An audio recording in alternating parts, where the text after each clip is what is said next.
Hi, good morning everyone. Magandang umaga po sa inyong lahat and welcome to the 2020 DEPED Calabarzon Gender and Development Convention with the theme Generation Equality, Embracing the Challenges in the New Normal.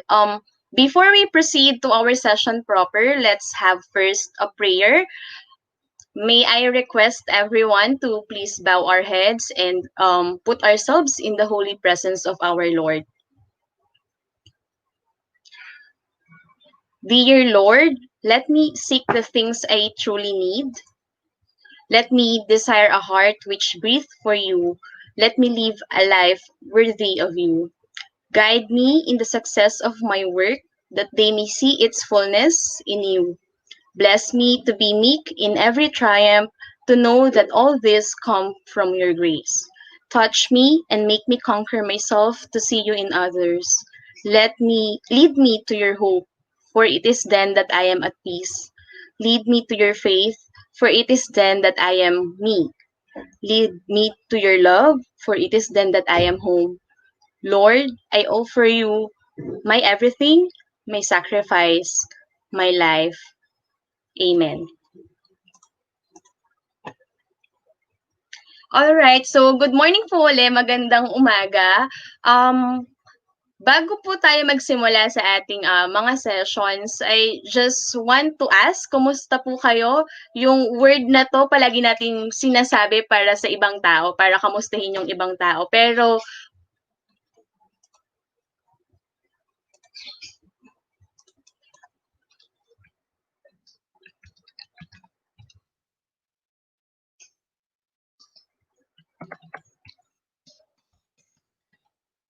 hello po, good morning po uli. Good morning everyone. Bago tayo magsimula, I just want to ask, how are you po? Yung kumusta ka ay isang tanong na palagi nating tinatanong sa ibang tao, pero na-try kaya, madalas din kaya nating tanongin yung sarili natin kung kamusta tayo. So I just want to ask and also see at ma-feel kung ano yung major feels ng mga participants today.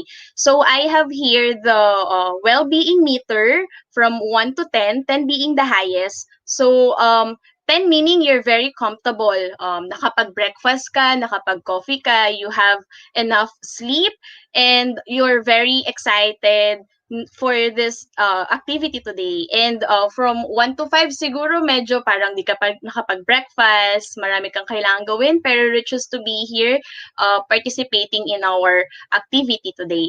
So for me po, I think I'm nasa nasa 8 since nakapag-breakfast naman na ako, nakapagkape before going here in in our program, and also I'm very much excited pero may konting kaba in hosting this activity. So, kayo po, ano po yung feels ninyo at kamusta ka? So, I'll give you like 15 seconds to ask yourself, kamusta nga ba ako ngayong araw? And i-rate nyo lang po yung sarili nyo and then send it sa ating comment box and see kung ano ba yung major feels ng grupo natin today. Okay, so I'm seeing 5, 8 from Sir Sherwin Bailon. Oh, there's 9 as well from Mavic De Jesus. 6 from Ma'am Emma.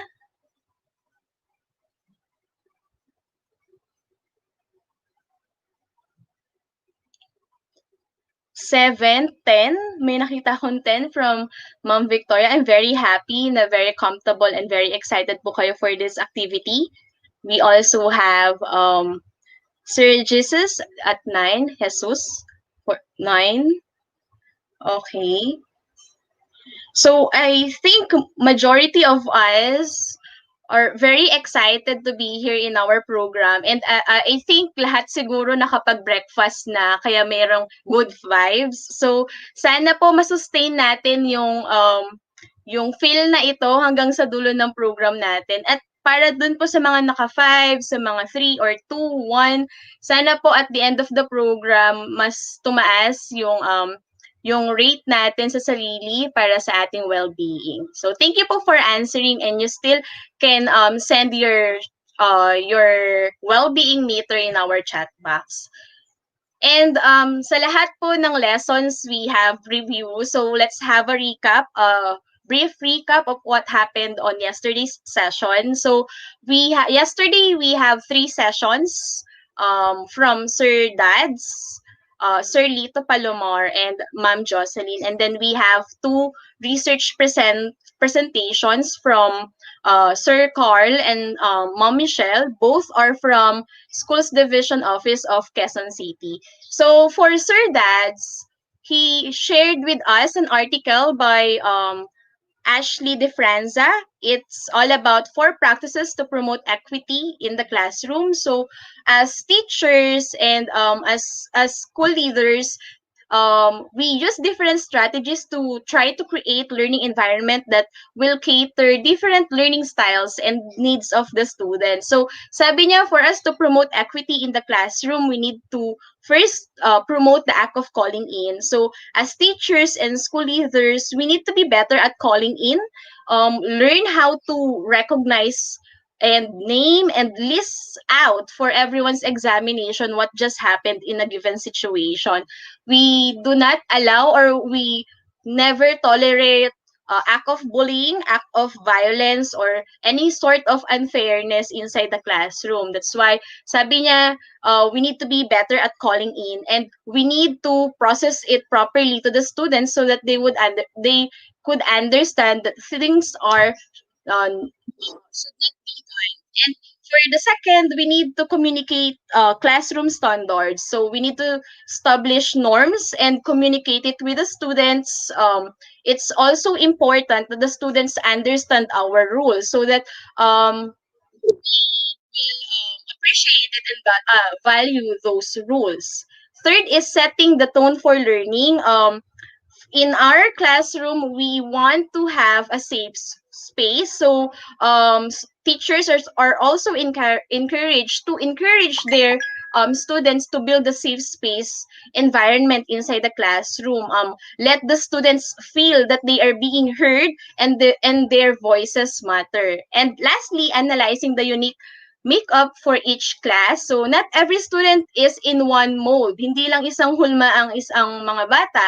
Actually, they're very unique in their own ways. And sabi nga ni Sir Dads kahapon, teach the way students learn and not the way teachers teach. So we really need to cater those different learning styles and needs of our student for us to make sure that they would have a better experience in learning.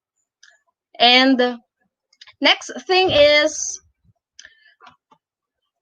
Sir Dads, in addition, he also encouraged us to create a riot. Not a riot na it's a chaotic one, but it's an abbreviation for being respectful.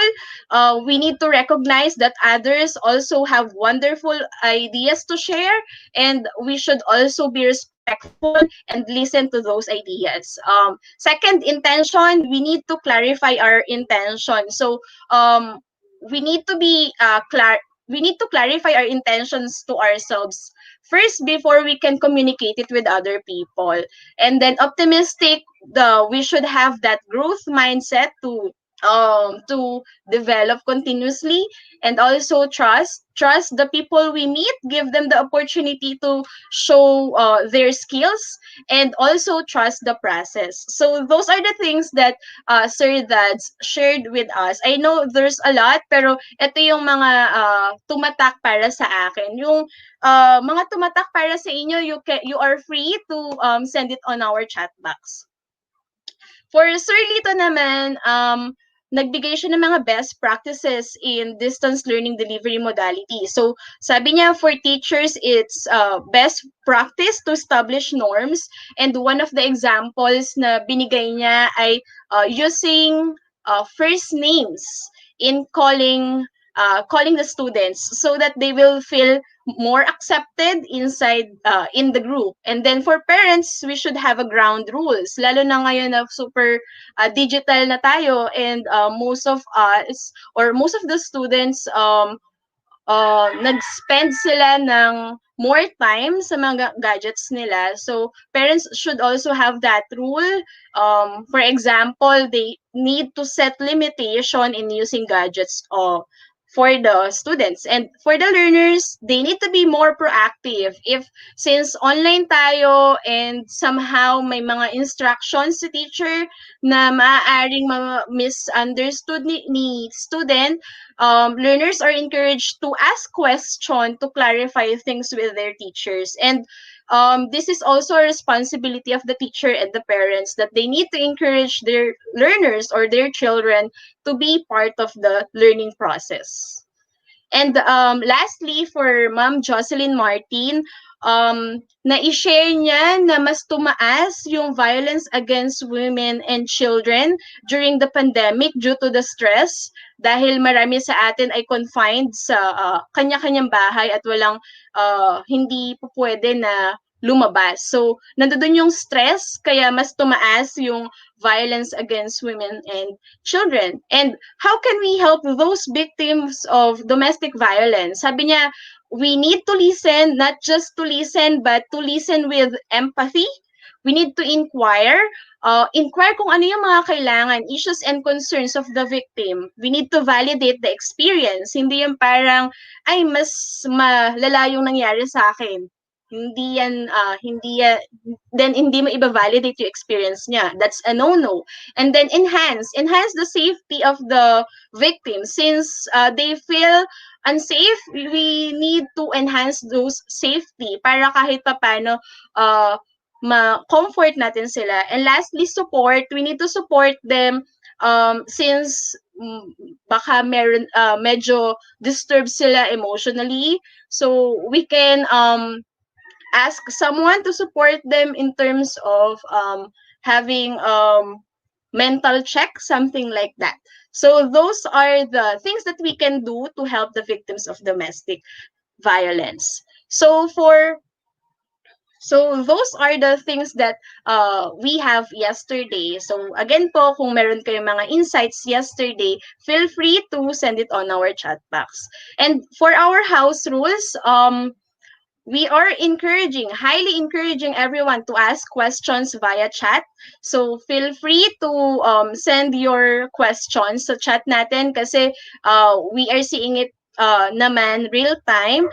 And we also encourage safe space for everyone. So sana we will respect everyone here in our virtual space.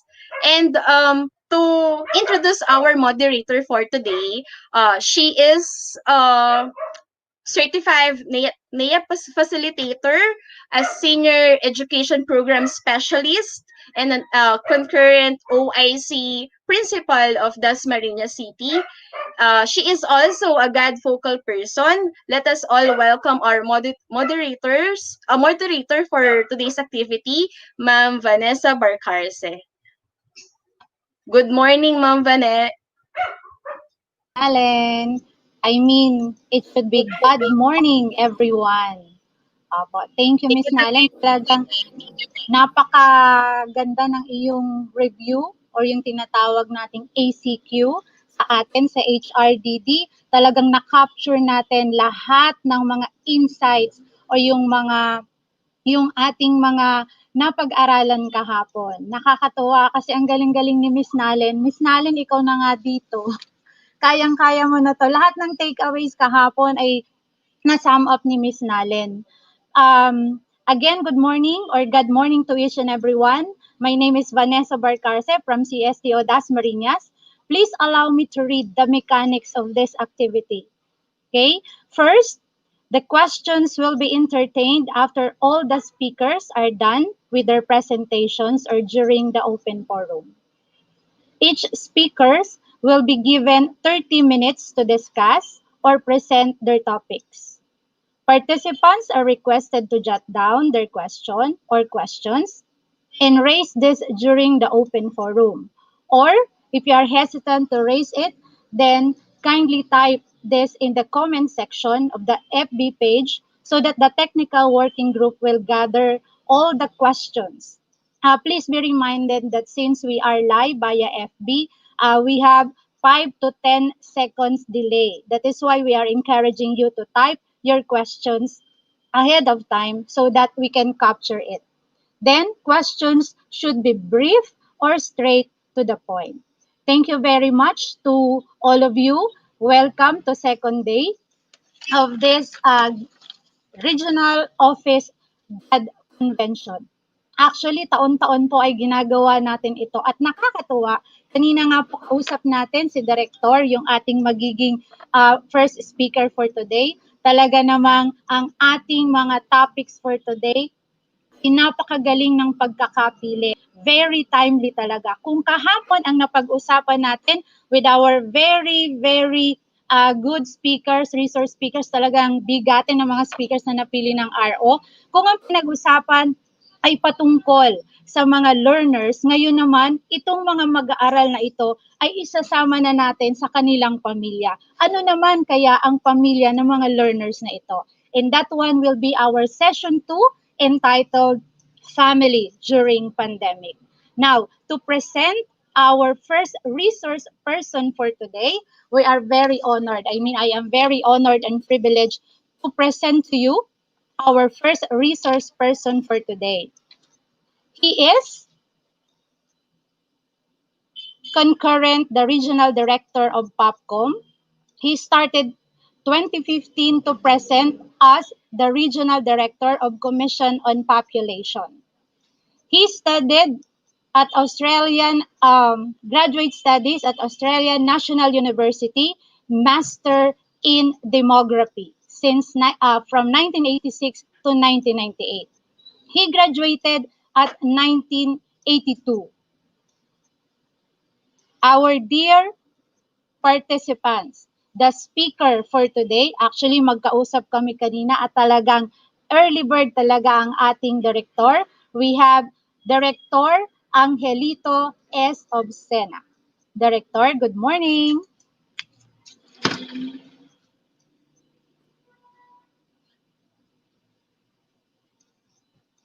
Director, yung pong ating sound, yung ating microphone po ay naka-disabled.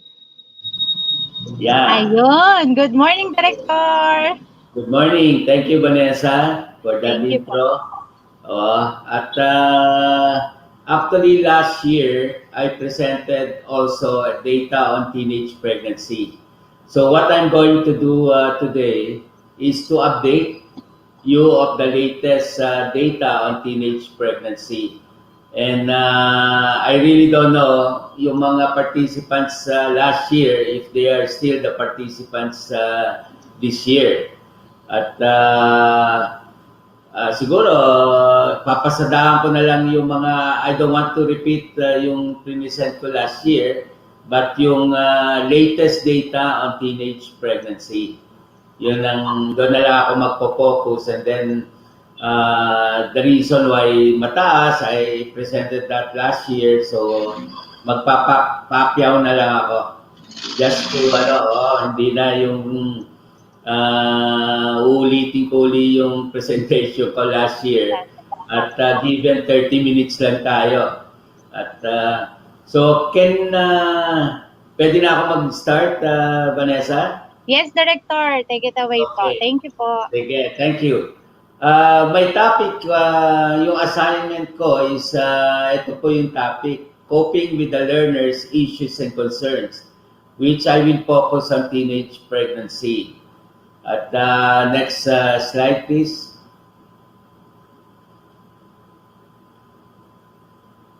Okay. Noong 2017, NDHS came up with their estimate of teenage pregnancy incidents sa buong Pilipinas. And if you look at the slide, Calabarzon is number 6, 9.2%.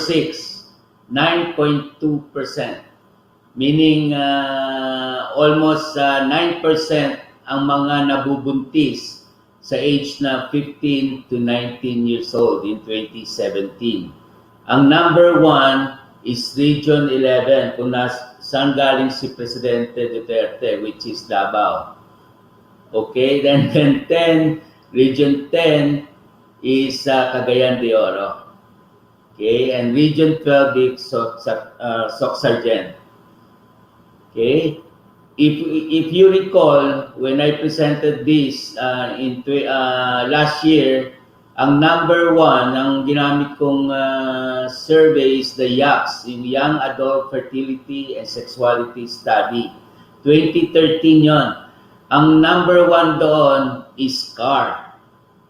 Ngayon, if you look at the table, CAR is now number 17. And then yung second doon ay yung Region 2, which is Cagayan.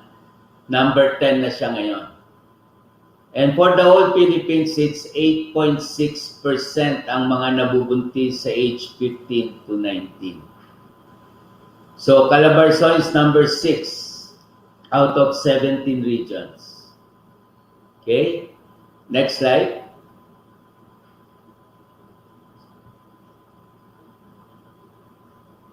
Okay, ito naman yung live births ng mga teenage mothers.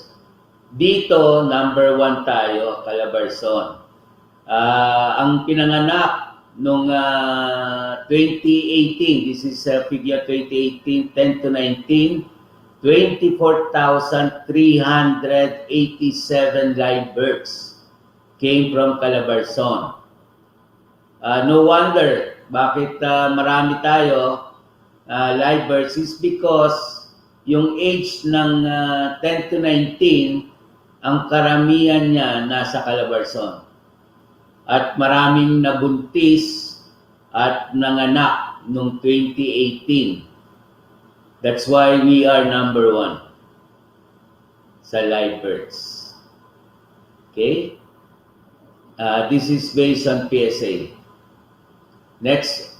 Ito na po yung number of adolescent pregnancy cases by province in Calabarzon. So we are from national, now we go into yung ating mga probinsya sa Calabarzon. Ito ay galing po sa PHO ng DOH, ng local government by yung Provincial Health Office. Okay? At number 1 among the provinces in Calabarzon is Laguna. For the last 3 years, 2017, 2018, 2019, 21,763 po ang nabuntis sa Laguna. Laguna is number 1. Pangalawa po, Cavite. Pangatlo ay Batangas. Pangapat ang Quezon. Panglima ang Rizal. Okay? At if you notice, Laguna, ang kanyang teenage pregnancy cases are going down. The same din po sa Quezon. But if you look at Cavite, it went down, but nagplato po siya ng 2018 to 2019. Hindi na po siya bumaba. While Batangas, parang nag-increase po siya from 2017 na 3,682, it went up to 4,453 in 2019. Sa Quezon, it's going down. That's good news.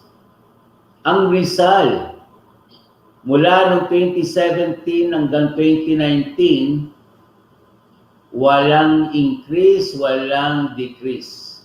It stayed straight lang siya.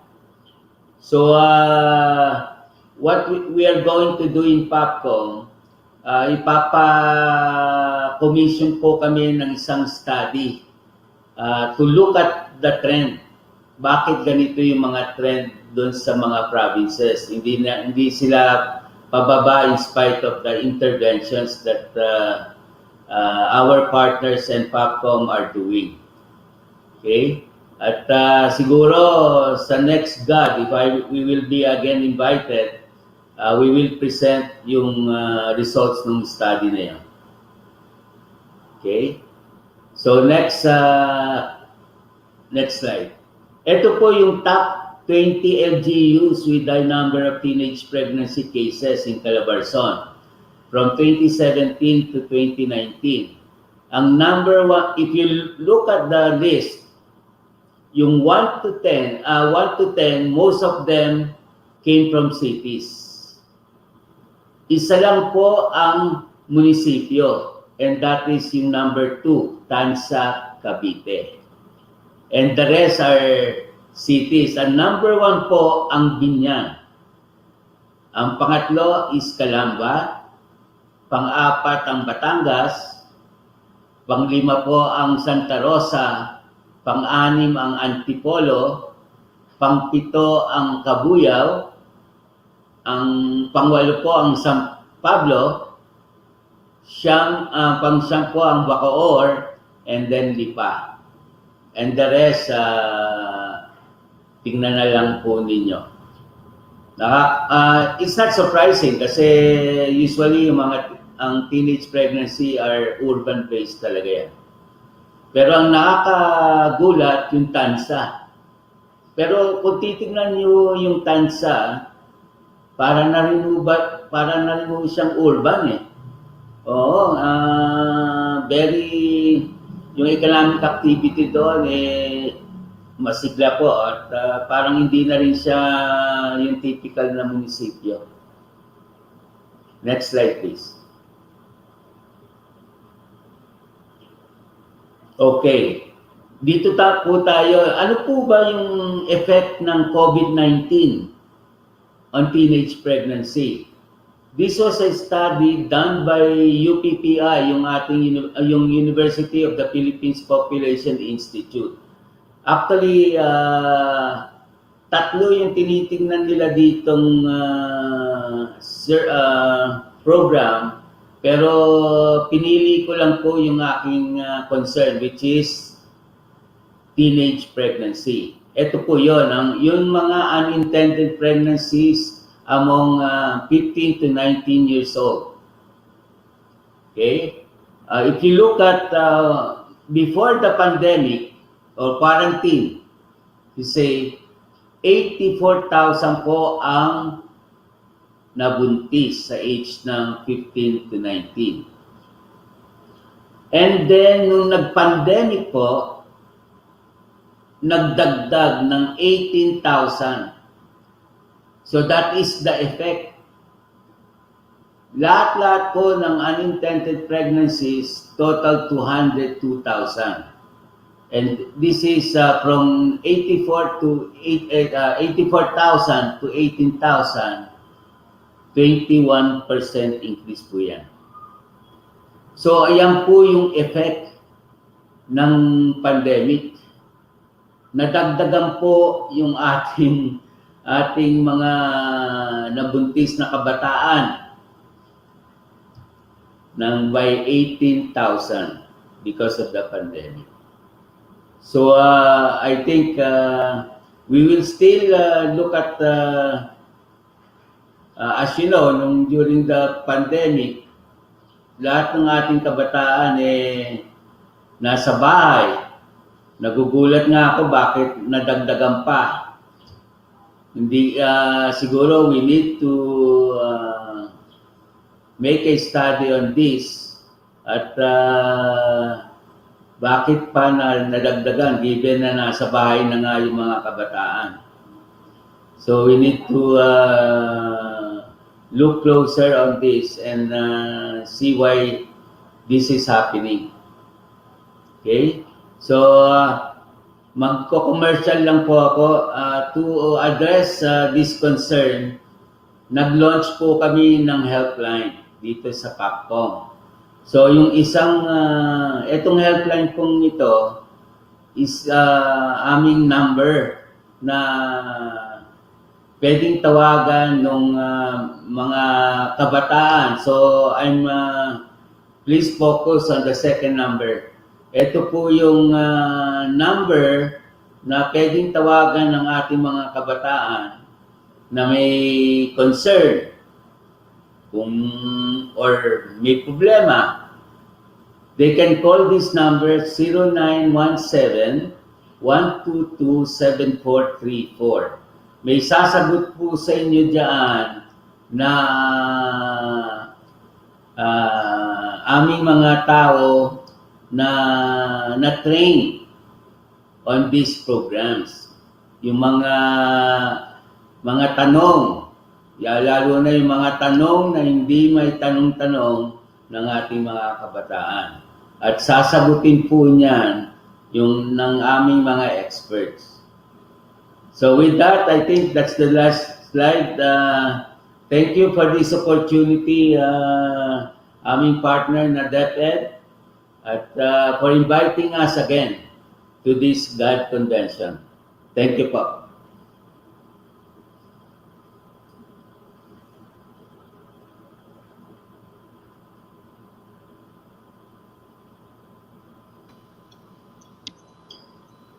Director, Yes. nakakalula po ang naging figure. Sabi nyo nga po kanina, magugulat tayo sa magiging figures na ipapakita nyo kumpara nung ipinakita nyo ng nakaraang convention at yung figures ngayon. Parang nakita ko po ang laki ng porsyento ng itinaas, 21.4% mula doon sa figure nyo, 18,000 ang itinaas sa loob lamang yun ng ilang buwan.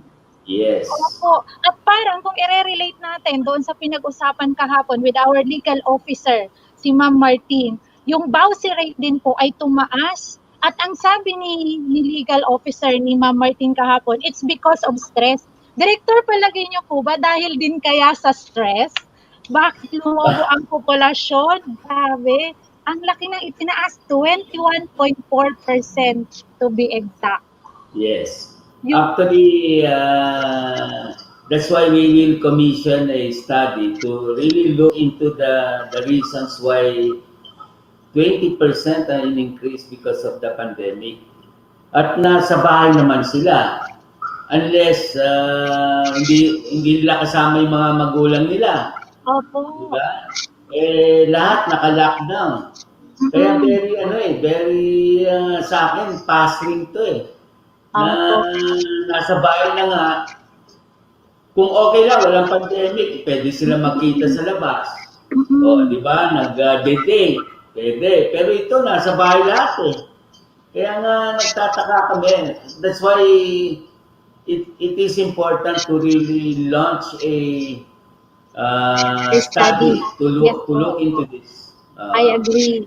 Opo. Kasi kung titingnan talaga natin ang figure, napakataas. At kung magpapatuloy pa rin ang pandemya, talagang malamang mag-e-expect tayo ng tataas pa rin siya kung wala tayong intervention po na gagawin. And I guess this is one of the issues na talagang kailangang isolve kasama ng Department of Education, yung pong integration natin sa ating classroom observation indicator number 1, na kailangan itong POPCOM na ito, itong binigay na figure ng ating director ay dapat nating mapag-aralan at ma-integrate din sa ating mga klase kung papaano ito mape-prevent. Kasi mahirap na nga ang buhay, marami pa tayong anak na pakakain. Though hindi natin po, di ba, sinasalungat ang sinasabi ng simbahan na go and multiply. But then again, as parents, kung hindi na po natin kayang pangalagaan ang ating mga anak, we should control. Ano po? Saka Vanessa, Opo. isa pa, yung napaka-importante, yung comprehensive sexuality education na nilolaunch ninyo. I was told na postpone pa at hopefully sana ma-in-place na yan sa mga eskwelahan so that given may time tayo ngayon because of the pandemic, hopefully DEPED will launch it next year. And napaka-importante po sa amin yung CSE na i-conduct nyo sa mga eskwelahan. At makakatulong po yan. At kami, in PATCOM, sad to say, we were also restricted by going out. If you notice, our interventions are all face-to-face before. So ngayon, wala na. That's why we are going into yung mga computerized interventions na, yung aming mga teenage pregnancy symposium, yung aming breaking the barrier session, ginagawa namin paraan how to reach these adolescents and their parents napakahirap at through this is a very new medium for us. That's why nag-hire na kami ng mga IT experts to really convert it into mga modules sa Opo. computer. I agree, Director, kasi nga dahil nga ngayon po sa atin meron tayong mga online classes, ODL or MDL. Dapat nga po may module na since, di ba, wala po tayong time para mag face-to-face. Kagaya po ng sabi ninyo, mas maganda po na may mga IT experts talaga tayo at mga module writers or validators para po kahit papano, ito pong problema natin ito. Actually, problema to or issue ay matugunan.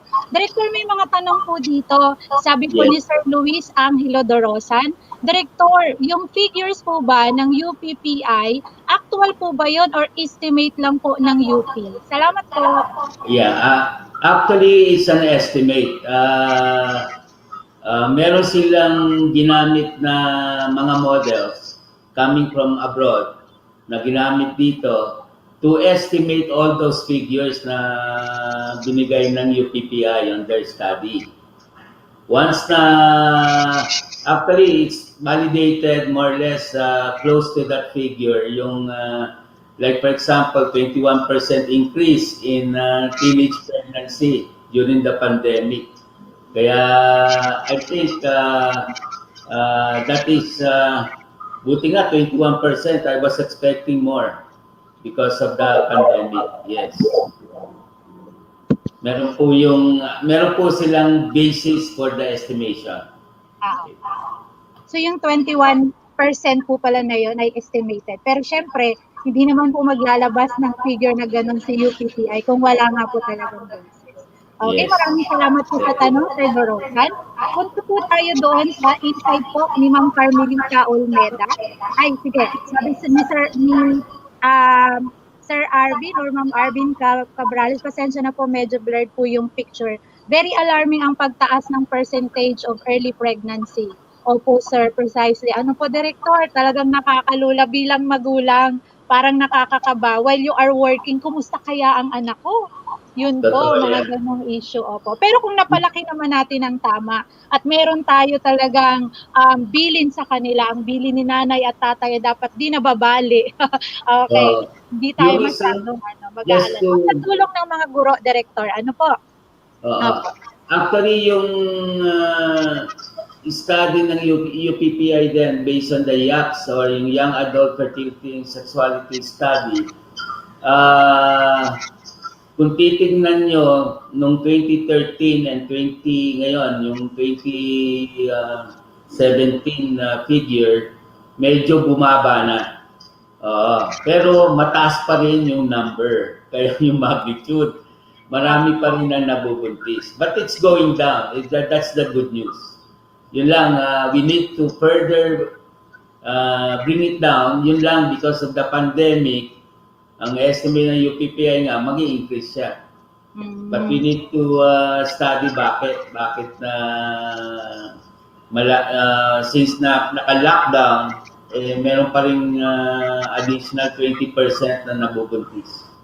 Apo. Director, siguro po, meron pa po tayong siguro last po ito. Sabi po ni Ma'am Carmelita Olmeda, pansin ko lang po, hindi po kaya dahil open ang ilang family sa mga mag-boyfriend or girlfriend na tumuloy na sa bawat bahay ng mga ito dahil trend na nga po raw ngayon. Director, ano pong masasabi nyo rito? Alam mo, hindi ko ewan ko, kung ako isang magulang, hindi ko naman papayagan na okay, makita sila sa but kung kasama ako doon sa bahay at nakikita ko naglalampungan doon, ay hindi pwede yun.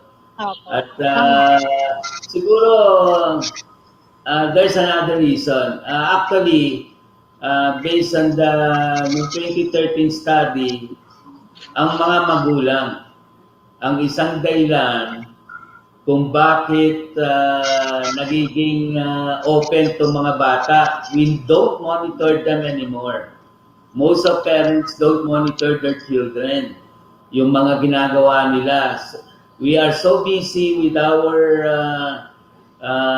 jobs or ating mga income generating activities, we neglect to really monitor our children. I think that is the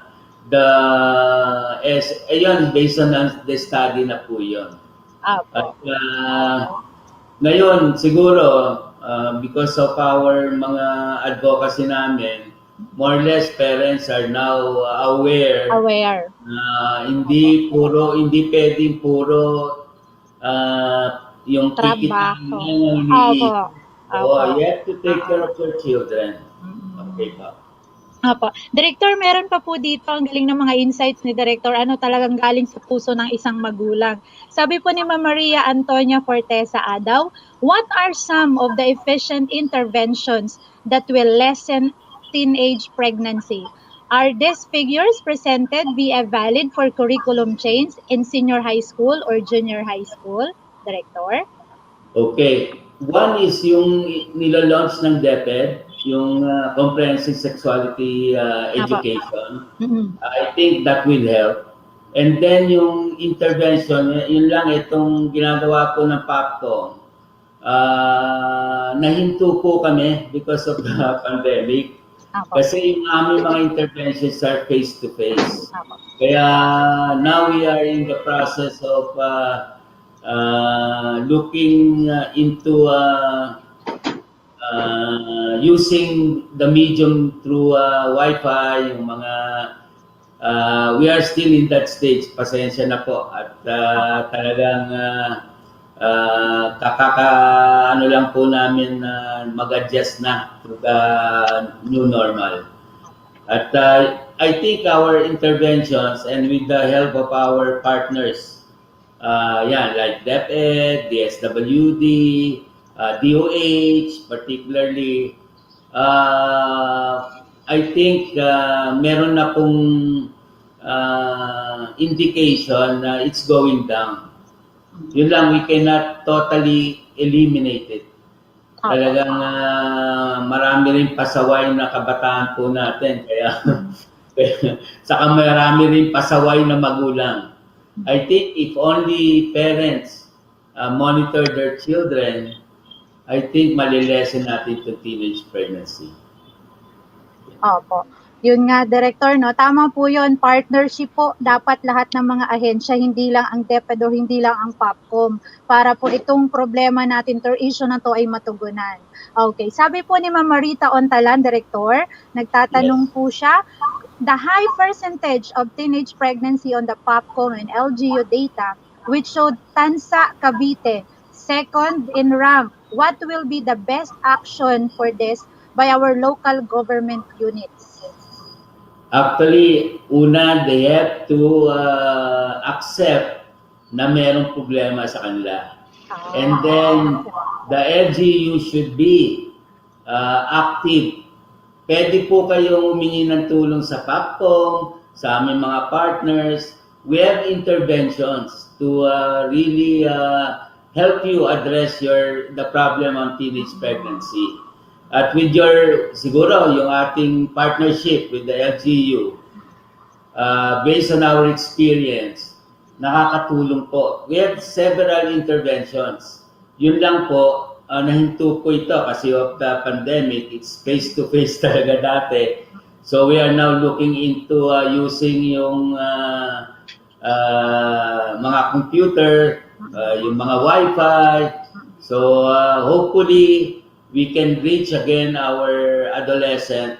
And yung sa Tansa, that's really isa yan na nagugulat kami bakit ang taas sa Tansa. Ang taas po, number 2 siya eh. At hindi naman siya city. Pero if you look at Tansa, parang city na rin siya eh. Very urbanized na rin. Kaya actually some of our interventions before the pandemic was focused on Tansa because of that figure. At nahinto nga lang po. We started late last year and then early this year, yun lang, nahinto nung March because of the pandemic. At hopefully we will be yung aming mga modules sa computer o sa Wi-Fi will makompleto na po so that we can reach more adolescent and parents for that matter. Opo. Ang galing ng mga sagot ni Director. Ang sabi ni Director, acceptance. Kung hindi mo nga talaga ma-accept na merong issue at di mo to susolusyonan, walang magiging solusyon o hindi natin magsolusyonan nga yung problema. And active partnership. Sabi nga natin, hindi lang ang POPCOM, hindi lang ang DepEd. Dapat nga magtulungan ang mga ahensya. Thank you very much po, Director. Ang dami naming takeaway sa maikling panahon na ibinahagi nyo po sa amin. So, for today po, at this moment po, we would like to call on Ma'am Luz Osmeña, our HRDD Chief, for the presentation of the Certificate of Recognition. Ma'am Luz, good morning po. Morning. Morning. Good morning. Okay. So thank you very much, Director Sena, for the very informative and detailed data of teenage pregnancy in Calabarzon. And that will serve as the open mind of the DepEd on how we could really help our teenagers, no, in line with this. So we're very glad and we're very thankful to you, sir. And now we will hand in to you the certificate of recognition.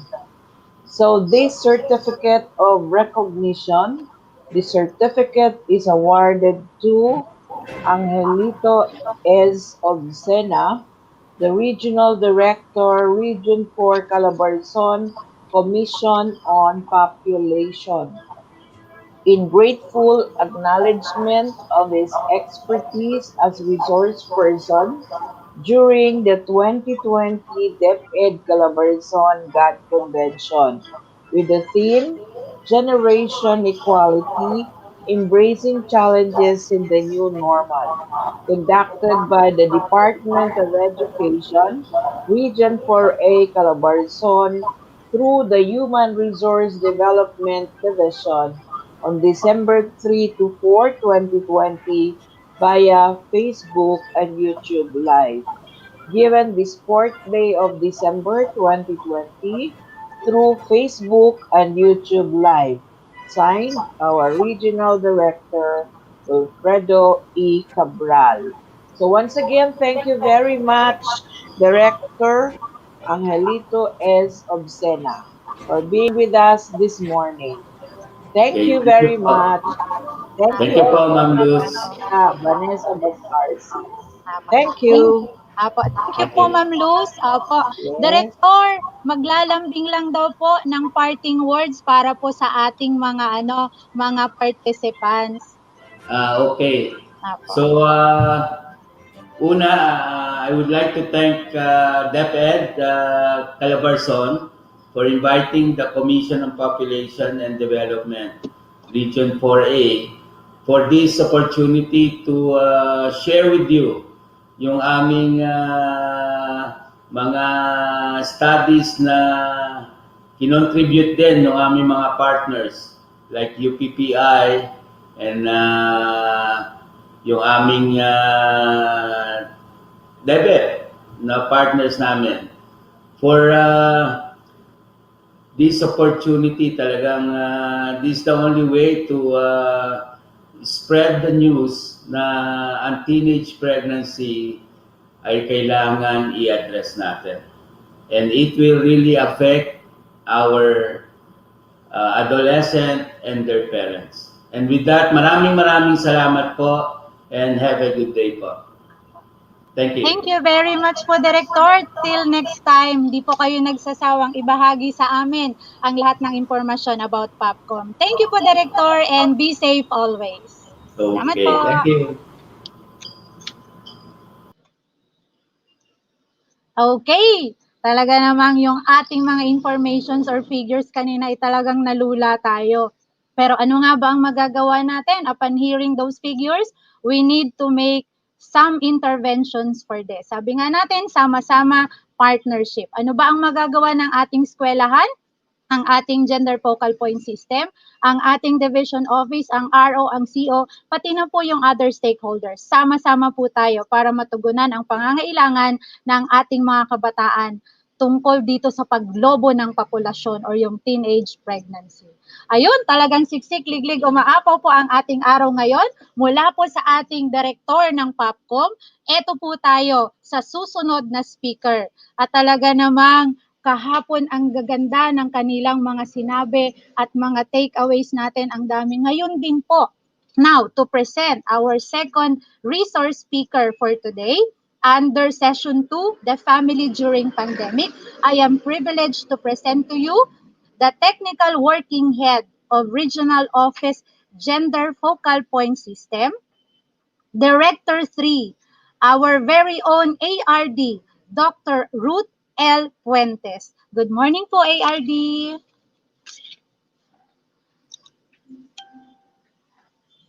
Is my audio clear? Good morning po, ARD. Hi, good morning. Can I be heard right? Am I good? Is my audio okay? Please Yes. Thumbs up. Yes, Director. Okay. Thank you. Good morning, everyone, to our GAD advocates. Thank you for giving me the opportunity to be part and be engaged in this activity. I have been following up your matrix of activities and even your choices of lecturers, and I'm quite impressed that in the midst of all this, something good is happening in GAD. So I commend the leadership of Ma'am Luz.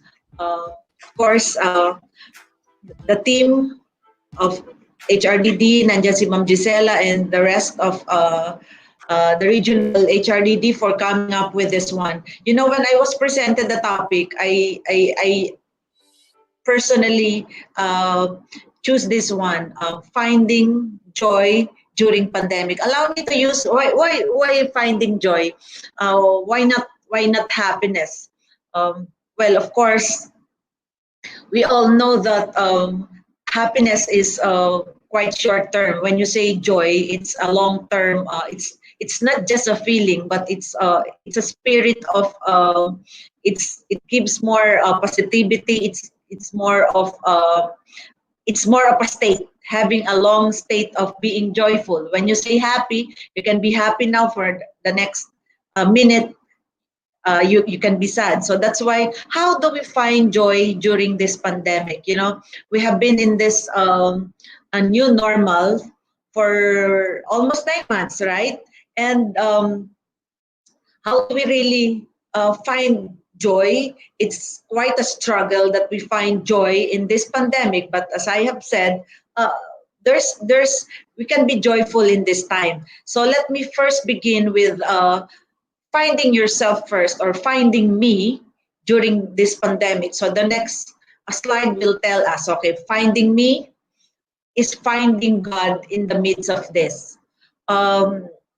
You know, I have enumerated here several steps on how do we find joy during pandemic. And the first one, which I will be telling you, is about nourish your gratefulness. Be grateful at all times. You know, somebody texted me. He's a very good friend, and it's his birthday, and he said that he does not want to expect gifts or any material blessings at this moment, but the fact that he is COVID free is the best gift he can receive from God, and I think that should be everyone's. Everyone should be grateful that, especially those who are healthy right now, the fact that you wake up without aches, without difficulty in breathing, and you can smell the tuyo, yung nilulutong tuyo sa kapitbahay, you can smell the sardines, may pang-amoy ka pa. I think that's one source of being joyful. So, yung buhay ka lang, wala kang sakit, wala kang COVID, maayos yung pamilya mo, that's one thing you have to be grateful for. So, be grateful all the time. So, that's one way. The next is, well, letting go of negativity. You know, it's negativity, di pa, doon pa rin po ako sa finding me. Finding me is finding God, ayan. Second step or another step of finding me and finding God under this topic is about letting go of all negativity. As I have mentioned, we are all surrounded by negativity.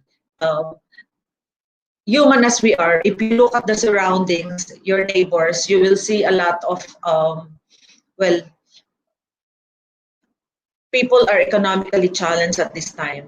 This is, I start my day by running in our community. 5 o'clock, 5 to 6 a.m., I run in the community. And I see a lot of people nowadays. One indication that things are really hard this time, no? Is when you see the presence of yung mga nagkakariton, napakadami. So halos araw-araw iba't ibang klase ng kariton ang nakikita ko, no? Iba-iba yung ages nila. So dito mo it's an indication that people are really struggling financially. Dumadami din yung nag-doorbell sa bahay, kumakatok at humihingi ng ayuda. So it's very hard. You may be saying it's difficult. You may not be experiencing financial difficulty, but you cannot help but get affected seeing people suffer that way. So ang sabi ko, how do you get rid of those? Well, do your share. You don't necessarily you can share your resources, not necessarily your material resources, but you can serve others through well, helping the government pack relief goods, of course, praying for these people, saying prayers for them is also it's, I think, the best that we can offer. If you cannot give material resources, well, at least pray for these people, no? And also yung, well, a simple, it's very difficult to smile looking at people na wala kang magawa at wala kang maitulong, but sometimes kasi mahirap mag-smile lalo na kung naka-mask ka, no? But I think a gesture of kahit kaway-kaway lang or basta bigyan mo lang siya ng pansin. So I think it's one way of uplifting one's spirit. So amidst the challenge of being negative, try your best to look at the positive side of things than the negative side, no? So sometimes reality would tell us, ito yung nakikita natin, ang hirap-hirap ng buhay. Paano ka makakakita ng positivity in that? So sabi nga natin, ang mga Pilipino, kayang-kaya natin, we can do a lot of a lot of jokes came out from this. Marami tayong, yung iba makikita mo, nasusunugan na, nagtatawanan pa, di ba? So ako naman, tinitingnan ko, yung mga nagkakaraton, nakita ko, masasaya naman yung mga mukha nila, no? So dito mo makikita na, well, siguro sa atin parang nakakaawa, di ba? But yung appreciating, at least hindi sila nagnanakaw. They are trying their very best to earn for a living, di ba? So that's it. And yun lang. And then noticing that, imagine kahit sila, yung iba naka-make, yung ano tawag dito, yung mga homemade, siguro wala silang pambiling ng mask or pambili ng face shield. So you can see a lot of homemade and mga do-it-yourself protective gears, no? So it can be funny, but you see how people struggle when they want to really make for a living decently. And it's something that is worth commending and appreciating for. So nakakatuwa yung mga ganon. So seemingly it's negative kasi kahirapan, pero yung look at how they struggle and you will appreciate life more. Okay? Well, next is remembering that another way of finding yourself and finding God at the midst of this is, kasi when you find God, you will find yourself, is remember that this too will come to pass. This is sabi nga natin, ang tagal-tagal na, bakit hindi pa nagtatapos? Well, if you look at the history, the Spanish flu lasted for nearly 2 years in the Philippines, in all over the world. This is a world phenomenon. This is a scientific challenge and medical challenge which we don't have control over it. Wala po tayong control dito. Hindi natin alam kung kailan matatapos ito. May vaccine, but the vaccine will be tested by next year. But the thing is, isipin natin, we have to live with this virus. What I say is, when we have to live with it, we need to adjust well with this. Wag na tayo magreklamo, ang init na naka-Facebook. Miss ko na yung pag-hug, pag-beso, miss yung face-to-face. This is a test of, not just this is a test of character. How we adapt to this, how do we manage to come up with this, is a test of how our characters being, whether we come out of this bitterly or we come out of this a better person. So lahat na ito ay pagsusulit. So tayo lahat sinusulit dito, no? Kasi alam natin, those who have not strengthened their spirituality at this time, you see, psychologically siguro nakita nyo yung ang daming mga, the rise of the mental illness and the rise of various mental issues like anxiety, panic attack, depression, and even suicide have gone up during this time, especially dun sa mga foreigners. Tayo mga Pilipino, we have a very strong sense of coping mechanism. We are very resilient. But as I have mentioned, this is the best time to nourish your spirituality and to develop your character further. Huwag mo sabihin, matanda na ako, ngayon pa ba ako magka-character development? No one is too old to grow spiritually. Because this is the best moment that you need to seek God and look for an answer for all this.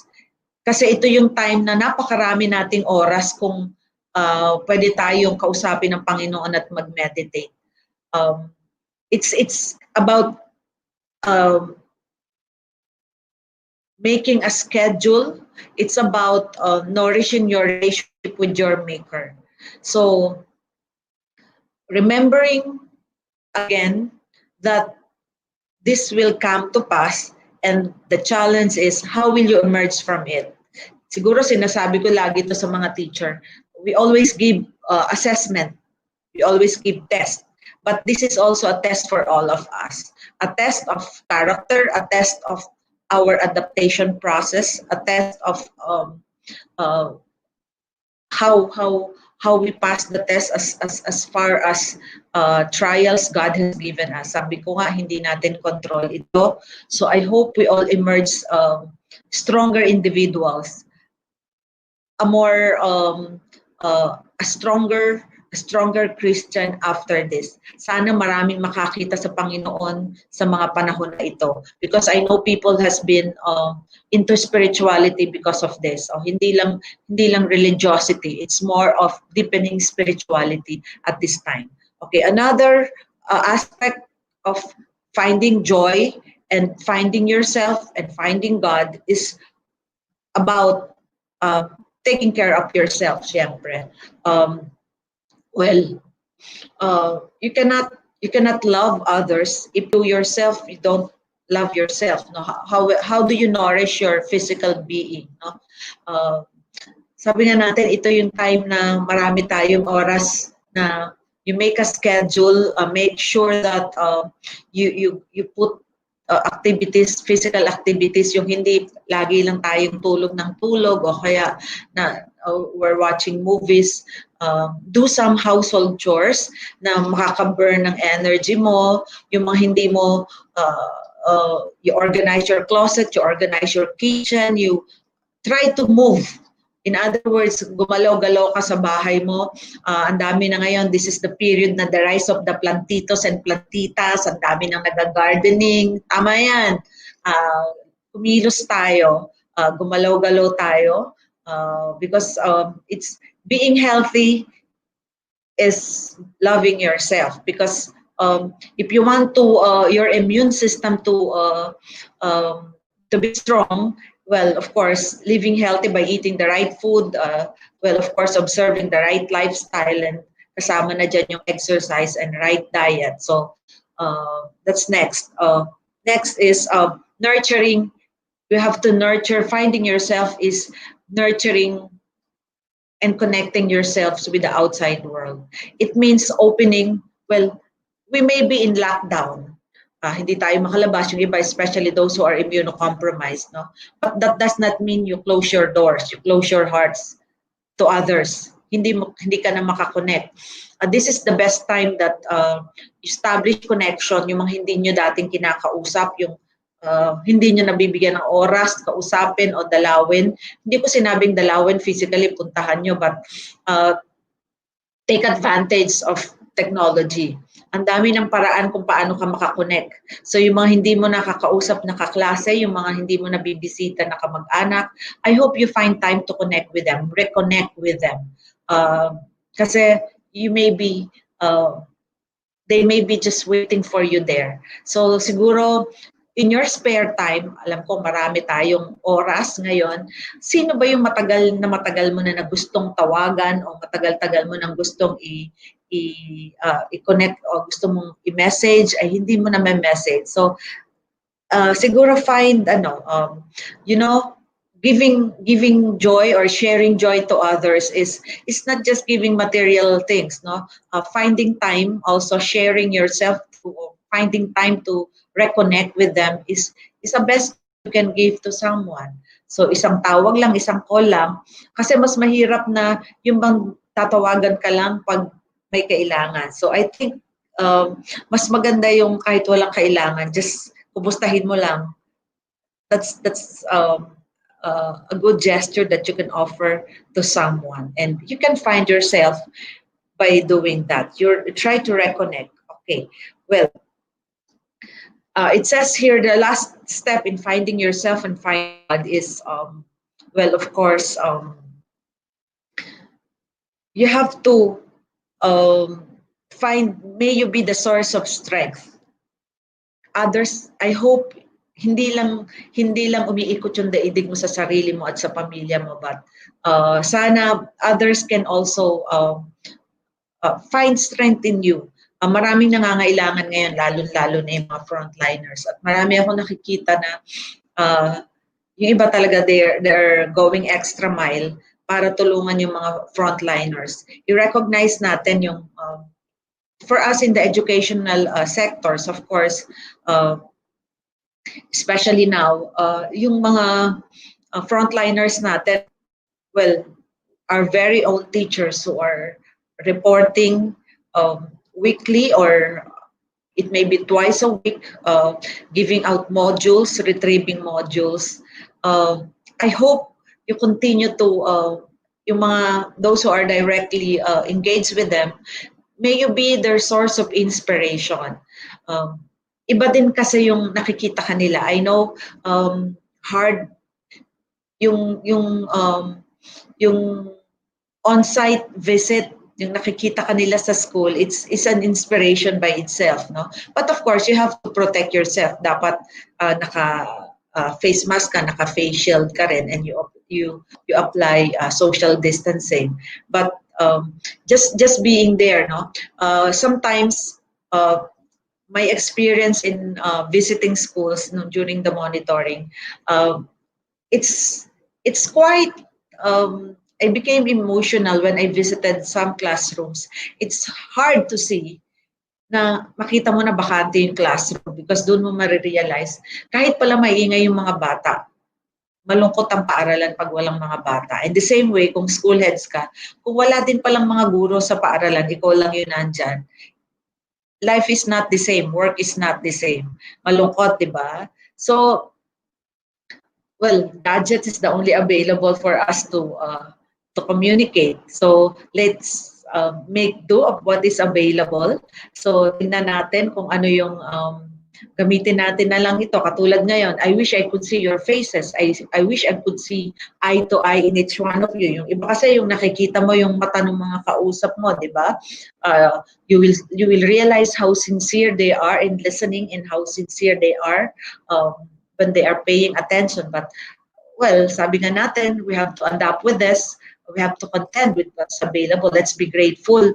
God connected us or made us connected somehow through this streaming session. So it's about finding yourself and finding me is recognizing that your role has evolved. Ito yung napansin ko din, kasi katulad ng sinabi ko kanina, kung titingnan nyo yung nag-evolve din ang role ng each family members.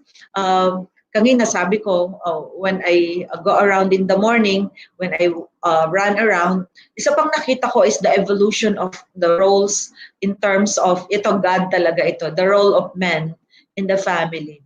It's quite, well, of course, new normal has been defined as which things which are not typical before is typical now.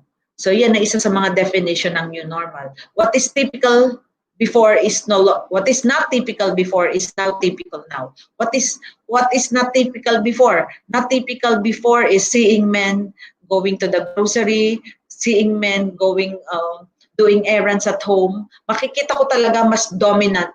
Halos siguro sa 10 nakita ko, 1:10, 10 lalaki, isang babae lang yung makita mo na lumalabas. Ngayon, ang mga namamalengke ay lalaki talaga. Sila talaga yung laging nasa labas, riding their bicycles, yung iba naglalakad. Itong nakikita nyo sa slide ito, this is a typical scene that I see every day. It's men doing their grocery, men pumupunta sa palengke. Siguro kayo din, if you go to the market, you will notice na mas marami lalaki na mamalengke kaysa babae ngayon. So, nag-evolve din even the roles of men and women in the family has also evolved because of this pandemic. So, dito natin ma-appreciate na, well, makita natin na talagang nag-evolve ang role ng bawat isa, no?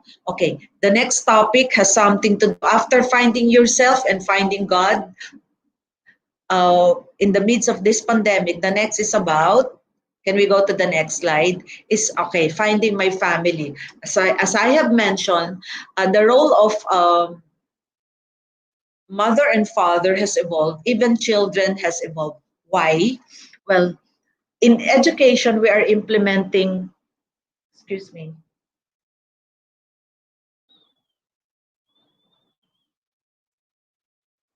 we're implementing distance learning.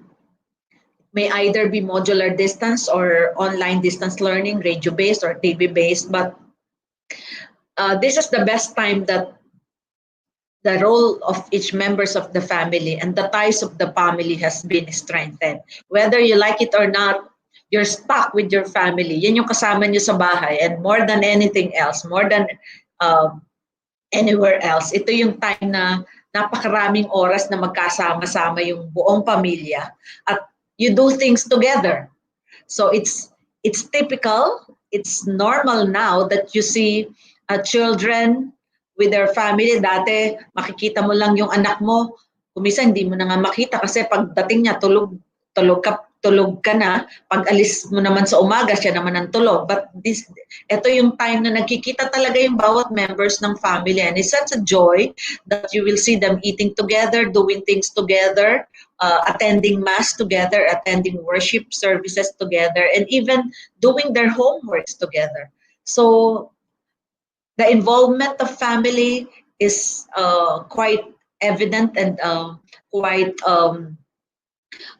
it's manifested in this time. So lahat talaga ay magkakasama ang pamilya dito. So makikita natin yan sa pag-aaral ng mga bata, especially nung karamihan naman kasi there are parents who are still working from home. Yung mga bata, hindi naman sila pwedeng lumabas, so nasa bahay lang talaga sila. So makikita natin that after this is a good material for research kung paano na-strengthen. I hope yung hiwalayan ay mababawasan. After this, tingnan natin sa statistics yung mga nagfa-file ng annulment kung mababawasan. Makikita din natin yung, well, sabi nga nila baka daw magkaroon ng baby boom because couples are stuck at home and they do not have anything else to do but to make babies, no? But ito rin yung time na makita natin na yung children are closer to their parents. They communicate frequently more to their parents than to their barkadas, no? So sana yung I hope gadgets or technology would not disconnect or is a tool that will disconnect from each other. Kasi iba din naman yung, baka naman may mga pamilya na nasa isang bubunga sila pero iba-iba naman yung ginagawa sa may kanya-kanya naman silang gadgets at kailangan pa nilang mag-text. I'm talking about yung hindi lang yung physical bonding, but I think it's bonding that involves the whole self. So yung nandoon yung sarili, hindi physically present but mentally absent, no? So what I'm saying is yung talagang family na magkakasama sila.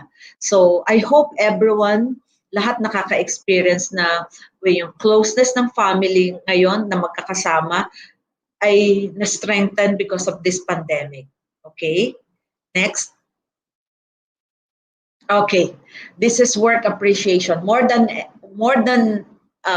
ever. Lahat tayo dapat, especially for us who are in the government sector, we are the most blessed sector in the whole society. You know why? Because we don't, kung titingnan nyo yung statistic, sa susunod, nakasulat dyan sa susunod na slide, makikita nyo kung gaano kadami yung mga displaced workers. Can we have the next slide? Next slide, please. Okay. Ito yung statistic ng mga people who are out of jobs. Maraming nawalan ng trabaho. We are fortunate, we are blessed in the government sector, especially kahit yung mga job orders, that even if we have some of us may not physically reporting to work, we are just at home working from home, but we have monthly salary, we receive our allowances. We are really blessed, lahat tayong mga teachers, lahat tayong mga nandito sa government sector kasi sumusweldo pa tayo. Kung makikita nyo yung mga na-displaced dito, you see the statistics since July, how many millions of Filipino are unemployed because of factories which have closed, yung mga hotels na hindi nagbubukas, yung mga food, yung mga fast food, yung mga restaurants which are still closed. So anong gagawin ngayon? Even the airline industry is suffering. So lahat po ng, well, the private sector, makikita natin how this affected us. And I hope we appreciate our blessedness that we are in the government, that we get to keep our jobs. So sana mas pahalagahan pa natin yung ating trabaho. And that is one way of appreciating our job and being joyful in the midst of all this. Next, please. Finding joy is finding my neighbor, friends, and community. Okay, makikita nyo dito yung, we may be practicing, as I have said, social distancing. It's 1 meter apart. But that does not stop you from connecting. So kung maraming paraan, sabi nga natin yung pag-greet na yung pagganito na lang, ito makikita nyo, there are many ways of connecting. Sabi nga natin, ano ba yung bagong pagbate? Pag ganyan na, di ba? The fact na yung greetings na ganyan, no more shaking of hands, it can be quite interpersonal kasi hindi mo nga sila mahawakan, hindi mo sila malalapitan, but find ways of connecting also. Hindi ibig sabihin nakasarado ang bahay mo, nakasarado, malayo ka sa kapwa mo, isasara mo na rin yung puso mo. Let your heart remain open by actually, connecting in many, many ways. Katulad nito, pag may nakasalubong ka, ay pwede mo naman siyang batiin. Hindi mo man lang makikita na nakasmile siya. But ako kahit naka-mask ako, well, syempre iba yung ngumingiti eh. Sabi nga natin, it takes how many muscles to prompt to smile. Kailangan mo yan eh. Kasi para hindi ka masyadong mag-wrinkle, dapat you keep on smiling kahit naka-mask ka. Smile ka pa rin. So you flex your facial muscles. That's very, very important. Kasi pag nakasmile ka, yung mata mo naman nakikita, nakasmile din yon, di ba? So find other ways of greeting and giving, extending joyful gesture to your neighbor by pwedeng toe-to-toe, pwedeng ganyan. So bahala na kayo kung paano kayo mag-uusap. Basta importante is you connect, or you connect with your neighbor, friends, and community by doing so. Hindi ibig sabihin kukuha lang sa kwarto at hindi ka nalalabas ng bahay. No, it's very difficult. I cannot imagine being in one room for this long. Mahirap po yun na wala kang kausap. Sabi nga natin, no man is an island, and don't isolate yourself. Isa sa mga rule yun. Never isolate yourself. The moment you isolate yourself, man is a social being. Kailangan natin ng kapwa, kailangan natin ng tayo ay we connect with other people. No? So siguro okay lang yung you have private time na nagme-meditate ka for yourself, but hindi ibig sabihin for the rest of the lockdown, for the rest of this pandemic ay ikaw lang yung kasama mo. So you find ways to connect with others. Okay? And last, but not the least, yun na pala yung last. So that's it. So I hope when you find yourself, of course, is you have to find God for you to find yourself. Next is you find your family, you find appreciation for your work, and you find appreciation within the bigger circle. You will see joy, and you will find joy in the midst of all this. So thank you for this opportunity, and I hope do I still have time for the question and answer? Yes po, ARD. Yes po. Okay, so the table is now open for that. So thank you all for paying attention. So I hope somehow I'm able to inspire everyone with my presentation. Maraming salamat. Yes po, ARD, talaga po ang ganda ng inyong presentation. Nakita po natin na talagang hindi lang pala, we are not actually longing for happiness. We should long for joy. Yes. Sabi nyo nga po, ang joy is parang long term. Minsan kasi nakita mo lang yung crush mo, happy ako kasi nakita ko siya. O kaya yung family mo nakita mo na, yung family mo nakita mo na, kumakain sila despite pandemic, masaya ako. Pero yung we long for joy, yung joyfulness, yung pong spirit ng sinasabi niyong positivity, yung po yung talagang mahalaga.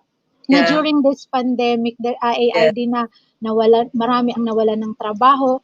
Nalungkot po ako doon sa porsyento na ilang percent po yun.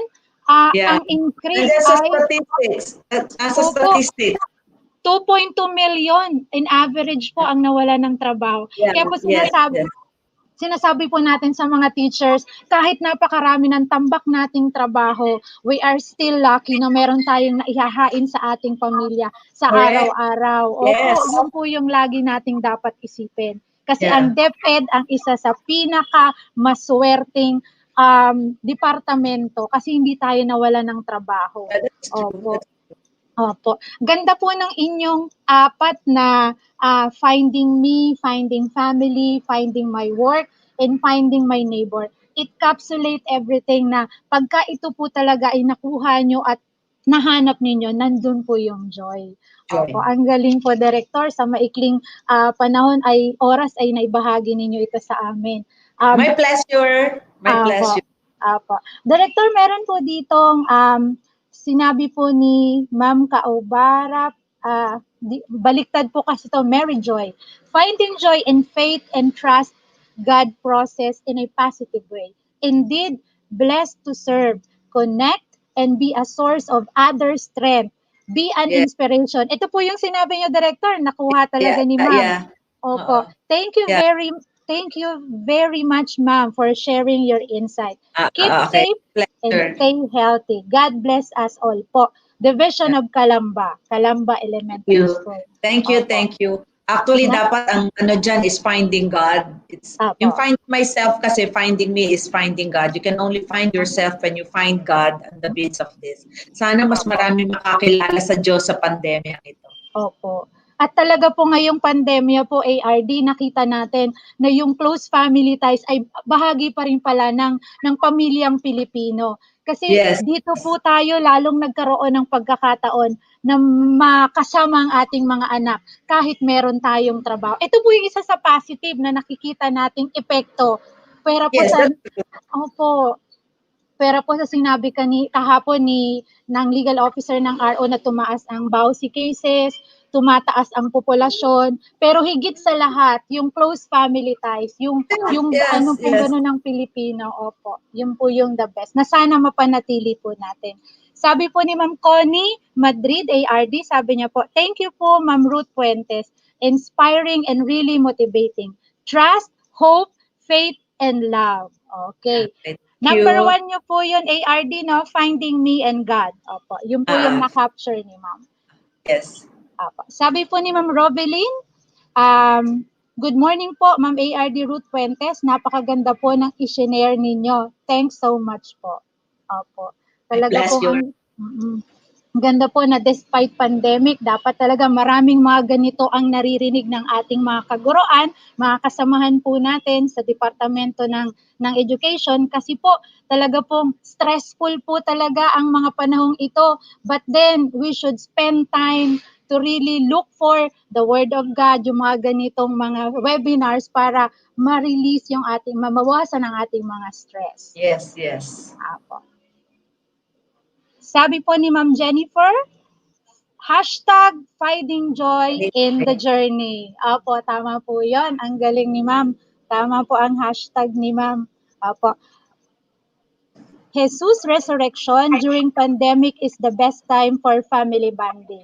Okay. Nabanggit yan kanina ni ARD at sabi ni ARD, sana yung gadget ay huwag mag-separate sa atin. Yung tipong Correct. nasa bahay lang, Director, no? Magte-text, Ito. uy, kain na tayo. Parang Yes. ganon. Nasa bahay lang. Correct. Oo. Apo. O Sabi kaya po nasa table. O kaya nasa table kayo, sabay-sabay nga kayong kumakain, tapos may Opo. kanya-kanya ng mga gadgets na hawak. Wala Opo. din. So, Opo. Parang medyo ako doon, Director, kasi habang nasa table, minsan nagtatrabaho pa rin, nagte-text pa din. Okay, anyway po. Sabi po ni Ma'am Ivy, thank you ARD Fuentes for sharing a topic that is well explained and worth echoing. Opo. Opo. Ang galing po ng mga takeaways po nila. You are an inspiring woman. Be Thank safe po, you. ma'am. You made my day. Thank you. My Director, pleasure. My pleasure. Opo. Director, parang mas matanda pa akong tingnan sa inyo. Ano kayo? ang galing po siguro ng inyong paano ba yun? Yeah. Yung way nyo para pangalagaan. Diba sabi ko sa'yo, you smile more often kahit nakamask ka. Kasi when you flex your muscles, hindi ka masyado magre-wrinkles. Smile more often kahit wala kang kausap. Ngiti ka lang ng ngiti. Kahit you don't feel good. Even if you don't feel good, just smile. Smile, smile, smile. Yun na lang, isipin mo na lang. Kahit may mask, positive. nag-smile pa. Even your eyes, nag-smile kahit may mask ka. Kaya nagmamanifest pa rin po yun.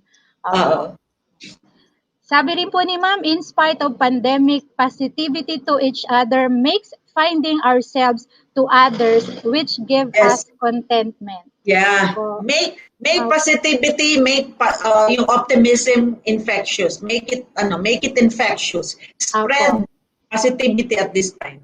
Yun ang isa request ko. Tama po. Spread positivity, not COVID-19. Yeah. Yes. Yes. Apo. Sabi po ni Ma'am Jennifer, ni Ma'am Jennifer, kanina pa po siya nag-share. Thank you very much po ARD Ruth Fuentes. The topic is very timely. Sana nakapanood din lahat ng mga mag-aaral at magulang while doing their task. Ang laking tulong sa emotional and mental status. Tama po. Yes, yes. Maganda po tong ganito talaga. Sabi nga niyo po kanina, talaga ang mga topics ay pinagpilian. Talagang piling-pili at talagang saktong-sakto ngayon sa panahon ng pandemya. Opo. Ayun, meron pa kaya tayong mga insights galing sa ating mga kasama. Director, natutuwa ako sa ating topic kasi family. Sabi po ng aming values teacher dati, family means family, father, mother, I love you. Love you. Ay ganun po 'yan Yes. dati sa aming values education na subject, which is totoo. Sana po ngayon during pandemic talagang yung simpleng hug, kiss, at yung pagsabi ng I love you ay naandun talaga lagi sa pamilya. Kasi ito yung bubuo ito yung magbabawas ng stress na nararamdaman natin sa Correct. araw-araw. Yeah. Opo. Saka even if you see them every day, magkakasama kayo. I think yung kasi I assume na virus-free naman kayo kasi family, Yes po, family naman. Opo. you don't have to apply social distancing at home. Tama po, opo. Kaya ko po Yung mga nasabi hindi yan. mo mahal na kaibigan mo, ibigay mo na lahat ng pagmamahal sa anak Sa mo, sa asawa. family. Opo. Yeah. Yes po. Director, ang ganda po ng ating sharing ngayon. Talaga pong Thank you. marami po ang nabuhay na inspired. So at this point po, I would like to call our Chief HRDD, no other than Dr. Luz Osmeña for the presentation of Certificate of Recognition. Ma'am Luz? Ay, ma'am, hello, good morning. Hi, Ma'am good morning. Yes. Good morning, Ma'am Luz. Wow, ang ganda naman ng talk ni ma'am. Talaga po naman. Thank I you. am really recharged in line with my spiritual, mental, and emotional consciousness, no, and wellness. Now, maraming salamat. Talaga naman lahat po ng mga nakinig ay nakita ko at narinig din ang kanilang mga takeaways. Napakaganda, ma'am. Thank you very much. So, My pleasure. yes po, thank you. So, dahil po sa lahat ng mga mahuhusay at magagaling na mga speaker at mga resource persons ay binibigyan namin ng certificate, bibigyan din namin kayo ng certificate. Through Wow, our salamat. Regional Director, Wilfredo A. Cabral. So ito po, babasahin ko, ma'am. So, Certificate of Recognition. This certificate is awarded to Ruth L. Fuentes, Assistant Regional Director, DepEd Region 4A, in grateful acknowledgement of her expertise as resource person during the 2020 DepEd Calabarzon GAD Convention, with the theme Generation Equality, Embracing Challenges in the New Normal, conducted by the Department of Education, Region 4A Calabarzon, through the Human Resource Development Division on December 3 to 4, 2020, via Facebook and YouTube Live. Given this 4th day of December 2020 through Facebook and YouTube Live. Signed, Regional Director, Wilfredo E. Cabral. Thank Palakpakan you. natin si ma'am. Thank you very much, ma'am. Salamat. Thank you. Apo. Thank you, Ma'am Vanessa. Ay, thank you you. po. Apo. Thank you po, ARD. Thank you po, Ma'am Okay. Luz. Be safe Okay. always po. Bye. Okay. Thank you po. Okay, that was ARD Ruth L. Fuentes. O, di ba? Sa maikling panahon, talagang nakapsulate po ni Ma'am ang tinatawag nating finding joy. Paano ba natin mahanap ang tunay na kaligayahan? And that is hanapin natin ang ating sarili kasama si God, ang ating pamilya, ang ating trabaho na kung saan meron tayo ngayon at ang ating mga kasamahan, ang ating kasamahan sa trabaho, ang ating kapitbahay. So with that, we can find the everlasting happiness equivalent to the 3 letters J-O-Y. Okay, we are now down to the third presenter for today.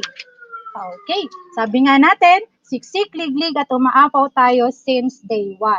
Now, to introduce our next resource person, she is a consultant with Positive Workplaces.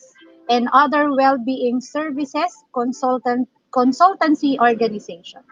She is a well-being advocate and people development professional who graduated BA Psychology with the award cum laude from UP Diliman and is currently a candidate for MA in Counseling Psychology from Ateneo de Manila University.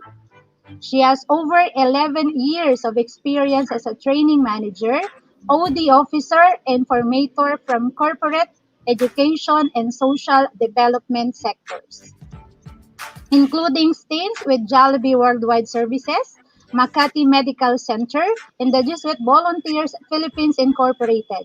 She was also a teacher and guidance officer in Mount Carmel School of Siargao, Mindanao during a missionary year with JVP. Her previous role as Human Development Manager for Teachers for the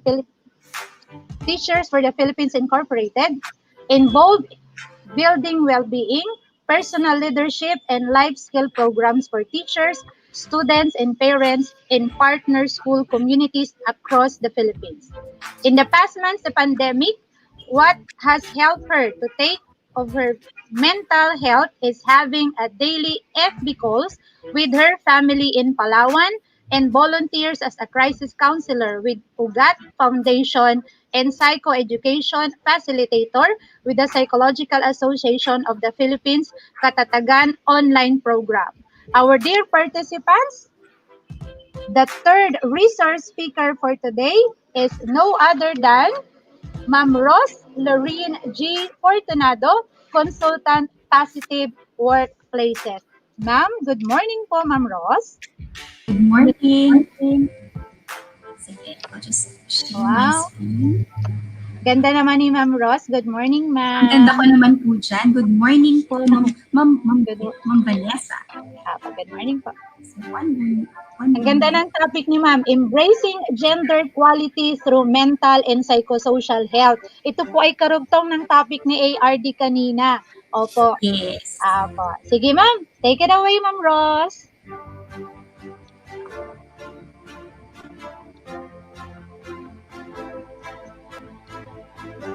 Okay, habang nagre-ready si Ma'am Rose ng kanyang presentation, ayan na pala. Sige po Ma'am Rose, Yeah. go ahead po. So good morning everyone and happy Friday to our dear teachers and school leaders from all over Calabarzon. So I'm Ross Fortunado and today I'll be talking about embracing gender equality through psychosocial and mental health support. So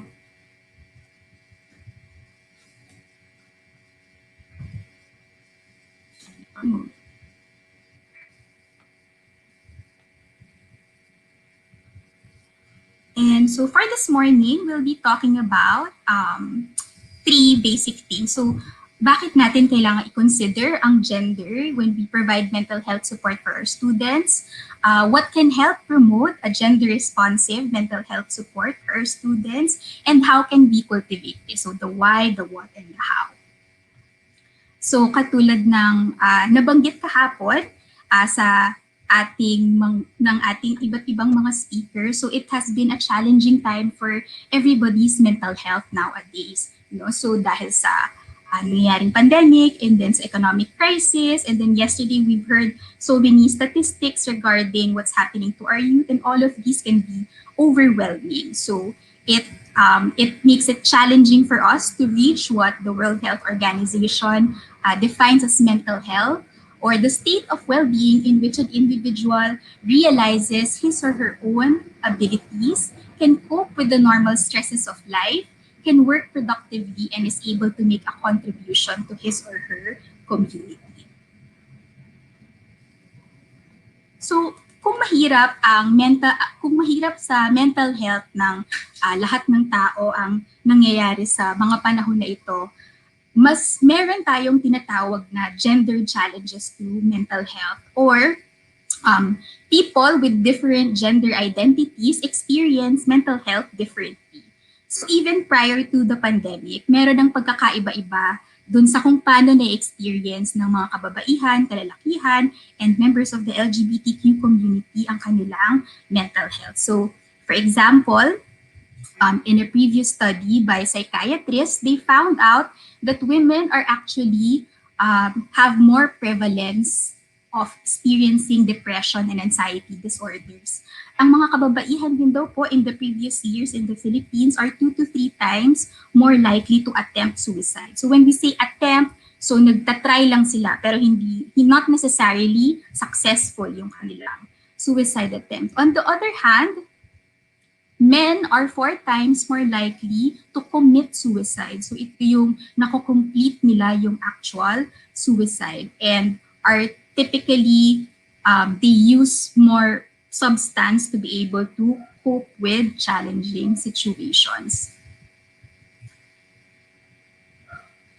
On the other hand, para naman sa member ng ating LGBTQ plus community, so dahil prior to the pandemic, kadalasan they face stigma or discrimination, so nabubuli sila or minsan hindi sila ina-accept ng society. So like meron tayong mga students who are struggling with their gender identity at nahihiya silang mag-out dahil hindi katanggap-tanggap yun sa family. So dahil sa mga ito, because of these stigmas and discrimination, it was found by studies na it actually increases the risk of mental health problems such as depression and suicide among our LGBTQ friends and family members.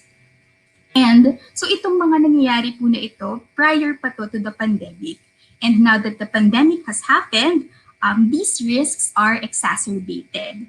And it was found that women and the LGBTQ community have a higher risk to these vulnerabilities.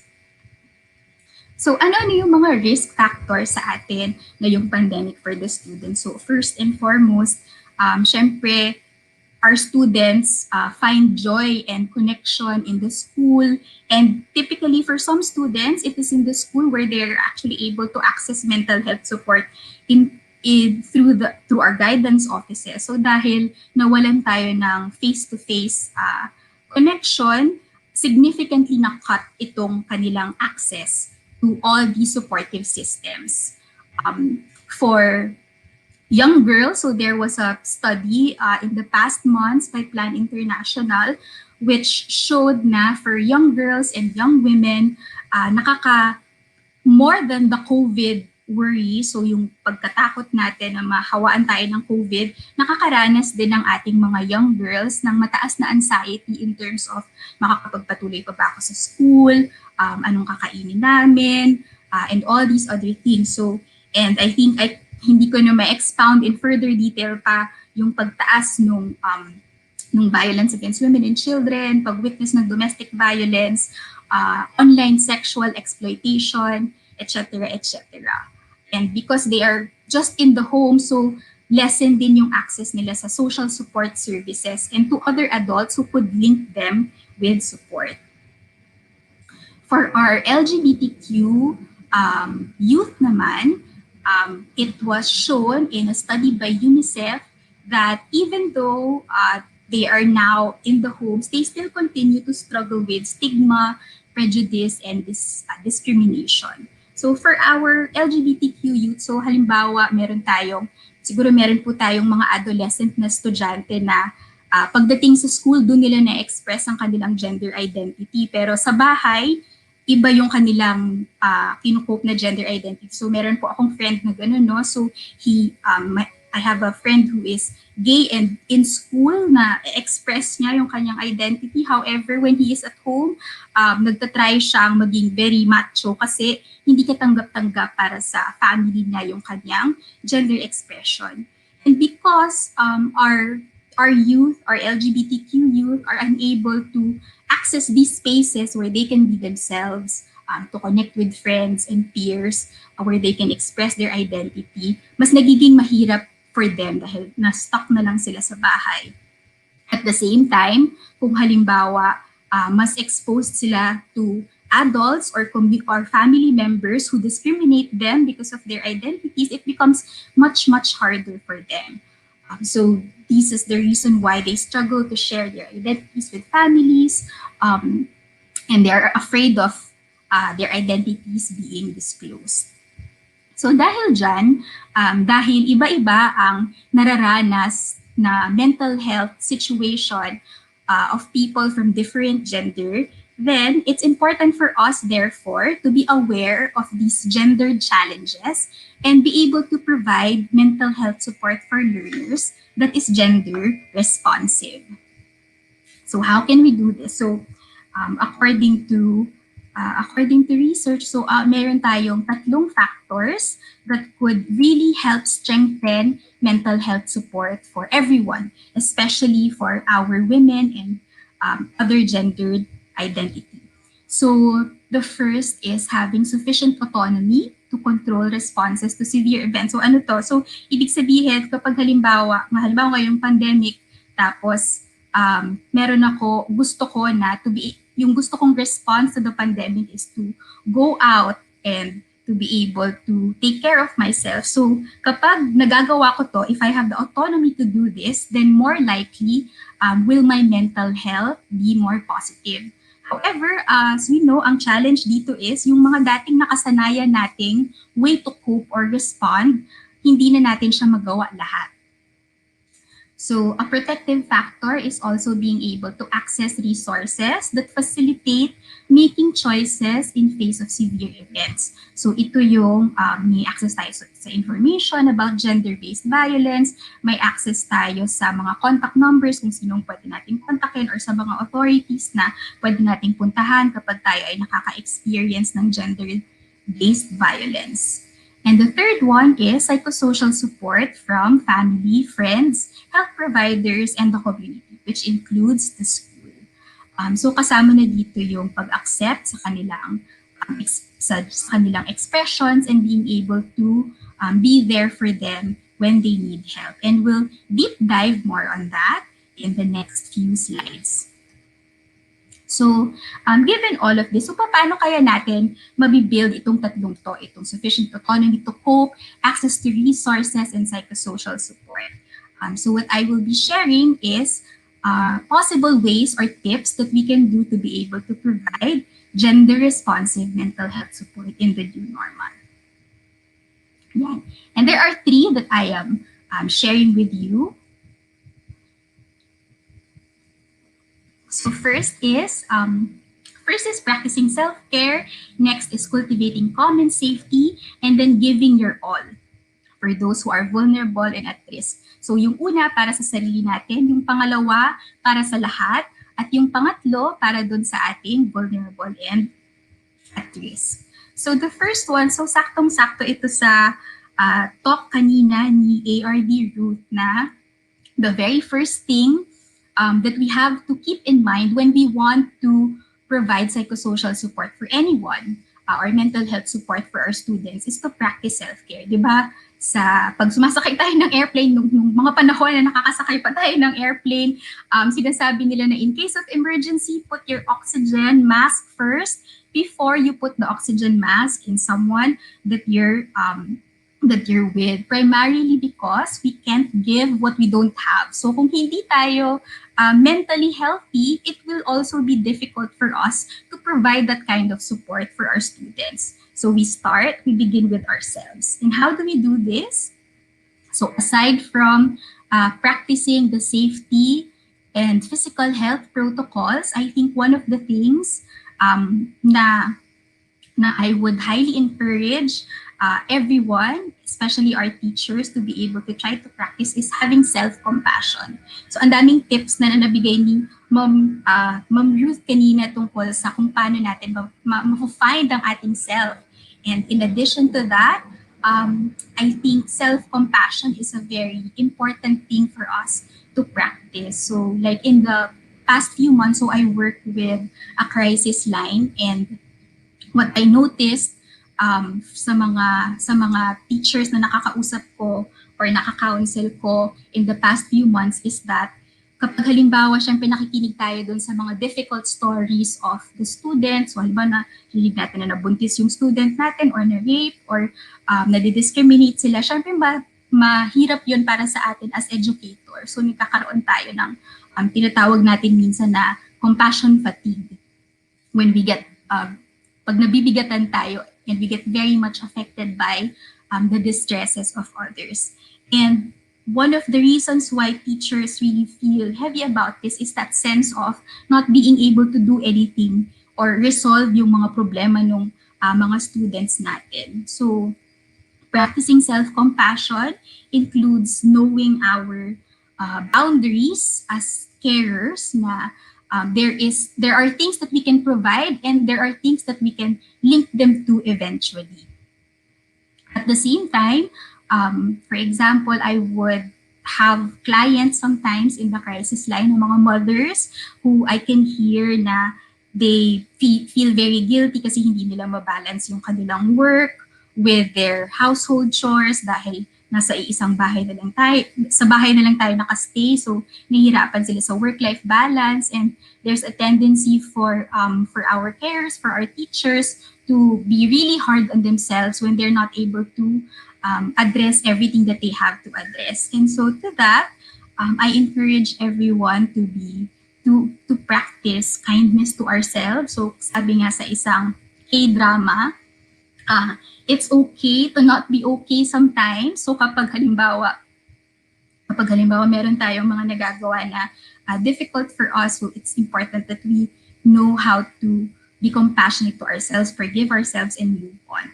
This also helps us be calmer in our situations. So the next one, in practicing self-care, and I think sobrang na-expound na to ni Ma'am Ruth kanina, is strengthening our connection and personal support system. So siguro just to add from what Ma'am Ruth mentioned, aside from connecting with family and friends, so one of the things that we can actually do is connect with mental health providers who are willing to provide us with psychosocial support. So ipa-plug ko po dito. So if you're interested, meron tayong tinatawag na katatagan online. So ito po ay isang psychoeducational class. So 6 classes siya, hosted by the Psychological Association of the Philippines. So I'm a volunteer facilitator there. So you can just log on to the site if you want to register. So this is completely free and it provides peer support for all Filipinos affected by the pandemic. There. And lastly, one way to practice self-care is being able to know strategies to be able to keep calm and cope with our current circumstances. So, kapag po, calm emotions are very infecting. So kapag tayo mismo sa sarili natin, kalmado tayo, namomodel natin siya for our children, for the people around us, and for the students also. So it's helpful na we know some of these strategies. So let's try something that you can practice. So, and have time naman. So, pwede po natin itong i-practice. One very quick way that you can promote calm within yourself is through what we call breathing exercises. So, I will teach you one. Ang tawag dito ay 4-7-8 breathing. So, I will demonstrate and then we'll try to do together kung nasaan man po kayo ngayon nanonood ng inyong Facebook Live or YouTube.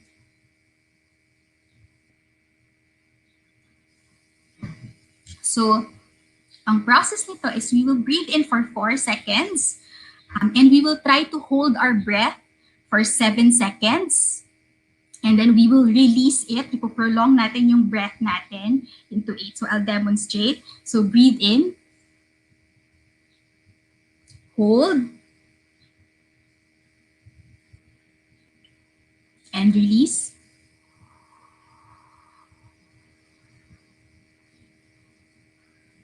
Okay, so let's try it po together. So this is something, alam kong sa pang-araw-araw nating work as teachers, may mga moments na nakakatuliro or may mga moments na sobrang nagsaspike yung emotion natin. So this is something that you can quickly do for relaxation. Sige, hanap po kayo ng comfortable position wherever you are.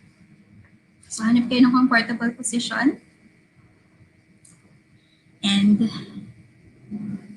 try to focus on your breathing. So, pansinin po natin yung ating paghinga at subukan natin huminga ng malalim in 4 seconds and inhale. Hold.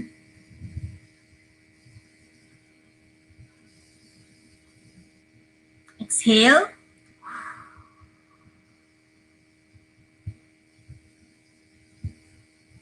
One more. Hold.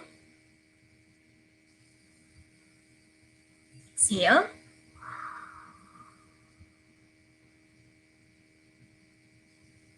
So you can try it on your own.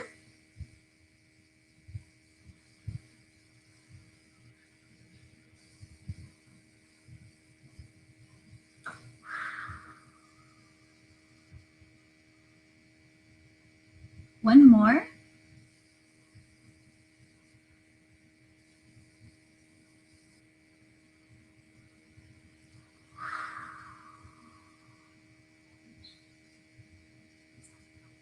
Okay.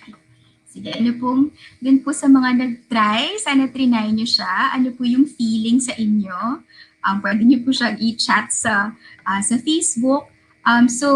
So these breathing exercises, it helps us to stay calm primarily because it regulates our nervous system. So nabibigyan yung brain natin ng time to collect itself from all the high emotions that we are feeling, and helps us do better in the next tasks that we will do in a calm and collected way. So pwede niyo po siyang gawin anytime. Pwede niyo rin po siyang ituro sa inyong mga students if you want.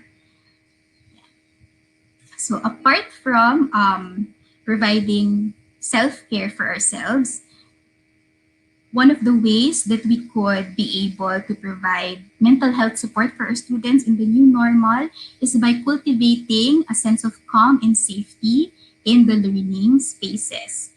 Dahil nga marami silang pinagdadaanan na stress, at kapag stress po kasi ang ating brain, so kung halimbawa ito yung ating brain, so ang ating brain ay may tinatawag na emotion center in the middle, at meron tayong part ng brain na in control of our cognitive functioning. And when we're very emotional, kapag yung ating emotional brain ang pinaka-active, yung ating thinking brain hindi siya masyadong nakakagalaw. So kapag ang ating students ay very much stressed and very much distressed about their situation, nahihirapan silang ma-absorb yung mga lessons, nahihirapan silang mag-cope sa mga situations kasi busy yung brain natin to attend to all those negative emotions. So to be able to help our students find calm and safety in our learning spaces, so merong suggestion ang child center of the 3 R's. So first is reassurance of safety.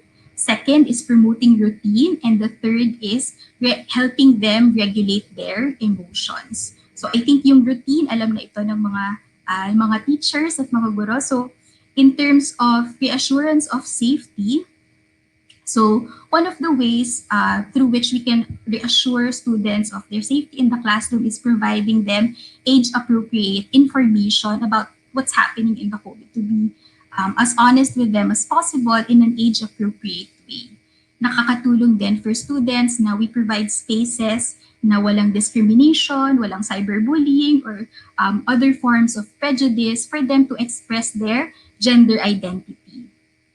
And at the same time, being able to provide information about gender-based domestic and online violence, so yung mga information campaigns natin, helpful yun for them because it empowers them to know about these things and where to seek help.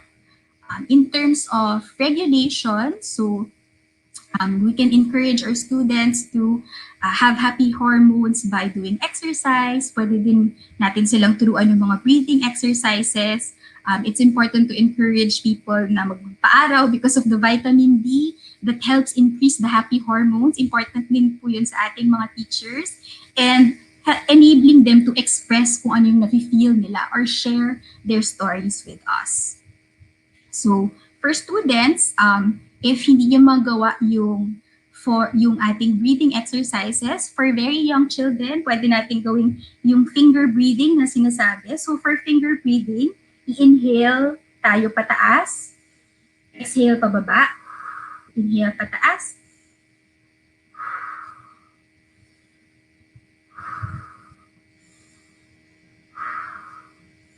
So, i-follow lang natin yung ating 5 fingers. So, that's a very quick calming exercise that we can provide for our students to help them regulate their emotions. So, yung magkaroon lang ng ganong moment na makakapag-breathe in at breathe out sila, nakakatulong na yon to help them regulate their emotions. The next one, dahil one of the biggest challenges for all our youth today, and most especially for those who feel that they can't find a sense of belongingness in the home or they can't express themselves. So it's very helpful for everyone na we provide spaces to help them keep connected. So it could be via teacher-student kamustahan spaces. So pwede siyang, alam kong may mga teachers who maintain chat boxes with their student or text their, so I know a teacher who texts her students pa isa-isa like on a weekly basis. So that could be something that you could do. Or dedicating a few minutes of one lesson for a virtual kamustahan. It's also helpful for students na makapag-provide tayo ng peer supportive opportunities for them, whether this is a buddy system or, for example, I know of a teacher friend of mine who teaches in Marikina. So alam naman po natin yung nangyari sa Marikina ngayon na nag-stop muna sila ng mga classes. So in lieu of, dahil it makes the student feel disconnected, so ang ginawa ni teacher was nagpa-approve siya kay principal na every week dun sa kanyang mga estudyante, meron silang weekly kwentuhan at kamustahan on different topics that are of interest to these high school students. So nag-usap sila about love language, about coping with stress, and nagkakamustahan sila. So these, even though it's online, so these learning spaces at the very least help our students still feel connected to their peers. So mga additional spaces for connection siya, especially for those who find it hard to find connection in their homes. The next one is to be able to provide avenues for our students to be busy and also avenues to help. So gusto din, so according to the study of Plan International, like young women or girls also want to feel empowered by helping out sa mga nangyayari. So this could be in very simple things. So encouraging them to take up new hobbies, providing safe ways for them to help with the community. For example, dun sa mga students natin na able and kaya naman to help with relief packing in a safe way and follows protocols for social distancing. That could be helpful for them because it makes them feel empowered and it makes them feel that they're doing something. It lessens yung sense of helplessness that you have while the crisis is ongoing. I know na meron ding mga teachers who tried to ask their students to write letters for frontliners to be able to cheer up the frontliners. So, two birds with one stone siya. So, the young students would feel na nakakatulong sila and at the same time, nakakatulong din siya for the frontliners because it gives them encouragement and motivation. It would also be helpful for us to ask the students per se on how do they want to take care of their mental health at this point in time. So giving them that empowerment. So again, for cultivating calm and safety in the classroom, so we can provide them with the 3 R's, keep them connected, and provide them avenues to be busy and support. So this is applicable for all students, not just those who are experiencing more gender-related risks to their mental health. So some kamustahan pa that you can do. So this is a kamustahan matrix from the UP Psych Serve. So this could be something that you could share with your students or maybe do in your virtual kamustahan. Para dun sa mga estudyante na hindi pa nila ma-articulate yung kanilang nararamdaman, para po dun sa mga nakakayanang mag-virtual, pwedeng yung fist to 5 na kamustahan. So parang ipapa-on nyo lang yung video nila at the start of the class, as you can just ask. So from fist to 5, kamusta ka ngayon? Fist yung hindi ka okay, 5 yung okay na okay ka. And then you'll just be able to see dun sa video if kaya kung kamusta yung lagay ng status ng mental health or mental health ng ating mga students. Doon lang po sa mga may capacity to do this. And thirdly, something that we could do naman, so this is more specific to those who are experiencing gender-related mental health distresses. So for students experiencing sexual harassment or gender-based violence, something that we can provide for them is giving our all, or our ALL. So this is adopted from the psychological first aid practices na kinonvert ng Ateneo Gender Hub into a very easy to remember acronym. So first, A is to attend to our students in a safe space. And I think ginagawa naman na po natin itong mga teacher. Kailangan lang nating humanap ng ibang paraan to be able to connect with them. So kapag may student tayo who are experiencing gender-based violence at nagkataon na tayo yung nakwentuhan nila, so providing a space that make them feel listened to and supported, at kung saan confidential yung kanilang mga sasabihin is already a very big thing. So in giving our all, we attend to them in a safe space. The next one is to listen to their story in a non-judgmental, empathic, supportive, and non-pressing way. So kapag magkukwento sila, hahayaan lang natin silang magkwento at hindi natin huhusgahan yung kinikwento nila. So some of the things that could be helpful for us is to avoid yung mga statements na nakakapagpa-feel sa kanila na either hindi natin sila pinapaniwalaan, or we are judging them or victim blaming them, or pwede din kapag sinasabihan natin sila na minamaliit natin yung pinagdadaanan nila. So for example, I have a friend who told her mother before that she was getting harassed by her uncle at home, and then yung response ng mom, and this is something na I think typical minsan sa mga ibang mga Pinoy na sabi na kasi akit sinong suot mo kaya ka ginanon ni uncle mo, ganyan. So yung mga ganun pong statements kailangan natin siyang i-avoid, because these things dinidibdib po ito of people who are victims of sexual harassment. So iniisip nila na sila yung may kasalanan kung bakit sila na-harass. So let's try to avoid these kinds of statements when we are listening to our students who are story sharing. Or isabihin natin na wala lang yun, huwag mo na isipin, huwag mo na lang pansinin, trash ka lang nun, or magkukwento tayo ng kwento ng ibang estudyante. So it's important that we listen to what they are talking about.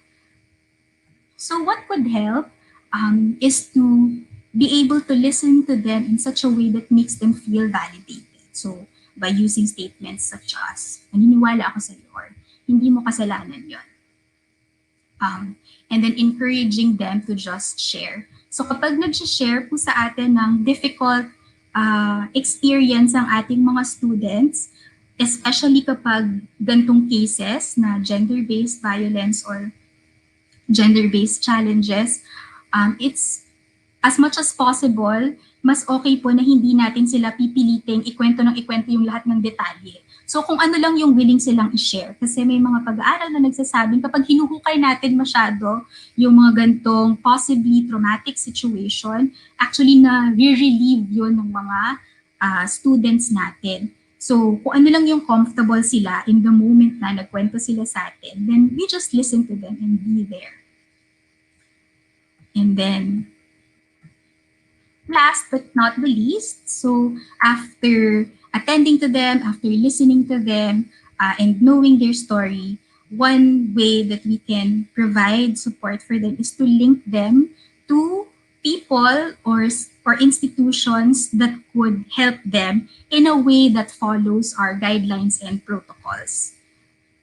So first, we check for overall safety. So for example, in my work, in the crisis line. So meron akong isang caller before na nag-report siya about getting harassed by someone in the family. So the first thing that we do is to check for safety. So kamusta ka ngayon? Nasaan ka? Nandun kasama mo ba tong tao na to na nangaharas sa'yo? So ang sinabi naman niya sa akin nung client ko ng time na yun was yung kanyang harasser was already dead pala. So nasi-stress lang siya ngayon kasi naaalala niya yun dahil sa circumstances ng pandemic. So the next thing to do in linking is checking for support and coping. So asking them, so sino yung nakakausap mo tungkol dito? Sino yung nakakaalam nito? Just to be able to map kung saan nakakakuha ng support si student. In the case of the counselee that I was talking to, so her support system was her sister. And then after that, trying to deliberate how we can be able to link them to people who would be able to help them better. So kasama po dun sa pag-practice natin ng self-compassion and then pag-acknowledge ng ating boundaries of care is being able to accept na hindi lahat ng problema ng students natin kaya nating punan. Pero merong mga tao or mga institution na kayang pumunan nun. And therefore, that's why we coordinate care. And I think this is something na praktisado naman natin. So it's helpful for us during these times to update our referral protocols in the school to be able to provide students ways to access kung saan ba sila pwedeng mag-report, paano ba sila ililink sa support services.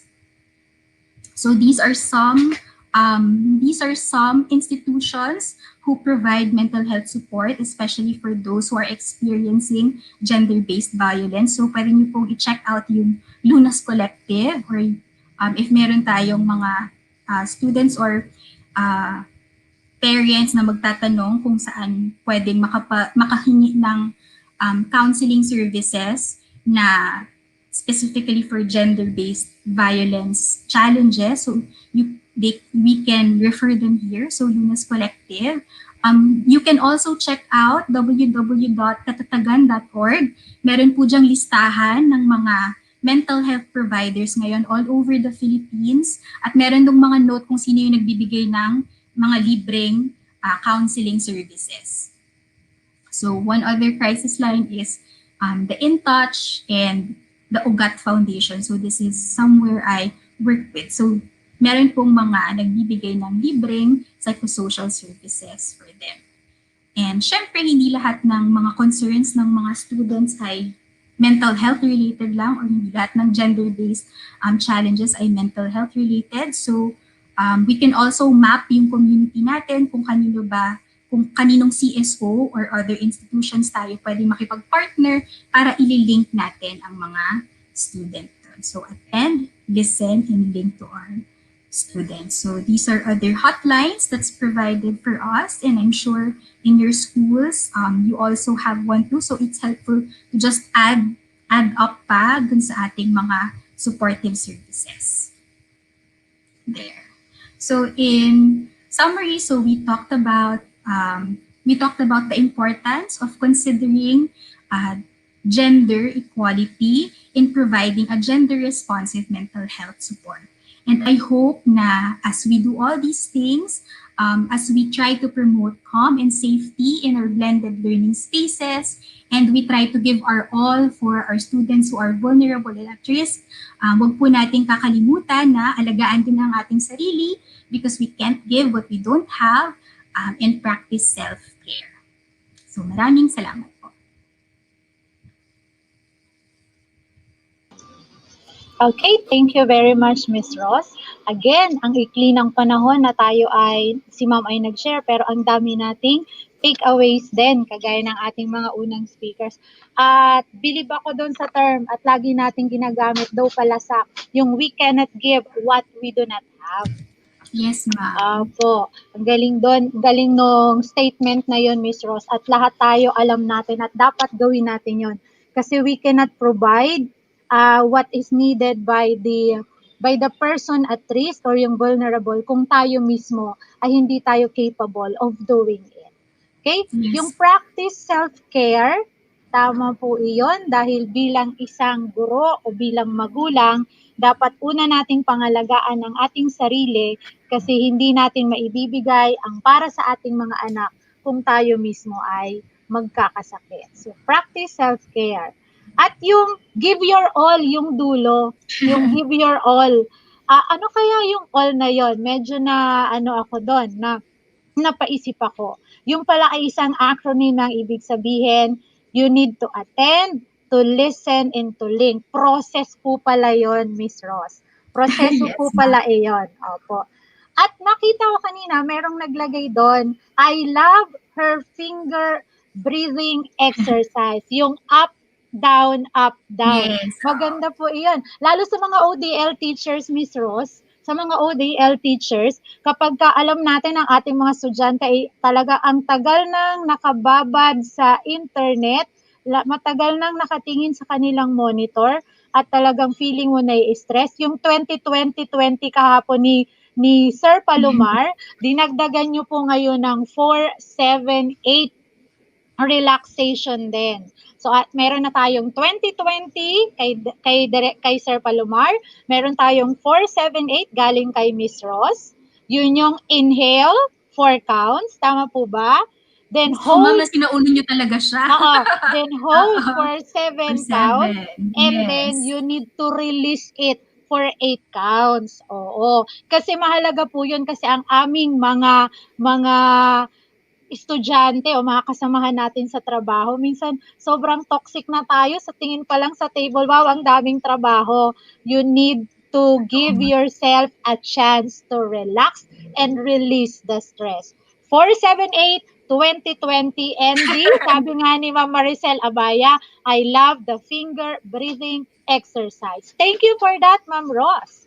Okay. Welcome po. Opo. Marami Meron pa po yan kayong masisearch din sa YouTube if you want. Opo. Pero maganda po yung sa inyo manggagaling, yung first-hand info nung mga yon. Kasi feeling ko, naging effective yon sa mga clients ninyo. Kaya yun ang sinishare ninyo.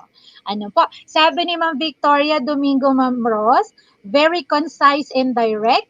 I really admire how very well the information has been shared. Congrats, Ma'am Ross. Watching from Banilad National High School, Nasugbu East, Nasugbu, Batangas. Welcome, Ma'am Victoria. Miss Ross, malayo ang nararating ng ating sharing kasi ito po ay all over Calabarzon. And malamang meron pa pong ibang mga taga-regions na nanonood sa atin. From Ma'am Jennifer Caraan Rosales, active si Ma'am Jen. We cannot give what we do not have.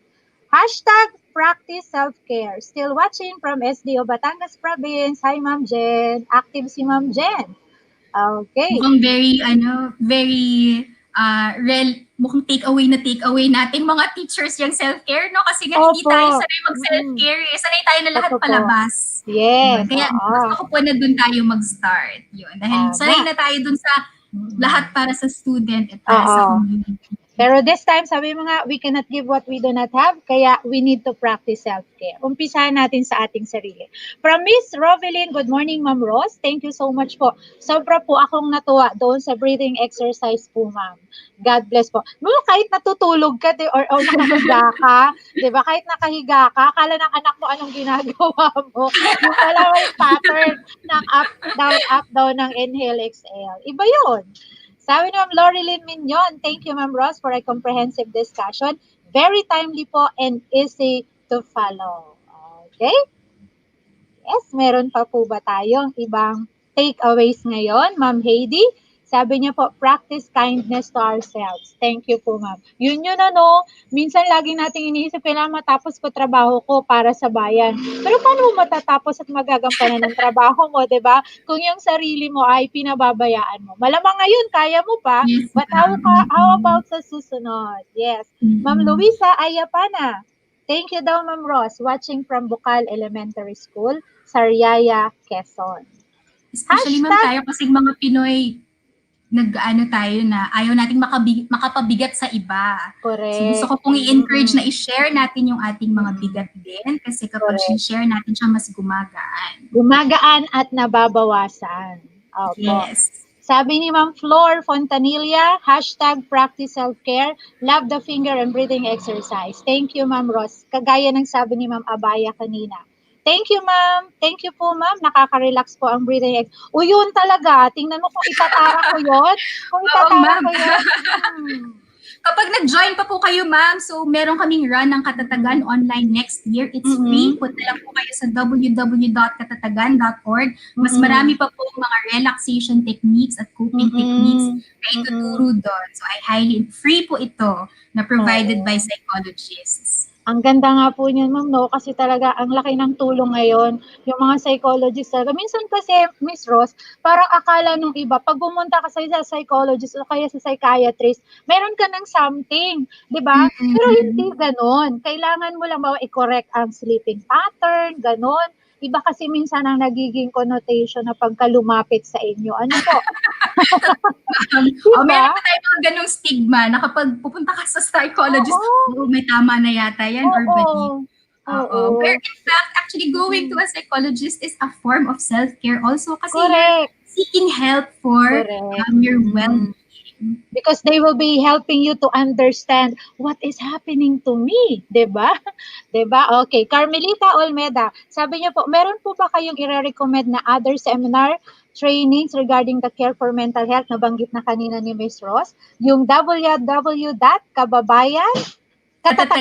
Sorry. Yes, ma'am. No worries. Okay, thank you, ma'am.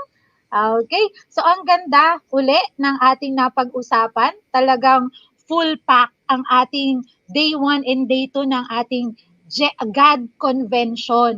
Talagang napagsama-sama ang mga napapanahong mga topics na makakatulong sa ating mga anak, sa estudyante, sa mga magulang, sa ating mga working moms or sa personnel, even sa mga kalalakihan. Yung simpleng breathing exercise na yun ni Miss Ross ay patikim pa lang pala. Kasi doon sa kanilang free na program ay marami pa tayong makikita. Okay? So feeling ko wala na po tayong mga takeaways kasi sama-sama na nilang naibigay kanina. So at this point, we will be calling again Dr. Luz Osmeña, our HRDD Chief, for the presentation of Certificate of Recognition. Ma'am Luz? Yes, again, good morning. Good morning again, Ma'am Bane. And congratulations, Ma'am Rose. Ang galing naman. Hindi ko makakalimutan yung 478. Huh? Yes, ma'am. And of course, the inhale, exhale, breathing exercise for our students. Ang galing talaga. Kahit na ang mga teachers ay naka-online, itataas lang ni teacher ang kanyang kamay at magbilang siya, no? Mag-uumpisa ng mag-exercise sa mga bata. Wow, ang galing. So now, maraming salamat. So, we would like to present the certificate of recognition to you, ma'am. As I read the text, this certificate is awarded to Rose Lorraine G. Fortunado, Consultant Positive Workplace, in grateful acknowledgement of her expertise as resource person during the 2020 DEPED Calabarzon GAD Convention with the theme Generation Equality, Embracing Challenges in the New Normal, conducted by the Department of Education, Region 4A Calabarzon, through the Human Resource Development Division on December 4, 2020 via Facebook and YouTube Live, given this 4th day of December 2020 through Facebook and YouTube Live. Signed, Regional Director, Wilfredo E. Cabral. So thank you very much once again, ma'am. Palakpakan natin si ma'am. Okay.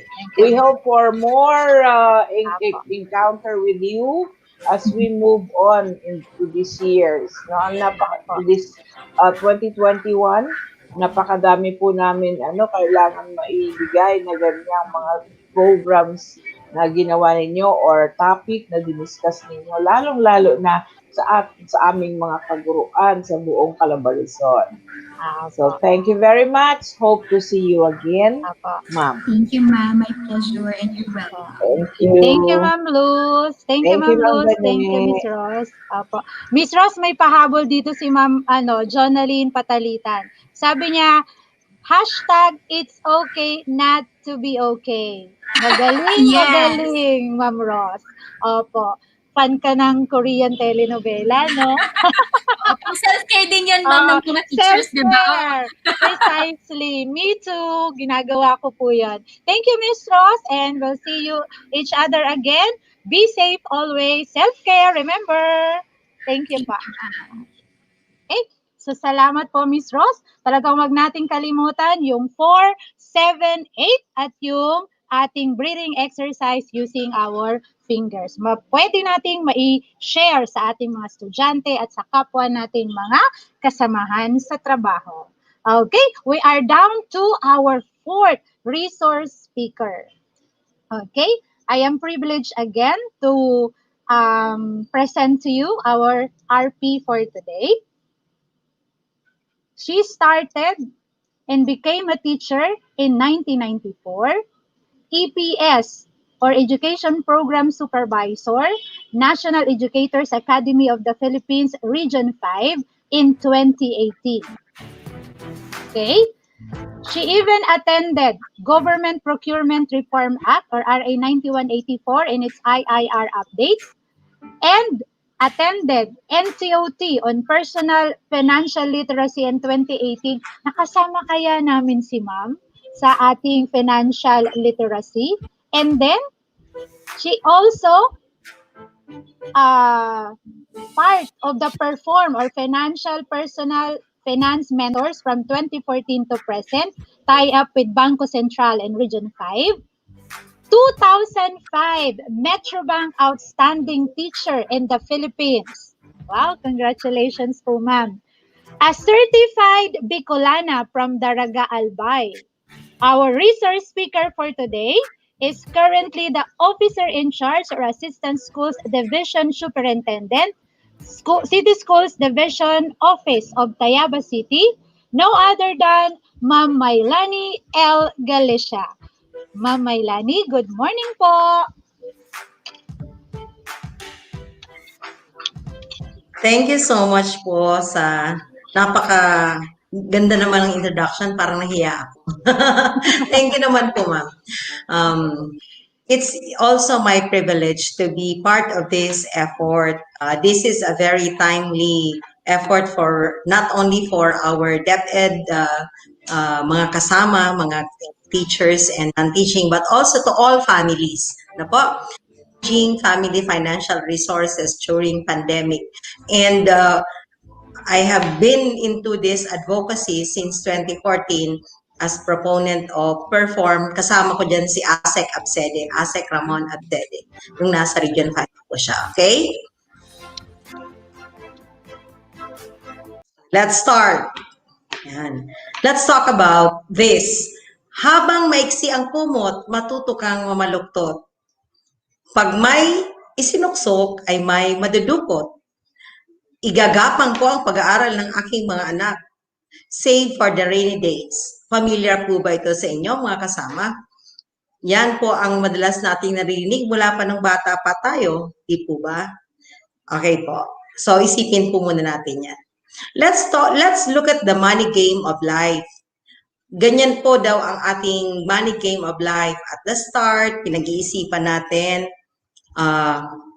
yung pag-aaral, paano makakuha ng trabaho pagkatapos na mag-aral, pinag-iisipang mag-asawa, bumuo ng pamilya, merong bahay, magkaroon ng isang buong pamilya, mag-retire, pagkatapos nating mag-retire, kuha ulit ng job. At saka tayo ay nandun na, mag-finish na. Pero hindi po ganyan lagi ang ating buhay, di po ba? Ay minsan nagkakapalit-palit yan. Merong nauna yung raise a family bago yung buy a house and even before getting a job. So, hindi po ganyan lagi ang buhay natin. Iba-iba po ang pinagdadaan natin tulad ng pandemya.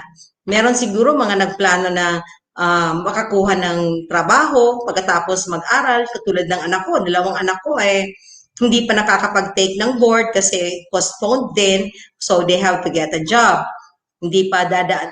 Maraming nabago sa plano, ano po? So, ganito po ang money game of life.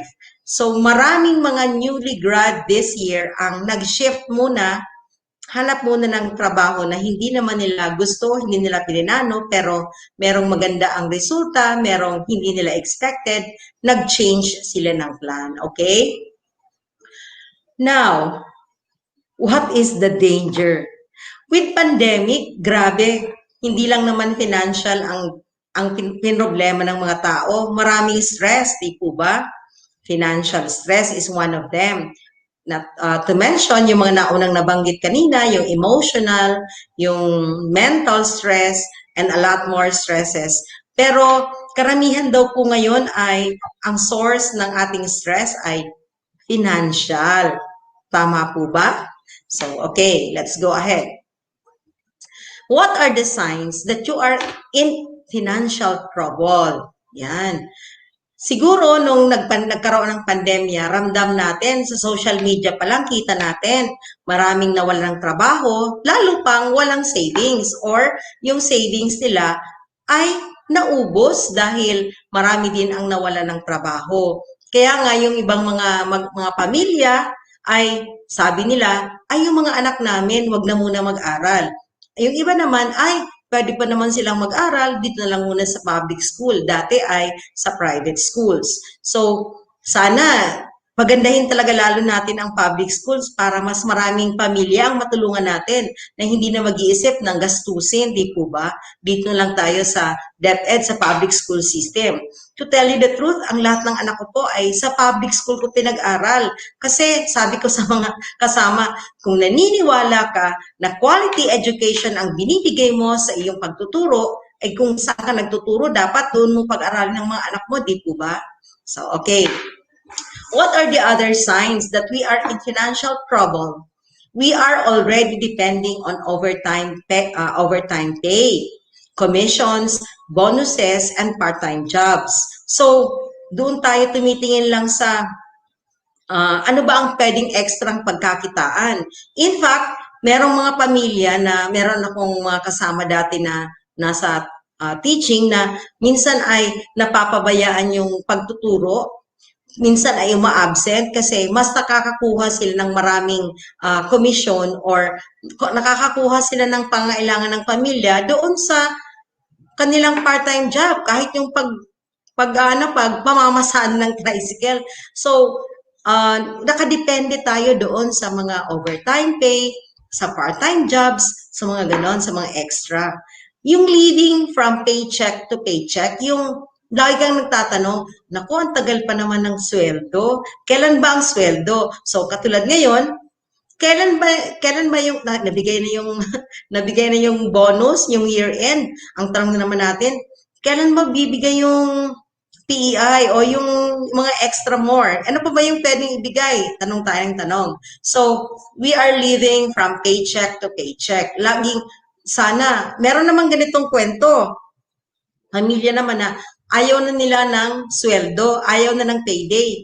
Kasi ang iniisip nila, anak ko, sweldo na naman, maghahanap na naman ako ng pang-abono kasi kulang pa yung sweldo doon sa mga bayarin, okay? Nako, eto pa, ano ang mga signs pa that we are in financial trouble? For those who are using credit cards, some of us, pansinin natin, yung palagi na lang yung minimum balance ang nababayaran natin at yung outstanding balance ay tumataas. So, you go over your credit limit, lalo na yung mga pamilya na mahilig doon sa mga online shopping, makikita mo nito, ay, click lang ng click, ang bilis, ano po? Tapos, later, ay, tuwang-tuwa ka, may dumating na package, may mga dumarating, uso ngayon ng online marketing. So, ay, yun pala, lumagpas ka na sa credit limit. Marami kang withdrawals. Ang dami, mabilis kasi naglipatan na sa e-banking. Okay? Then, you miss payments. You pay late doon sa mga bills natin ngayong pandemic dahil nagbigay ang Meralco, nagbigay ang Prime Water ng palugit, tapos ang hindi natin ine-expect, yung mga darating na buwan, dumodoble, naka-carry over yung mga arrearages, yun hindi natin anticipate. So, we have to keep track of those bills. Ano po? Availing of balance transfer options from one credit card to another. Sa atin naman sa DepEd, ang term naman ng iba dyan, kung hindi man credit card ang ginagamit, ay nag-buy out. Ayan. Meron kang utang sa isang bangko, pinasa mo dito. Gusto ko mas marami ang net take-home pay from the loan or loan proceeds, sorry. So, ang ginawa mo ay pina-assume mo doon, nilipat mo from one lending institution at saka nilipat mo doon para madagdagan yung loan proceeds. Having your credit card revoked by issuing bank. So, in trouble ka talaga pagka nire-revoke na yung iyong issuing bank. Okay? Now, makita ninyo dito na pag kayo ay hindi marunong mag-control ng inyong credit cards, ang mangyayari ay laging minimum ang iyong binabayaran. At the end of some months, ang nangyayari, konti lang po ang nababawas doon sa outstanding balance. Lahat ng ibinabayad mo ay puro sa interest lang siya napupunta. Okay? Now, you are also in financial trouble when receiving a second or third notice from your creditors or from the lending institutions that you sign a contract with. You are already being denied of credit because of negative information as borrower. Yung iba sa atin, may mga nakakausap tayo dyan na tulong sa ating legal officers doon sa hindi sila hindi ma-approve yung kanilang loan application sa isang bangko dahil hindi tayo aware na merong negative file information system.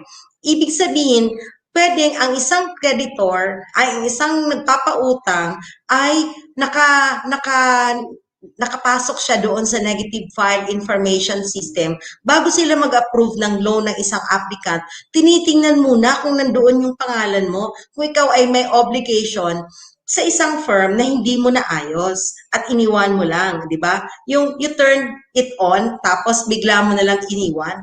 Naranasan nyo na ba yun? Okay.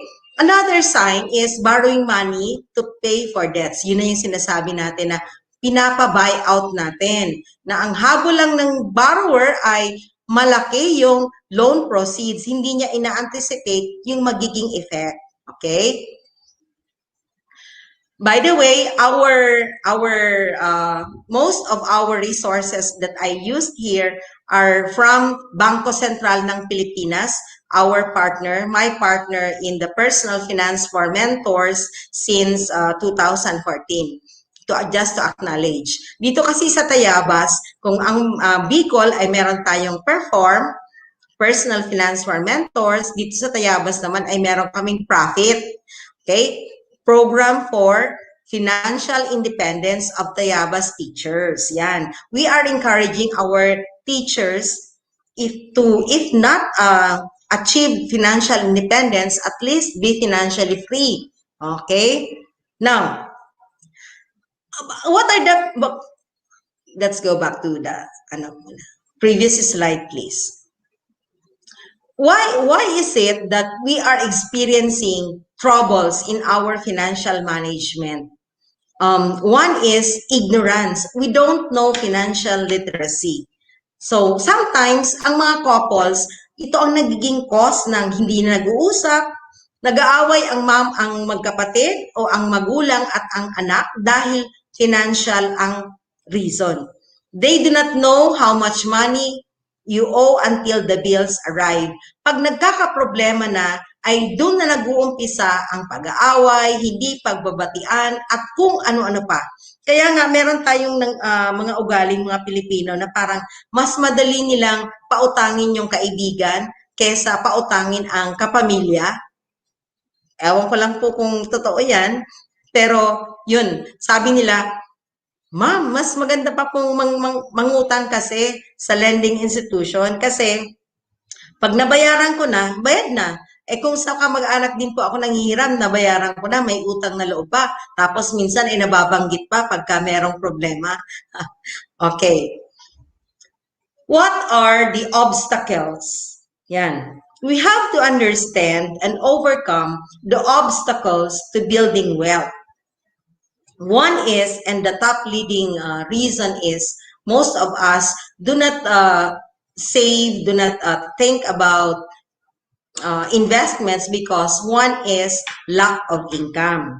Second is, kaya wala nang income, we have poor spending habits. Sa pamilya, yung ang ginagawa ng mga magulang ay minsan ay, ayan, parang yung one day millionaire, yung, ay, nako, dumating ang ganito. So, lahat, pagbibigyan ko itong mga anak ko kasi hindi ko na nga sila napagbigyan nung wala pa ako. Ngayon pang meron na, ganun pa rin ba? So, ganun siya. Pangatlo, procrastination, yung tsaka na lang. Ay, pagka nag-alok, yung mga nag-aalok sa atin ng insurances, ng savings, kahit yung mga life plan, sasabihin ng mga ano, ay nako, saka na lang. Tapos, yung iba naman, pagka nag-offer sila, halimbawa, life plan, sabihin, ito ay sigurado kasi di ba doon sa money game of life, nakita natin, ang isang pamilya nagkaroon ng anak, nag-aral, nagkaroon minsan ng mga pagkakataon na nauuspital. Tapos, ay mag-aasawa na naman yung anak. Now, diretso, may na-ospital o di kaya may namatay, worst. Ang attitude natin ay, bahala na. Yun. We lack self-confidence and we have pressure from family and friends. And one is, we have low financial IQ. Okay? What is really our goal in life? As government employees, tinatanong ko sila, are you financially secured?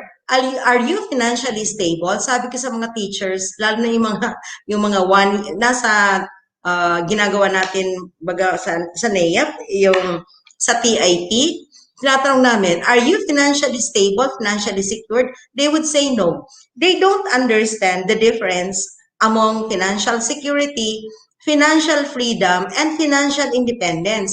Akala nila hindi sila financially secured. Sabi ko, the fact that every month you are receiving your salary, you are financially secured.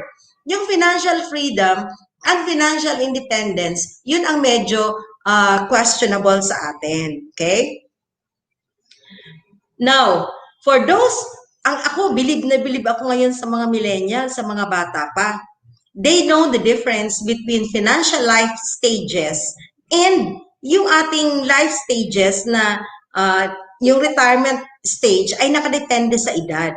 So yung start-up stage, build-up stage, asset allocation stage, retirement stage, iba ang definition nila pagdating sa financial life stages.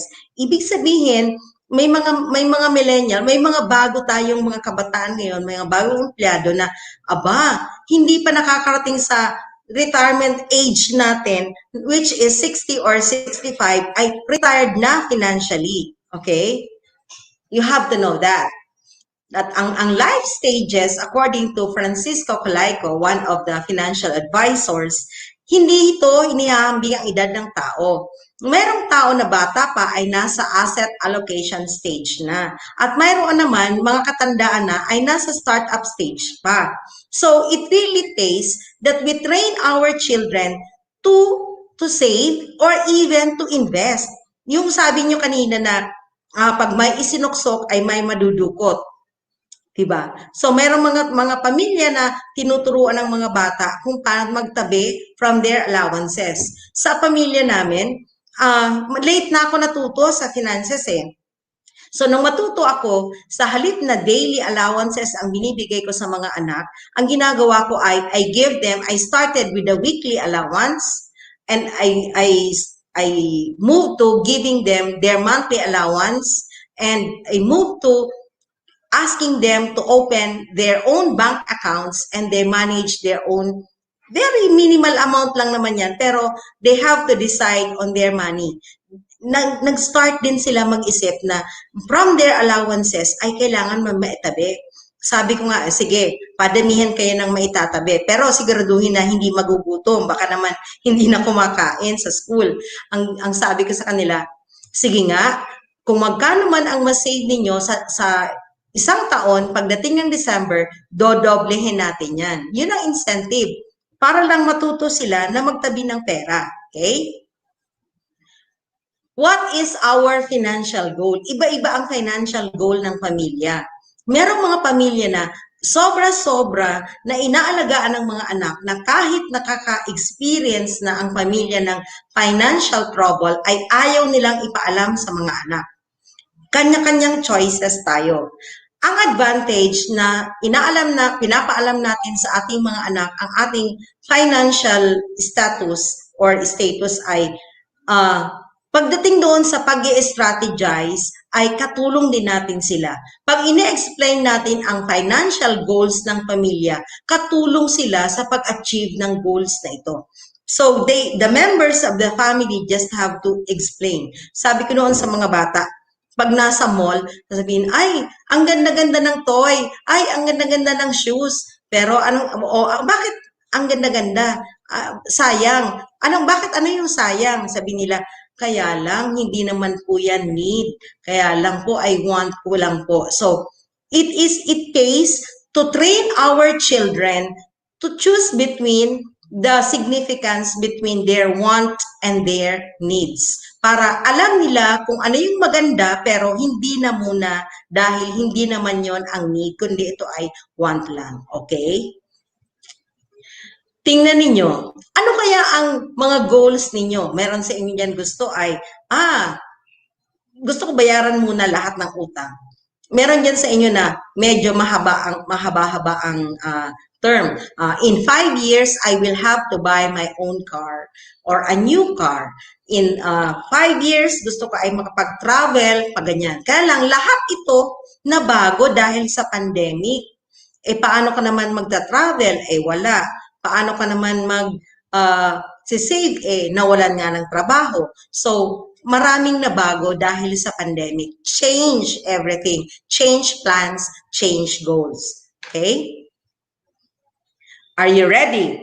These are now the basic strategies that we can suggest every family to get over what challenges were brought by the pandemic. Okay? How do I get in shape financially? So, tingnan natin. First step. Okay. We have to improve our cash flow. Paano yun? Sana nga merong gripo na ang lumalabas sa gripo ay pera, no? We have to make more money. And if we cannot make more money, the other strategy is you spend less money.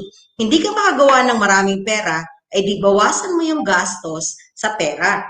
And stick to your goal, needs versus wants. Then you look at your budget and cash flow and stick to the ratios. Ang iba sa atin ay may mga ratios. Gusto nila ay 30% savings, 20% education, 10% ganito, 10% commodities, so on and so forth. So, may mga ratios. So, ang gawin ninyo, tingnan ninyo yung cash flow ninyo at mag-set kayo ng sarili nyong ratios. Okay? Part of improving cash flow is, one, you have to be contented with what you have. So, halimbawa ako, malayo ako sa family, ay dito na muna ako, at okay lang na ang gamit ko dito sa tinitirahan ko, ganito lang. I live with the minimum. We avoid all forms of gambling. Siguro naman, at this time, pandemic, ay wala na munang mga bisyo. Ano po? Quit smoking, drink moderately, don't do drugs, lalong-lalo na. Biruin nyo, yung isang cigarette pala na ganyan, magkano na ba siya ngayon? Hihit-hitin mo lang siya, susunugin mo lang siya. 3 times a day, i-compute mo siya in 1 week, in 1 month, in 1 year. Ay pwede ka nang bumili ng isang ng isang pwede mong pagkakitaan, di ba? Take public transport. Medyo hindi yan ngayon applicable kasi pandemic yan. Ngayon, napamahal yung mga pamasahe, yung gastos dahil tumaas yung mga pamasahe sa public transport. Hindi rin naman, bawal din naman yung mag-share-share ng sakyan. So, mayroon ding magandang nangyari ngayong pandemic, na-appreciate natin yung ganito, na pwede rin naman pala tayo mag-usap-usap na online. Then, we bring lunch to work and we cut consumption on expensive coffee and soft drinks. Wala ng soft drinks, okay? To improve cash flow, we don't get obsessed with expensive brands. Tingnan nyo, hindi mo kailangan bumili ng maraming lipstick, ng maraming makeup, kasi natatakpan din naman ng mask. So, use your cash. Don't use credit card kung hindi kailangan. Pero yung magagaling gumamit ng credit card, they defer payments and they enjoy their businesses while they're using their credit card. Yun ay kung mamomonitor mo. Avoid excessive texting, internet surfing, and check your subscription plans. Anong ibig sabihin ko nito? Kung meron ka sa workplace, libreng internet, huwag mo nang gamitin yung nasa cellphone mo. Para makatipid ka, dun tayo sa shared net connection. Ito talaga ang pinakamagastos. Avoid extramarital affairs. Okay? One technique is to ask yourself, and not once, but several times, if you really need a product. Lalo ngayon, usong-uso ang online shopping. Let us practice what we have learned from our parents. Yung delayed gratification, yung noon kasi naaalala ko, mag-iipon ka talaga bago mo bili yung isang bagay. Pero ngayon, hindi mo pa nababayaran, ay kailangan gusto mo na. Kaya napapadalas yung utang, okay? Yung delayed gratification ay, kung pwedeng wag na munang umutang, ay wag na muna, okay? So, we stick to that idea, needs versus wants. I would like to emphasize, let us always keep in mind, from children to adults, needs versus wants muna, okay? Getting rid of bad debt. Ngayong pandemic, ito ang naging problema natin. Paano kung nawalan tayo ng trabaho at meron kang mga utang? Mangyayari talaga yung ganyan. So, ang ginagawa natin dyan, ang sinasuggest natin ay you do either, unahin mo muna yung mga malalaking utang. Kung hindi man mauna, ay gamitin natin yung snowball strategy. We start with a small debt, then next. So, yung lumalaki yung snowball. Yung isang strategy ay inuuna natin yung mataas ang interest. So, we have to explain that to the members of the family who can already understand that we have to get rid of a bad debt. Ang bad debt ay yung hindi gumagalaw, nag-accumulate ng interests. Remember that the new status symbol is zero debt. Okay? Yan, buying too many wants and constantly living beyond your means can cause you get into serious debt. Yung pagbili mo lang kung ano-ano na hindi mo naman kailangan, ang mangyayari niyan pagdating ng panahon, ipagbibili mo lahat ng meron ka kahit yung kailangan mo na. Okay? Maraming pamilya ang naging ganyan. Getting out of debt means you have to first admit that you are in a debt problem. You have to change your lifestyle. You have to avoid loans and still paying for your debt. And sabi na nga natin, ako, when I decided to advocate financial literacy, pinutol ko ang credit card. Para I pay on anyway, ang atin namang DepEd ATM ay pwede po namang gamitin yan, pwedeng iswipe. You can pay on your debit card, yung using your ATM account, ATM ng DepEd. Okay? Stop paying yourself. Yung tipong gusto mong mag-relax, magkakape ka sa isang coffee shop na ang isang cup ng kape ay 150 pataas, samantalang sa bahay mo, isang cup ng kape ay wala pang 20 pesos. Yan. Iwasan natin ang magpa-structure ng loan.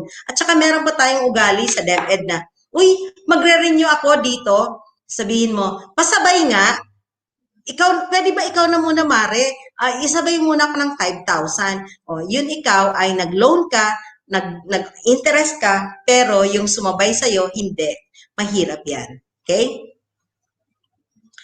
Factors considering in borrowing, you have to really decide together with the whole family if you are going to borrow, how much you're going to borrow, and can you afford to pay the amortization. Mahirap yung uutang ka na yung ibang members ng family hindi alam na ang dinadala mong pera sa pamilya ay galing pala sa utang at malalaman na lang nila pag magbabayad na. Okay? Away yan. And yan, step number 3 is you have to set up your emergency fund and you have to do paradigm shift from the old model, mental model na income minus expense equals savings. Let us try to do our best to adopt yung income minus savings muna equals expenses. And we are advocating, unang-una sa ating mga DepEd employees, kahit yung pag-ibig 2 lang muna. Gawin natin, pag-ibig 2. You have to know that kung anong pag-ibig 2, okay? We have to set up our emergency fund. Good if you have 2 months. 3 months, that will be better. If you have 4 months, great job. And it will be excellent if you have 5 months savings. Anong ibig sabihin yan? Kung magkano ang gastos ng pamilya for 1 month, isave mo siya. Kasi halimbawa, actually, excellent is at least 6 months. Kasi kung mawala ka ng trabaho, mas-spend ka, meron kang immediate na pwedeng magastos. Pangit din naman ng sobra-sobrang emergency fund. Ibig sabihin, lahat ng iniipon mo ay anytime pwede mong kunin. Okay? Then, insurances. Step number 4, marami sa atin, ini-insure natin ang ating mga sasakyan, ang ating mga kagamitan, pero hindi natin ni-insure ang ating sarili at hindi natin ni-insure ang ating health. Naranasan ko yan last year, mga kaibigan. Nung ako ay magkasakit, wala pala akong health insurance, kundi PhilHealth lang. At alam niyo naman ang issue pag PhilHealth lang ang healthcare mo. Okay? Next, please. Yan. We have step number 5 na po. Malapit na. Investing for your future. Ang dami-daming mga strategies kung saan kayo pwedeng mag-invest. You have a lot of options. Don't say that wala akong option, wala akong choice. You just have to explore kung saan merong option. Try to work for that, giving yourself options. Giving yourself choices. Pangit yung sabihin natin na, ay wala naman akong choice, ito na lang ang kaya ko. Okay? Explore. Investing in your future may also mean involving in the following different securities. Okay? Tingnan nyo na lang po yan. Explore nyo na lang po yan. You will have more time to do that. And if you are interested, you may ask your own bank. Okay? Financial securities. You can read more of this. Next. Stocks. Ang iba nakakatuwa. Mga bagong teachers natin, nag-i-stock market. At alam naman nila yan na kahit na may recession, kahit na konti lang, ay tataas pa rin ito. Ang sabi ng Bangko Sentral, mula ng February hanggang ngayong October, tumaas din, dumami ang mga Filipinos na nag-banking. Most of us maybe went into e-banking. Okay? Manage pool funds. Marami tayong options dyan. You explore. Okay? Next.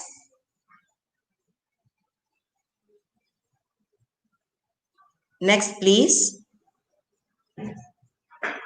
Diretso na tayo. Yan. Marami yan. We proceed. Sabihin mo kay Sir Ken. Okay, diretso. Yan. What investment structure or instrument will I choose? You are given the different options then. Okay, let me show you very quickly kung ano yung mga options. Yan. It depends on your income, your goal, your risk tolerance, your time horizon. Pag habang bata pa, mas maganda mag-umpisa na. Okay? Yan. You just ask your financial advisors. Bawat region meron yan. May group tayo. Mga taga-NEAP kasama natin, meron yan. Maraming pagkakataon na pwedeng pag-usapan yan. Okay? Kung meron sa inyong nag-aalok na, dito ka, your money will be doubled in 2 years, 3 years, use the rule of 72. Ano ba yung rule of 72? Okay, tingnan natin. Sir Ken? Rule of 72, ito tip natin. Take the number 72 and divide it by the annual rate of interest that your money is earning, determining the number of years it will take for your money to double. So kung marami ngayon ng mga scammers mag-offer sa inyo, dito mo ilagay ang pera mo. Kasi ang lumalabas ngayon sa banking, marami ang nag-i-invest. But you really have to choose where to put your money.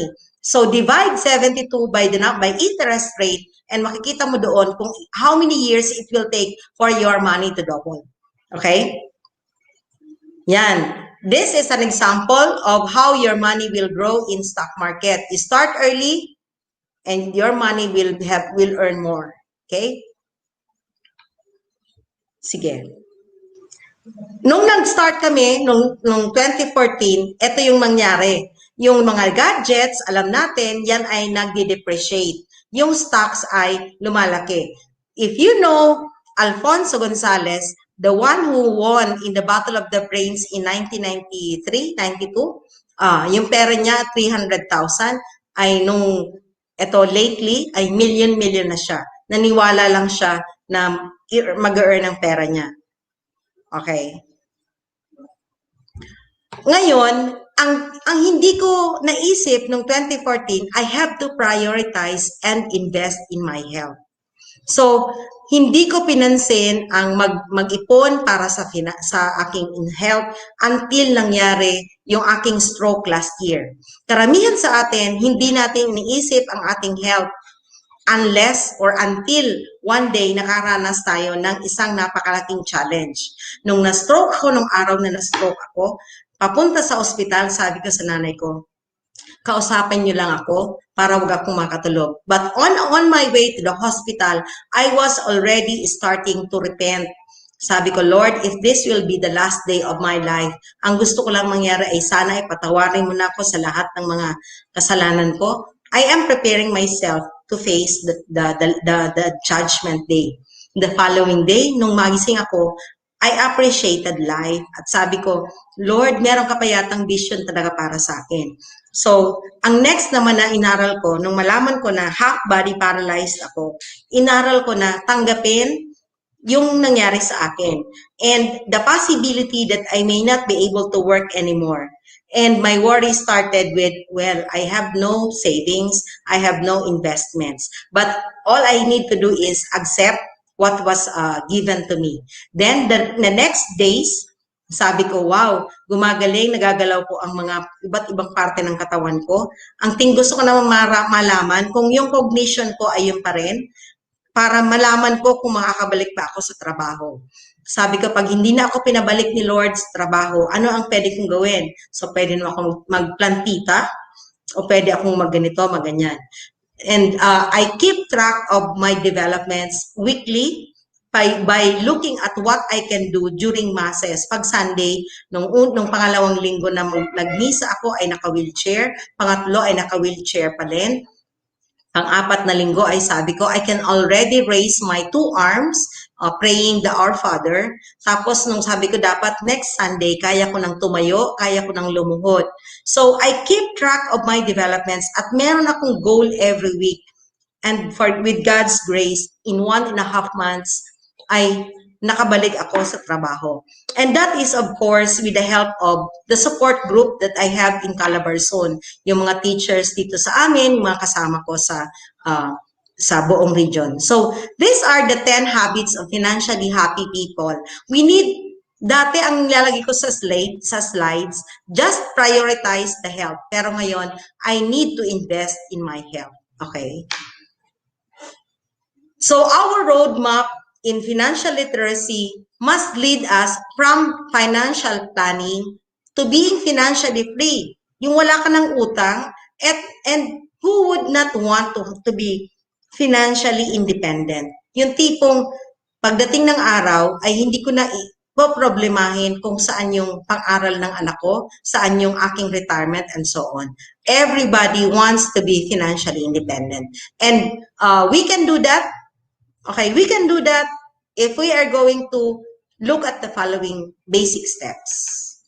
Last na lang na I would like to share with you Covey's book, 4 Disciplines of Execution, or 4DX. First, sabi niya, it is one thing to come up with good strategies and goals, but it's quite another to actually get them done. Okay? Next, doon sa pag-execute, ito ginagamit ito sa organization, pero pwedeng gamitin sa pamilya. One is, when you don't know the goal, when you don't know what to do with how to achieve the goal, and when you don't keep scores, and you are not held accountable, these are the 4 breakdowns of execution. So what can you do? Okay? Tingnan natin, what can you do? First step is, you have to focus on your WIG. Ano ang WIG? Wildly important goals. As a family, ano ba ang gusto natin? And next is, act on the lead measures. What are we going to do to achieve these goals? And while we are doing that, we have to keep a compelling scoreboard. Dapat alam mo kung ano yung mga babayaran, ano yung mga bills, unahin mo. Create a cadence of accountability. Lahat ng miyembro sa pamilya, kung ikaw ang nagbabayad ng electric bill, lahat ng members dapat marunong magtipid ng kuryente. Okay? Yan. Finally, the fundamental purpose of scoreboard is to motivate the players to win. Yun ang sinasabi ko na pag alam ng buong pamilya kung ano yung goal at kung anong ginagawa, lahat sila ay gagalaw para dyan. Sabi ng isang teacher, ma'am, ang daming bayarin. Sabi ko, sabihin mo nga. Sabi niya, ay, ma'am, sa labada pa lang. Sabi ko, pandemic, walang pasok. Anong edad ng anak mo? Ma'am, 15. Ang gawin mo, wag ka na magbayad ng labada sa bahay namin. Walang trabahong pang babae, walang trabahong pang lalaki. Lahat pwedeng maglaba, lahat pwedeng magluto, lahat pwedeng mamalengke. Okay? The most creative and productive work comes from people Work comes from when people freely make commitments to one another and when bosses not when the bosses tell them what to do. Okay? Lastly, balikan natin yung slide kanina. Sabi natin, habang maiksi ang kumot, matuto ang mamaluktot. Bakit ka mamaluktot? Pwede ka nang bumili ng malawak, malaking kumot, di ba? Yan. Pag may isinuksok, ay may madudukot. Bakit yun lang? Pwede naman na isinuksok mo siya o wag mo isuksok, pero pag dinukot mo siya, ay may income ka na. Yan. Igagapang ko ang pag-aaral ng aking mga anak. Bakit mo kailangan gumapang? Pwede ka namang maglakad o pwede ka pa ngang tumakbo. Meron ka mang quality education na libre lang. And save for the rainy days. Why will you save only for the rainy days? Pwede namang save for the sunny days. Yung mga travel abroad mo, yung mga pasyal-pasyal, yan ang mga saving for the sunny days. So I hope I was able to share with you some important tips for your family, for our families during this pandemic, how to overcome our financial stress. Thank you so much. Last word from Salvi Duplito, helping family must be done in a way that empowers rather than coddles financial mismanagement. Helping must not be done at the expense of your own personal goals, but keeping lifestyle simple. Thank you so much for this opportunity. Okay, ang galing po ng pagkakalatag. ASDS, Ma'am Galicia ng Tayaba City. Ang galing po ng pagkakalatag. Nakita po natin, inumpisahan niyo po sa mga kasabihan, tinapos niyo rin po sa kasabihan with reflection, personal reflection. Ang galing po kasi talagang nakikita ko nga po sa mga comments ng ating mga participants ngayon na napaka-timely din ng ating discussion kasi nga nasa pandemya tayo. Tama po yon na kailangan nating mag-adjust. Bakit nga kailangan magtiis mamaluktot kung kaya naman nating habaan, lawakan ang ating pwedeng magawa. And that is kasi nasa lecture po ni ma'am, nagsimula si ma'am sa financial orientation, diniscuss ang budgeting, diniscuss ang debt. Ang debt po kasi ay double sword. It's either lalo kang bumagsak o tumaas dahil ginamit mo ng maayos. Tapos, dinaanan po ang savings at merong investment. Okay? Kasi sabi nga po, sa financial literacy, dapat pag may kinuha kang sahod, unahin muna ang amount na isi-save bago ka gumastos. Ano po? Ang galing po, nakakatuwa. Kasi nakaka-enlighten po sa lahat. Hindi man lang po sa mga teachers, maging sa mga magulang, na dapat hindi lang tayo basta tumatanggap, lagi tayong nagsisave. Para hindi lang sa rainy days, kundi maging sa sunny days. Okay? Galing po. Sabi po ni Ma'am Crescenta Pisigan, thank you very much, ma'am. Your topic is very enlightening. Hashtag financial literacy. Okay? Meron pa po, sabi ni Ma'am Presi, thank you ma'am, Maylani, Thank so you. inspiring as guide in our everyday life. I salute. Okay, salute po talaga. At ang na-capture ko po doon ma'am, in spite or despite sa lahat ng nangyayari sa buhay natin, we should always include God. Okay, di ba po? Lagi nating isama si God, lalo ngayong panahon ng pandemya. Okay, sabi rin po ni ma'am, si Rimar, saan po kaya ang pinaka-the best na maaaring mag-invest ng pera ang isang guro? Ma'am? Marami tayong options. Yun ang sinasabi ko na maraming options. You have to make options. Hindi pwedeng sasabihin natin na wala kasi akong choice. Ito lang. Well, one very practical way is, at saka para sa mga beginners, yung pag-ibig to. I suggest that we do pag-ibig too. This is another account in pag-ibig na flexible. Pwede kang magpa-deduct sa iyong payroll. Pwede naman na one time, big time ka magbigay or anytime na pwede ka. Ang ginawa ko dyan, nag-start ako sa 500, nasa Bicol pa ako. So, yun lang muna yung kaya ko. Now, na-enjoy ko siya nung may increase tayo ng sweldo. Kung may increase ka ng 1,000 per month ngayong January, ang gawin mo, doon sa increase na yon, mag-set ka, mag-decide ka, ilan ang gusto mong ipa-deduct. Para kung na-deduct na siya sa payroll, ay hindi mo siya iniisip na nabawas eh. Ang iniisip mo lang ay kung ano yung na-receive mo sa ATM, ay yun ang gagastusin mo without, nakalimutan mo siya, without thinking na meron kang nasisave.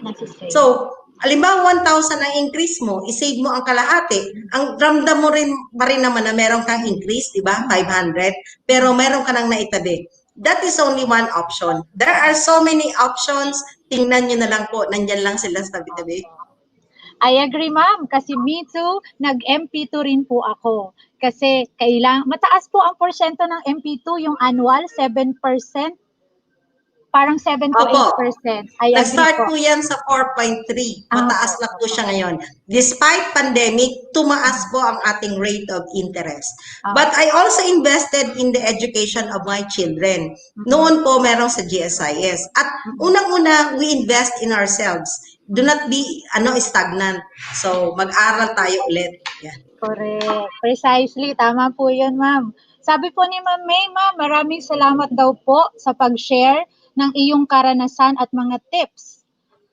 Ang di ko po nagagawa yung mag-invest para sa health ko po. Salamat po, ma'am. So ngayon po, realization po ni Ma'am May, dahil po sa sharing nyo po, malamang mag-i-invest na si Ma'am May sa kanyang health. Karugtong po ito ng topic ni Miss Ross kanina. From Ma'am Marita Untalan, wow, very impressive, Ma'am SDS Galicia, on your discussion of financial literacy. Thank you very much po.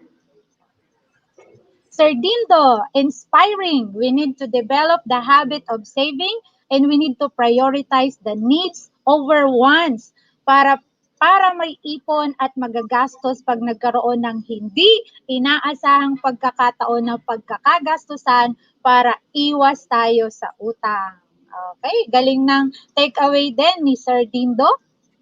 Okay, meron pa po ba? Sabi ni Ma'am Gina. Sabi ni Ma'am Annalisa, thank you very much, Ma'am. Very informative and mind awakening in starting to invest for the future. Kudos po, Ma'am. Ma'am Gina, thank you very much po. Very fruitful topic. God bless po. Thank you. Ang gagaling ng ating mga ng ating mga takeaways. Meron pa po ba tayong other questions na nanggaling sa ating mga participants? Kasi I believe meron tayong 5 to 10 seconds po na delay habang ito po ay ini-air live via FB. Opo. Ma'am Felicia, actually po, sa TIP, Teacher Induction Program, yung mga bago nating guro, upon entering DepEd, kasama po ito sa module Opo. yung ating financial literacy. Kasi Yes. nasa 10-point agenda po ng ating Opo. DepEd, ang financial literacy. Kasi Kaya ayun maswerte po, maswerte po mga teachers natin ngayon. Yes po. Kasi ako, late akong natuto eh. Opo. Lalo na yung investing in health. Opo. Bihira yan, hindi yan uso sa ating mga Pilipino.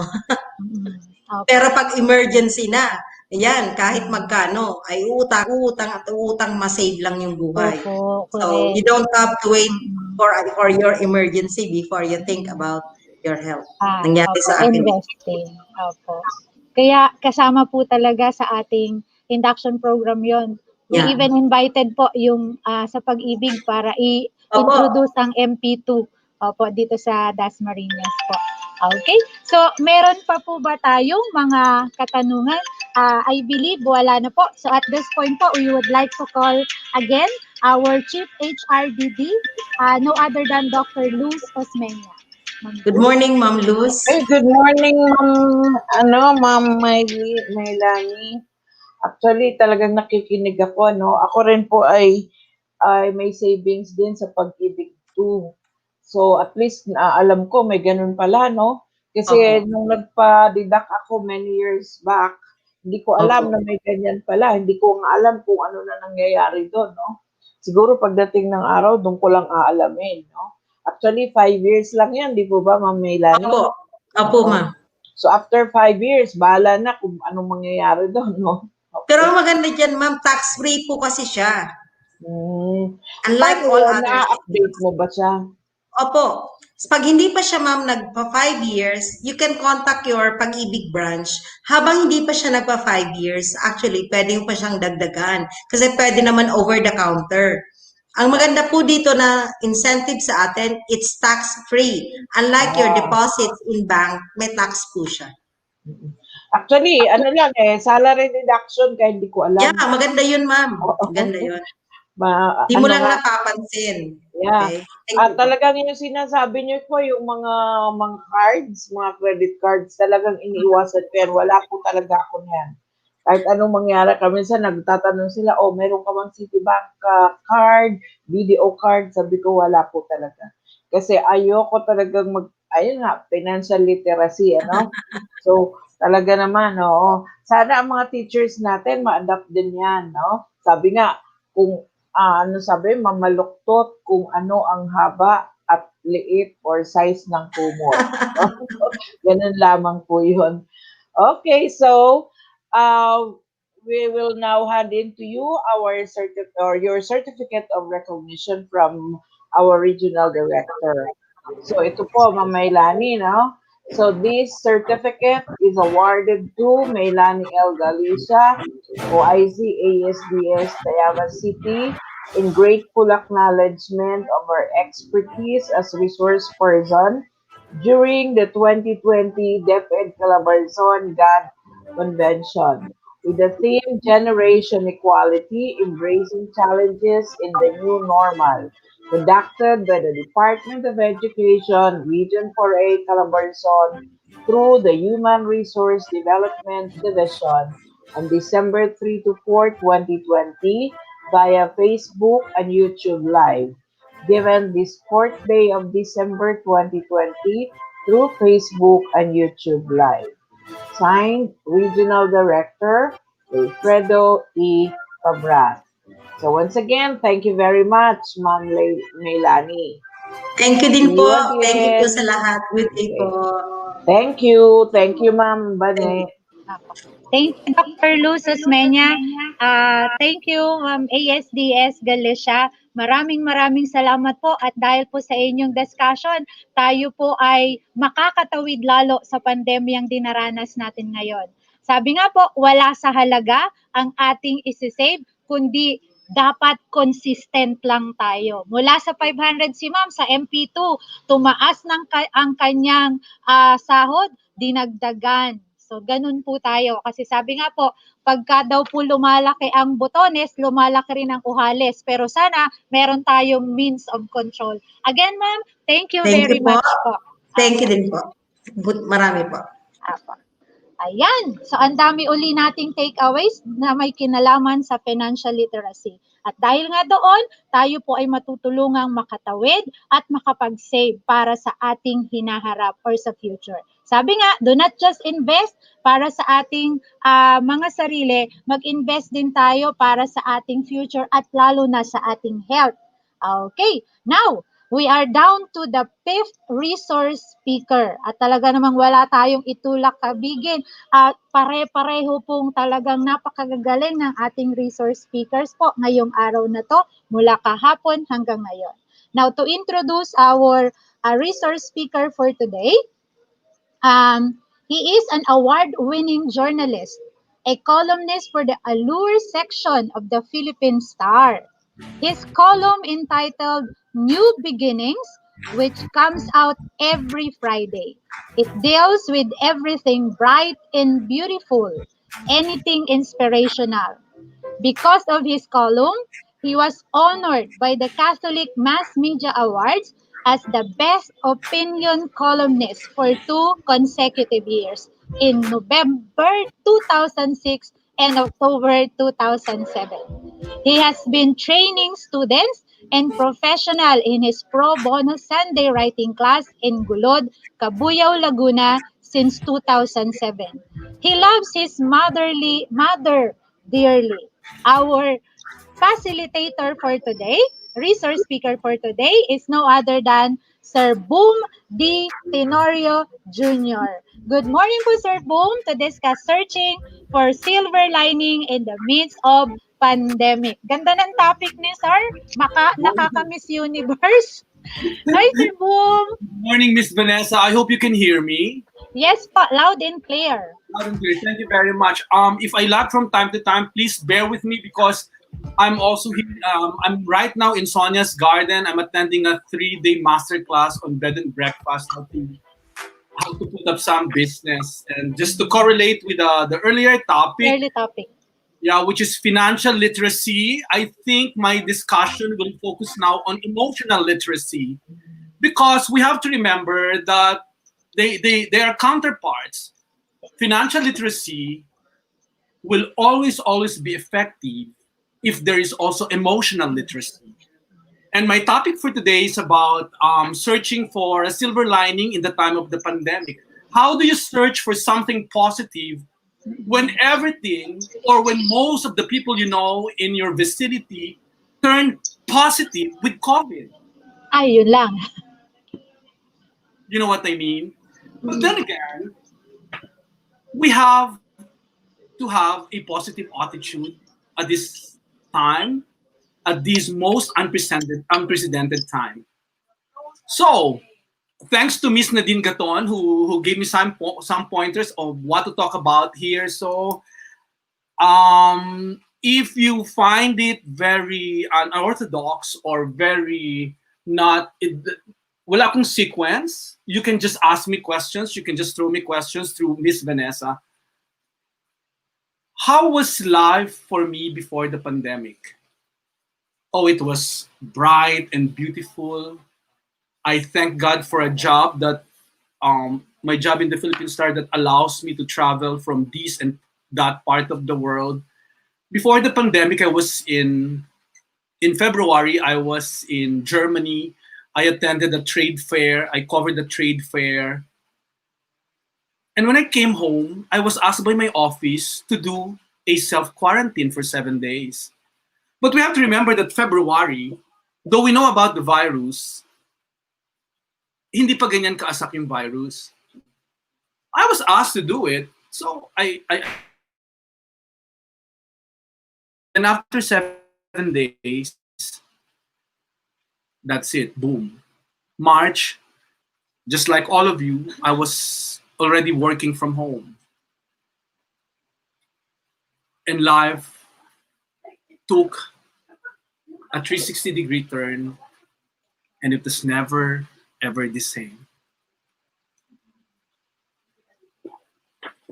It was never the same to the point that I live in Makati, but I go home to my family every weekend in Cabuyao.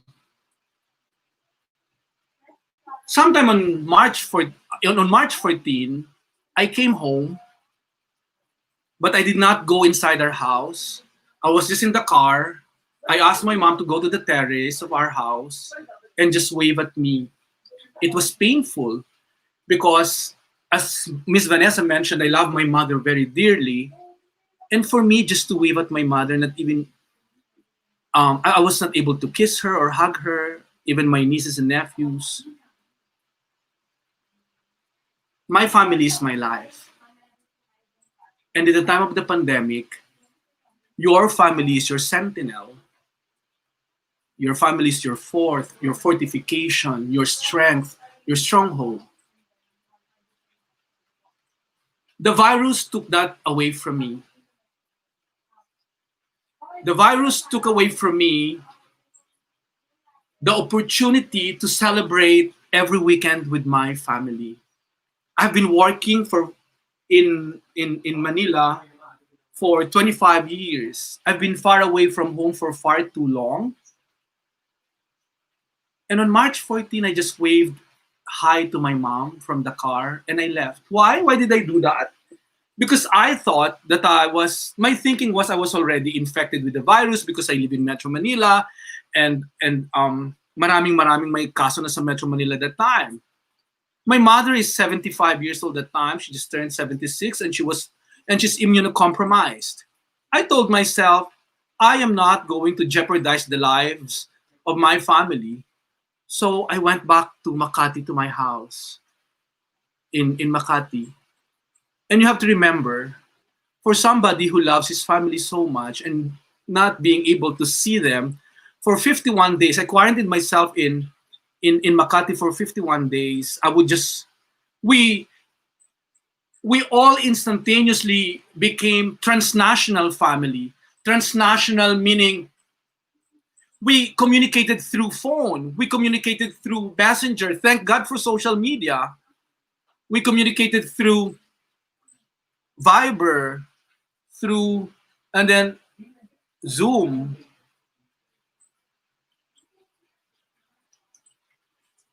And it was such a lonely life for me. And there goes emotional intelligence. You have to leave the rest of 2020 so you can see them, so you can be with your loved ones, so you can be able to perform your duties as a good son or whoever it is, as a good daughter. You just have to be careful and cautious that everything that you do now, and part of emotional literacy is everything that you do now, you have to remember that you have loved ones waiting for you at home. And part of emotional literacy is that you have to remember that every time you communicate with people or deal with other people, that you have to be careful because you will go home and you do not know if you are symptomatic. Another challenge, I'm talking from the perspective of a human being who experienced it. I am no expert when it comes to mental health.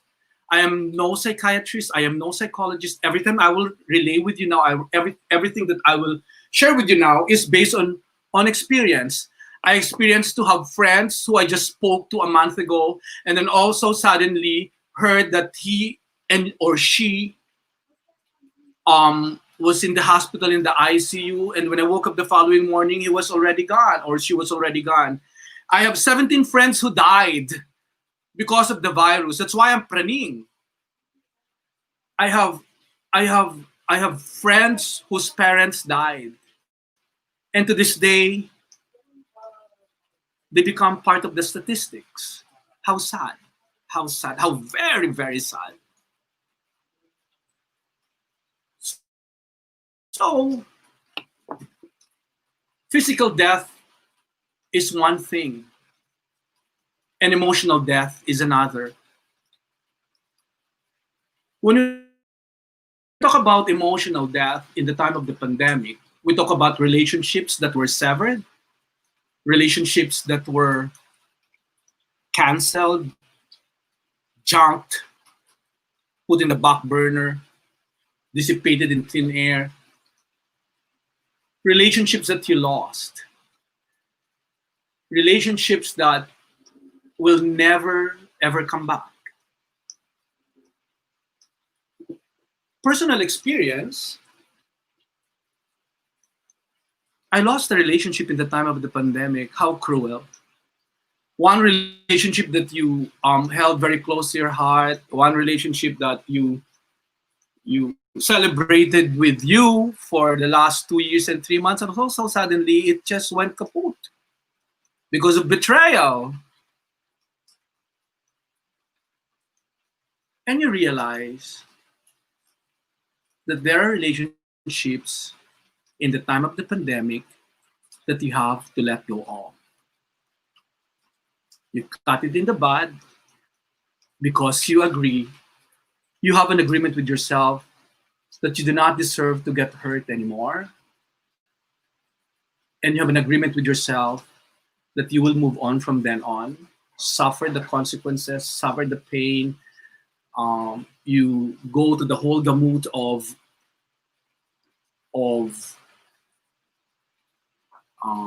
picking up the pieces of yourself, motherhood statement as it is, but that's the truth. And then one day, I related to my mom, and my mother just said, there will be better days. Trust. Trust trust motherhood statements. And I wrote it 2 weeks ago or a week ago in my column. At the age of 49, ever realized that there will still be betrayal. But the best part, and this is being literate about your emotion, is learning to forgive, learning to lick the wounds, learning to tell yourself that, yeah, sure, there was dishonesty, there were lies, and you face yourself to tell yourself that, hey, it's okay. And I'm okay now. Whew, what a sharing. Okay. I thought it was already that person. I prayed for that. But one thing I learned, one silver lining I learned in the time of the pandemic is that we have to be grateful also to God for prayers that were not answered, because unanswered prayers are also blessings.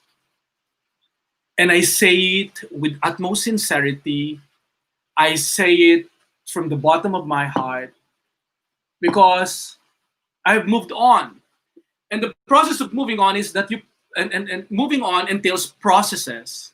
You just have to tell yourself that it's over, that it's gone, that it didn't work out, and smile.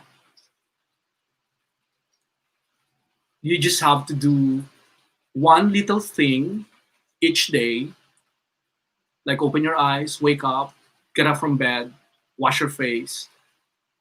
If there are days you don't like, if your mental health tells you that you cannot take a bath that day, then don't.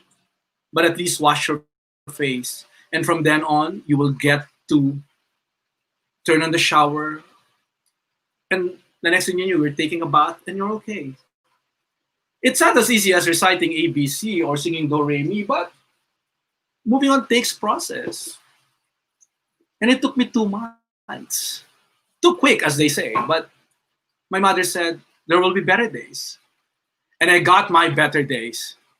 And I'm better. Now, I think I'm singing a new tune now. So, what else? What else? Okay. One thing I remember, or one thing I did also during that time, even before the breakup, was that the pandemic will cause your mental health something, and you just have to admit it.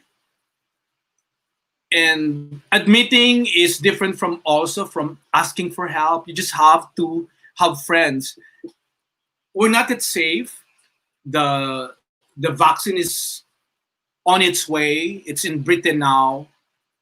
We don't know when we will have the vaccine. But while we don't have the vaccine, all we have to do is to be careful and cautious and remember that everybody is a carrier. But in the confines of our homes, while we wait for the vaccine and while we are very careful with our dealings, we just have to remember that we have to build a community, we have to have friends. Again, part of emotional literacy is reaching out. Friends you have not heard of for the longest time, check on them. Friends that you know are undergoing something, check on them. You don't have to visit them if you don't feel like it, but at least check on them. Send something, a letter, a bouquet, a flower, a plant, a note, a call, a text, a smile. Send fruits, send bananas, send apples, or send love. The most you can do now is to send love. That's all we need now until we get the vaccine. We don't have remedy yet. Pardon me, I just have to open the door. And I told you I'm just using somebody else's office because the internet is good. And what else? Things you loved and enjoyed doing before the pandemic. My family and I was supposed to treat my mom and my brothers to Japan. We were supposed to go to Osaka, but the pandemic happened, so it was cancelled. You just don't cry over spilled milk. There are other things to do. What else? Miss Vanessa, if there are questions already, you can please shoot them to me. And, I told you I did not prepare anything. I just speak from the heart so that it's more natural and organic. Ito meron dito kasi isang pinadala sa akin. Pandemic makes us revisit our gender roles. Makes us realize that all genders are equal. Yeah, I think so. All genders are equal kasi be it heterosexual or homosexual affair, may nangyari. I live in a gated community in Makati, and I'm very, very familiar with the stories, at least 2 stories I know of couples who have been living for the longest time, who were married for the longest time, and all of a sudden, because of the pandemic, they discovered the irrationalities of each partner, and now the relationship is over. And how did it happen? So this is a billionaire couple. This is not chismes. This is a billionaire couple who just discovered their incompatibilities because they were forced to be together because of the pandemic. Whereas before, the husband would leave early in the morning to go to the office, the wife would leave also to man the businesses, and then also suddenly they were together at home. And boom, they discovered so many things. And it started with the husband being so social wanted his meals plated. I thought it was crazy in the beginning when I heard about it, but it was real. The wife went crazy because she did not know how to attend to the orders or caprices of the husband. Another one discovered the misdeeds or womanizing activities of the husband. Another one, but it all, you know, it happens in all social strata. When finally I was able to go home to Kabuyao from Makati, I discovered that the same things happen. Walang sinisino ang virus kung sinong sisirain niya. Sinisira niyang mayaman, sinisira niyang mahirap, sinisira niyang nag-aral, sinisira niyang walang pinag-aralan, sinisira niyang matalino, sinisira niyang bobo, ang tanga at ang nakapag-aral ay sinisira nito. Walang sinisino. Kung mahuna-huna ka, kung ang emotional literacy ng isang tao ay mahuna, marami nang nangyayari sa kanya. Kaya, kinakailangan natin ng check. We have to check ourselves. When we wake up in the morning, yeah, some people are living their normal lives now. They think everything is normal. I can't blame them because they have been weathering the storm, the pandemic for the longest time. We've been on our 9th month, for crying out loud. It's too long.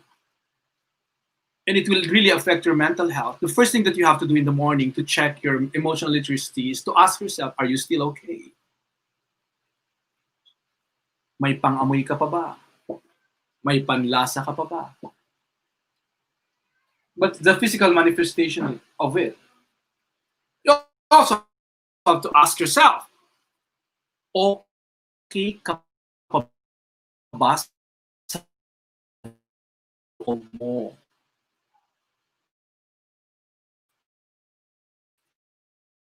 Okay ka pa ba?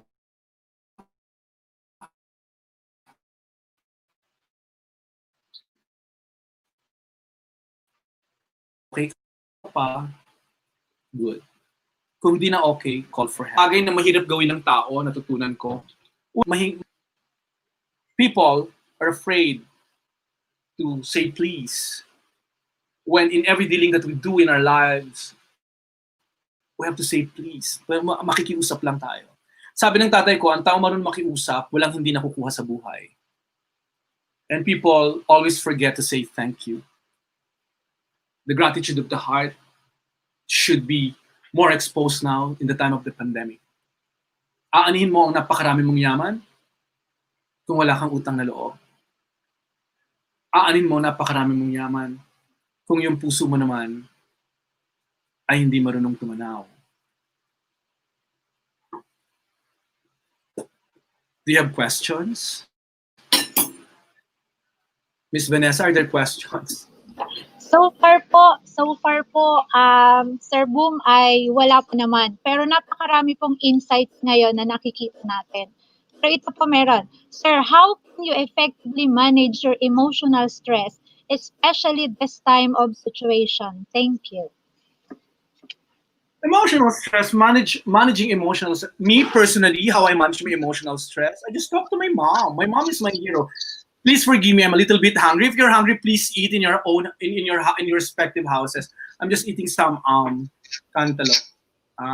Yes, sir, go ahead. Okay. So you manage your stress first. You just have to address that you are undergoing something. When you admit to yourself that something is bothering you, that something is wrong, half the battle is won. You just have to address yourself. You just have to admit it to yourself that there's a problem, that there's stress. Okay, half the battle is won. Number two is seek help. How do you seek help? You seek help from yourself. You tell yourself that I'm stressed out today. What do I do? The art of doing nothing is good. But of course, not everybody can afford to do the art of doing nothing. Meaning, you just veg out on bed, you just stay in bed, cook. I cooked. I cooked to weather the stress during the time of the pandemic. I discovered some things that I did not know I could do. Of course, I cook, but I did not know that I could cook some more dishes. Mm-mm. And I started to tinker on violin, though I don't have it physically. Nag-online class ako ng violin, and then I imagined that I was playing the violin. And soon I will study violin. What else did I do? To manage stress is also to tap on your creativity. You just have to be creative. How my other friend, my lady friend, battled her stress by writing her journal. She wrote down everything that was transpiring in her lives. She wrote down everything that was happening in her life, and maybe after the pandemic, she'll turn it into a book. So you see, pinagkitaan pa niya yung stress niya. So sulat lang siya ng sulat. Today, ganyan, ganyan, ganyan, ganyan, ganyan, ganyan. Para nag-diary siya. How else? Of course, we always factor in first God. Because if you don't have faith, you will not survive this. Other questions? This time po, there is no question, but then yun nga po, yung ating yung mga insights po nila, ang napakarami. Sabi po ng ating mga kasamahan, yes sir, I agree that you have to do something to release your stress. Sa inyo pong, yung iba, opo. Because, Vanessa, if you don't release it, it will consume you. Ang lahat ng bagay na hindi natin nasasabi ay nagkakaroon ng manifestation.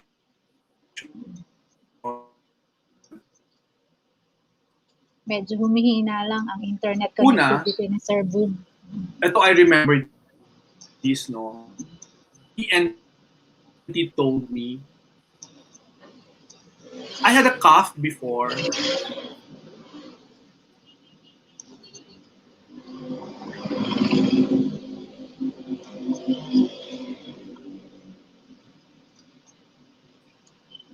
Humihina ang internet connectivity ni Sir Boom. Ayan, nabalik na si Sir. Can you hear me? Ayun, humihina Sir Boom ang iyong... Opo, ngayon okay na po. Kanina humihina po napuputol. Napuputol po ang inyong linya. Okay na ako, naririnig niyo na ako. Ayan. Okay na po, ayan na po, okay na po. Nawawala talaga si Sir Boom. Pero ang sinasabi ni Sir Boom is napakaraming ways for us to release the stress.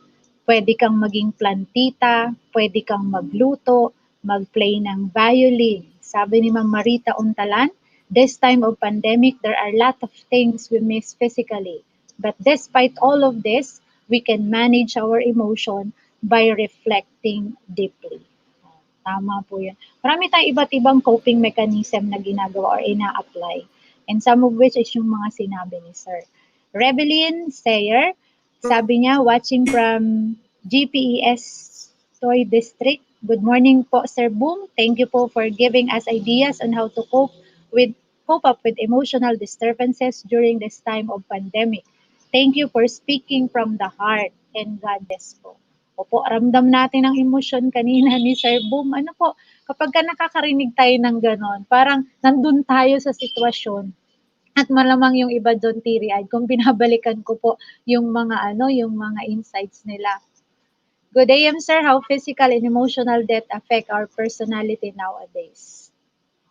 Tanong po yun sana kay Sir Boom.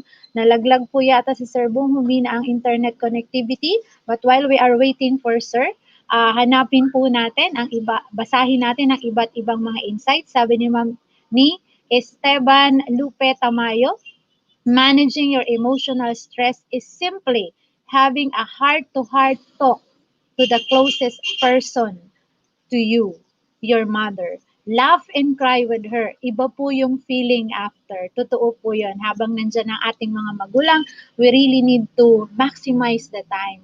Be with them. Kasi syempre, hindi natin alam kung kailan sila kukunin ni Lord sa atin. Ano po? Kaya we really need to make them feel love. Okay? Then, sabi po ng ilan sa ating pang mga viewers, ni Ma'am Wilma Rosales, I become plantita to release my stress during this pandemic. While Ma'am Maria Cel, ayun, yun, nabasa na maraming plantita talaga ngayon.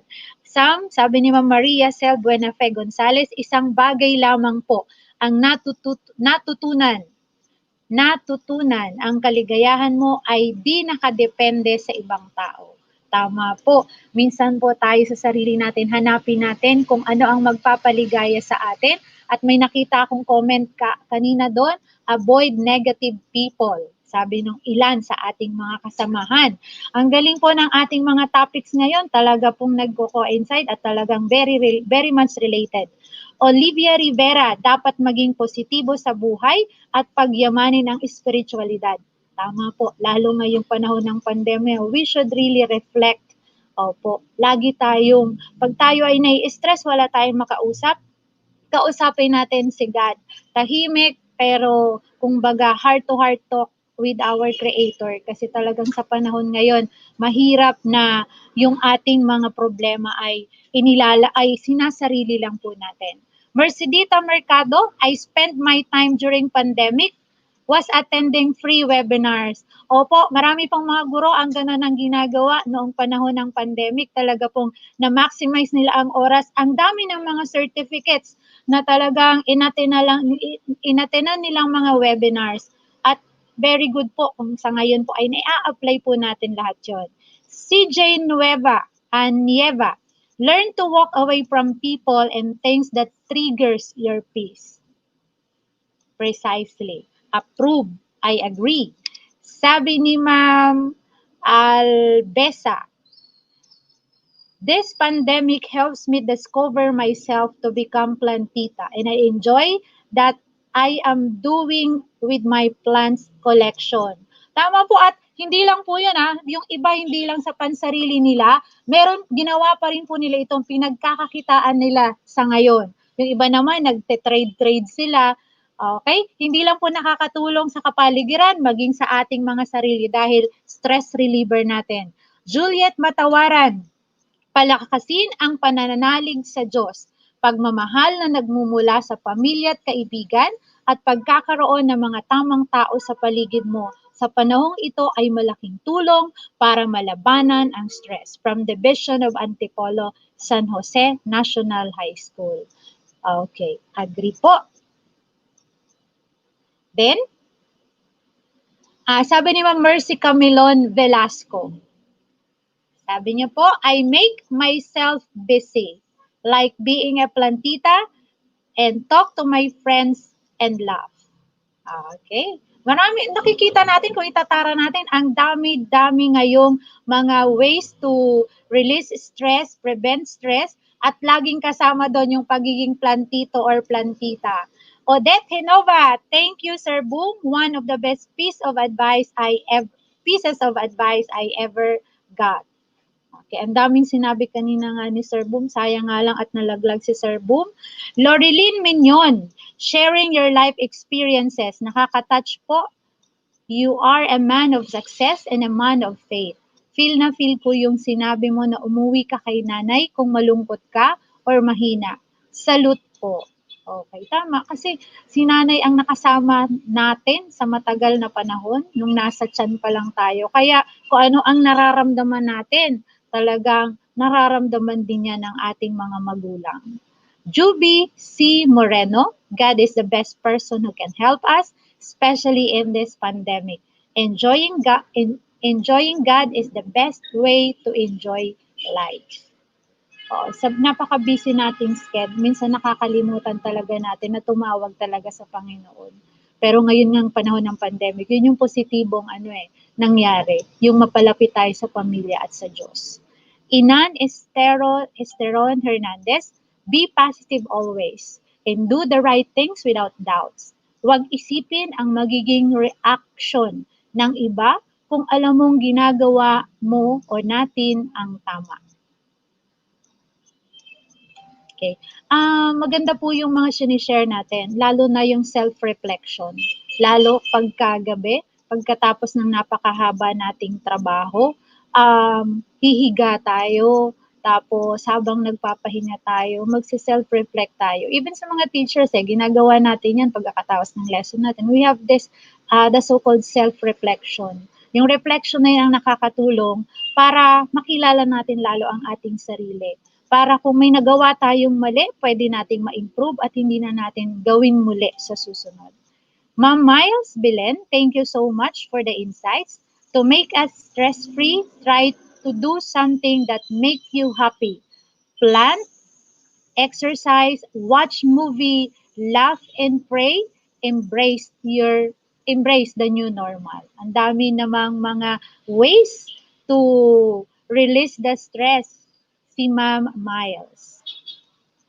Okay, Ma'am Telma Colocar, I agree po that your family is great help to overcome our anxieties and stress from SDO Antipolo. Opo, ang ating pamilya ang inuuwian natin pagkatapos ng ating mahabang trabaho. At ang ating pamilya ang habang buhay na andyan sa tabi natin. Kaya we really need to invest para po mas lalong maging matibay ang pagsasamahan ng pamilya. So Mercedita Mercado, thank you very much po, sir. Parehas po tayo ng stress reliever. Stress reliever ko din po ang nanay ko, pero kinuha na po siya ni Lord. Just think positive and always pray to God. Okay, sayang po talaga at talagang nalaglag si sir. Ang dami pa man din niyang insights at i-share sa atin. Actually, ang request ni sir, pwede bang 1 hour ang talk ko together with the Q&A? So marami pa po siyang i-share, ibig sabihin. Ay, sorry po, hindi ko nabasa yon. Ano nga po uli yun? Makikibalik po, sir. Okay, sabi po ni Ma'am Makalatan, as a millennial teacher, TikTok is one of my stress reliever. Oo, maraming nagsulputan yan nung panahon ng pandemya, mga TikTokers. Edna Bailon, we are grateful, sir, because we know there are stressful times for a lot of people.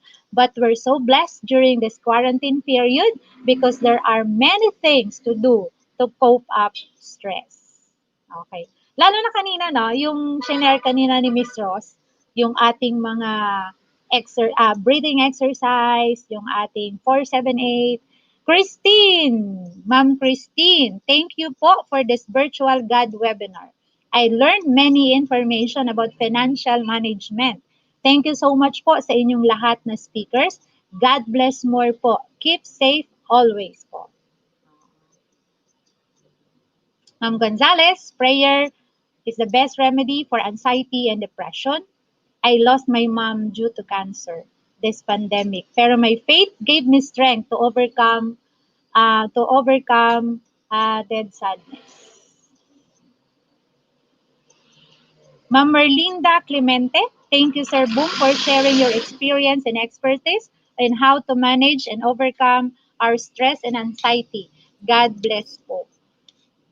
Hoping na makabalik po si Sir Boom kasi if I am not mistaken, wala pa siya sa kalahati ng kanyang sharing kasi ang request niya po sa ating Ma'am Nadine ay 1 hour.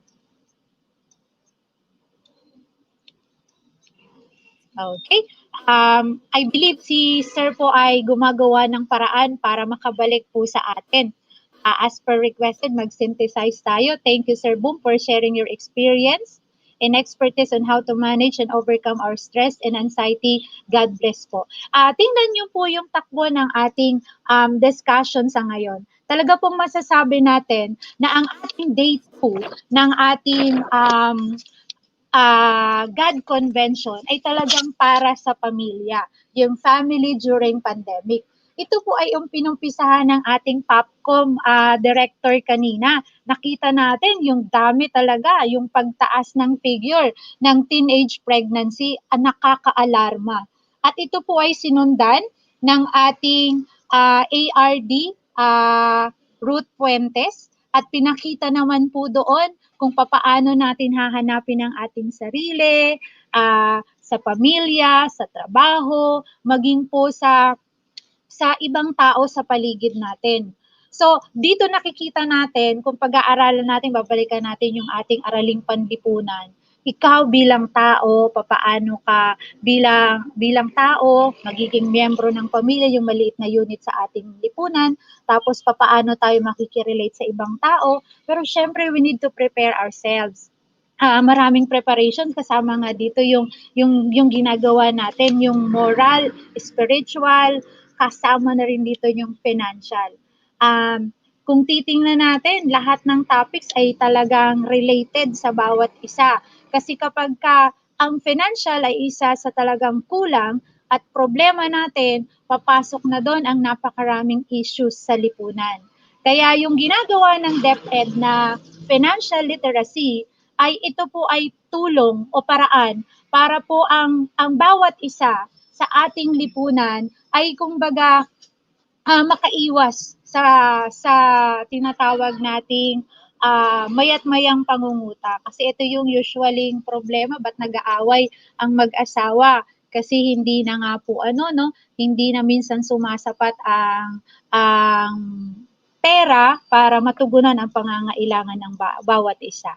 But then, nevertheless, sabi nga ni Ma'am Ruth Fuentes, gaano man kahirap ng sitwasyon ngayon, we should always find time to look for a possible source of happiness or joy sa paligid natin or sa ating sarili. Okay? At sana nga po, itong ating usapan ngayon ay tatapusin ng searching for a silver lining in the midst of pandemic. Ito nga yung kay Sir Boom. Paki-type nga po sa ating comment section sa sa 5 topics natin ngayon, alin po kaya doon yung talagang tumatak sa ating isipan, yung kumbaga parang yung ating major takeaway sa araw na ito. Sige po, aantayin ko po ang inyong major takeaway sa araw na ito. Gusto ko po itong yung kay Ma'am Analisa de Villa Masangkay. Sabi niya, thank you very much po, Sir Boom. Nakarelate po ako sa sharing ninyo.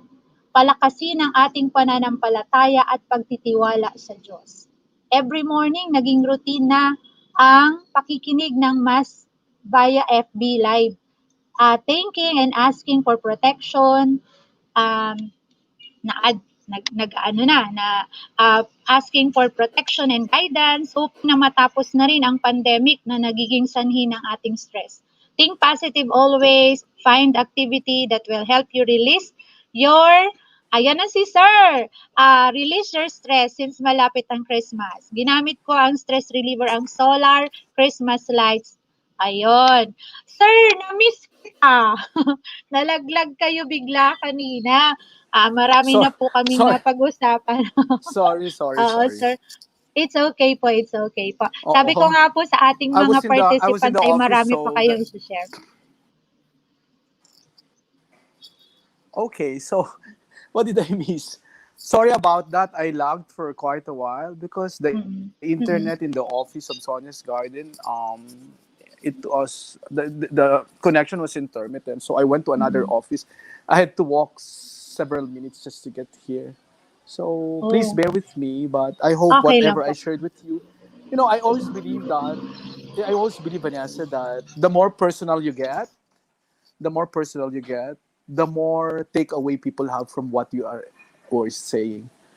So that's my column in Star. I've always been very honest with my opinion. I've been always very honest with whatever I write about. Everything I write about is, every time I write about personal things, my intention is pure and clear and sincere. My intention is to inspire people. If I get to inspire one person with whatever I'm saying or writing in my column, I can die a happy man.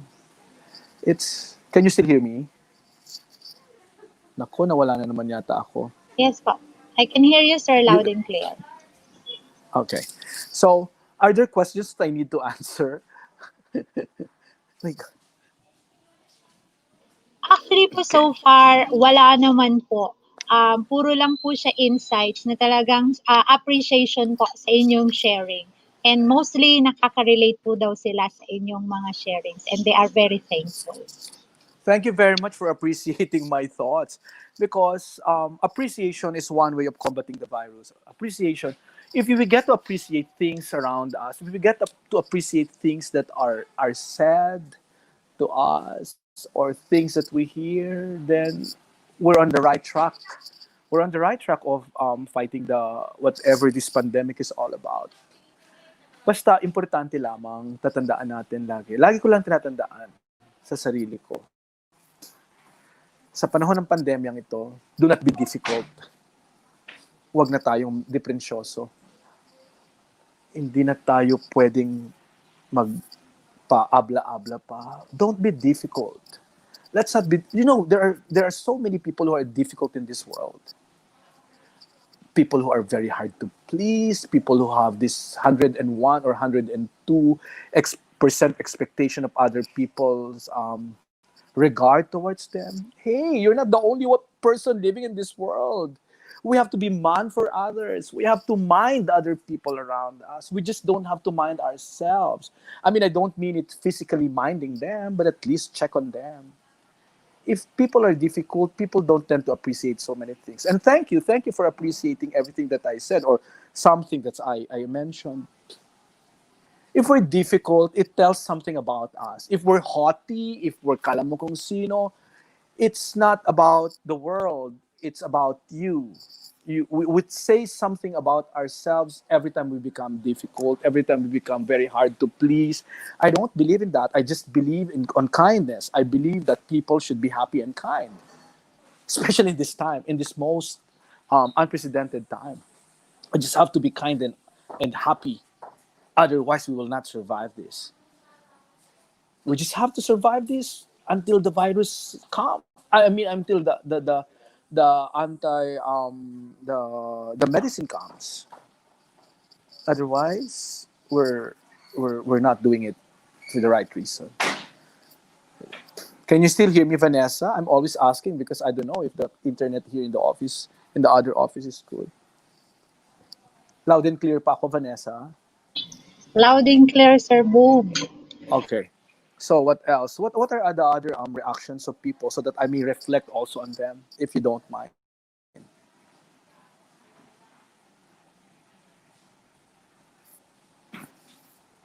I'm now using my According to Ma'am phone. Victoria Domingo, yun nga po, According yung to po Ma'am, talaga ang according to Ma'am Victoria Domingo, I admire you how you love your family very much. I'm beginning to regret not being able to show visibly that kind of love to both of my parents. Hi, thank you very much, Ma'am.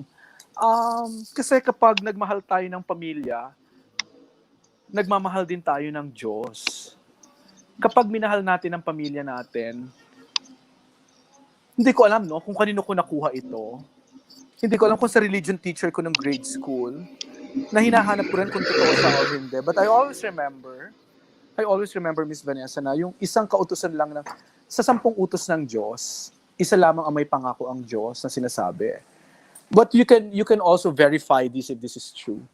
Ang kautusan lamang ng Diyos na una, di ba? Sabi niya, mahalin mo ang Diyos ng higit sa lahat, magsimba ka sa araw ng pagsisimba, huwag kang pumatay, huwag kang magnakaw, huwag kang magsinungaling, huwag kang makiapid sa hindi mo asawa. Lahat ng mga utos na to, wag. Lahat lang sinasabi ng Diyos, wag, bawal. Pero yung isang utos ng Diyos, mahalin mo ang iyong mga magulang at ako na ang bahala sa iyo sa langit. Hindi ko alam I have to check on that. Yung ako na ang bahala sa iyo sa langit. Yun lang yung kautusan na may pangako ang Diyos. So, tinatandaan ko lang yun. Mahalin mo yung magulang mo. Para, hindi dahil nag-iipon ka ng indulhensya sa langit, kundi dapat naman talagang mahalin ang magulang. Mahalin ang magulang. Kasi, hindi naman tayo magkakaroon ng napakaraming magulang sa mundo namin dahil dalawa lang yung magulang mo.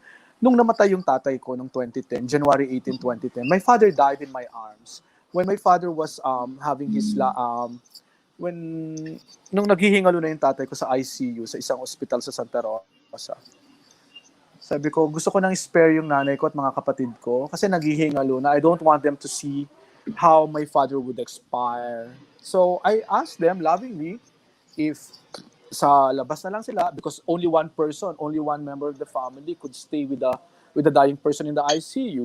And I nominated myself to be there because I am the junior of my father. He's the senior, I'm the junior. It was painful. It was painful seeing him gasping for his last breath. Hanggang ngayon natatandaan ko na yung ICU bed niya, kulay orange yung cobre kama, tapos Mickey Mouse yung design. Tapos, naisip ko siyang lahat, no? Ang sinabi ko lamang when my father, nung nag-zero na yung nag-flatline na siya, alam mo ginawa ko, I clapped. I clapped so loud. I clapped so loud in the ICU within earshot distance of everybody who was there. I clapped because that was my salute to my father who fought 24 days in the ICU and lived a life of bliss for 74 years. It was not bliss at all because he was a farmer. I was born to a very poor farming family. I worked my butt off whatever I reap now. I made sure that I would strive hard in life because my father said that's the only thing you can do with your life is to strive hard. So I strived really hard. And yun lang. So nung namatay yung tatay ko, I clapped. And I said, Pang, very good. Good fight. Good job. Thank you. I love you. And then, only then did I cry. Tapos, natandaan ko lahat. This is, emotional literacy is also knowing how to love your family. And this is the time because I think kahit may naghiwalay, na may nangasirang relasyon, meron din mga matitibay na relasyon na nabuo gawa ng pandemya. Ang ginawa ng pandemyang to, wala tayong magawa kasi sama-sama tayo sa bahay, sabay-sabay kumakain, sabay-sabay nagigising halos, pipila para magpunta sa banyo. Ang ginawa ng pandemya ay pinagbuklod-buklod ang bawat pamilya. Ang mga nawawala ay nakitang muli ang sarili nila. Ang mga relasyon sa pamilya nila na hindi maganda ay kakaroon ng feedback, Miss Vanessa. Hello? Yeah, nawawala po ng konti. Ang magandang ginawa ng pandemya sa atin ay pinagbuklod.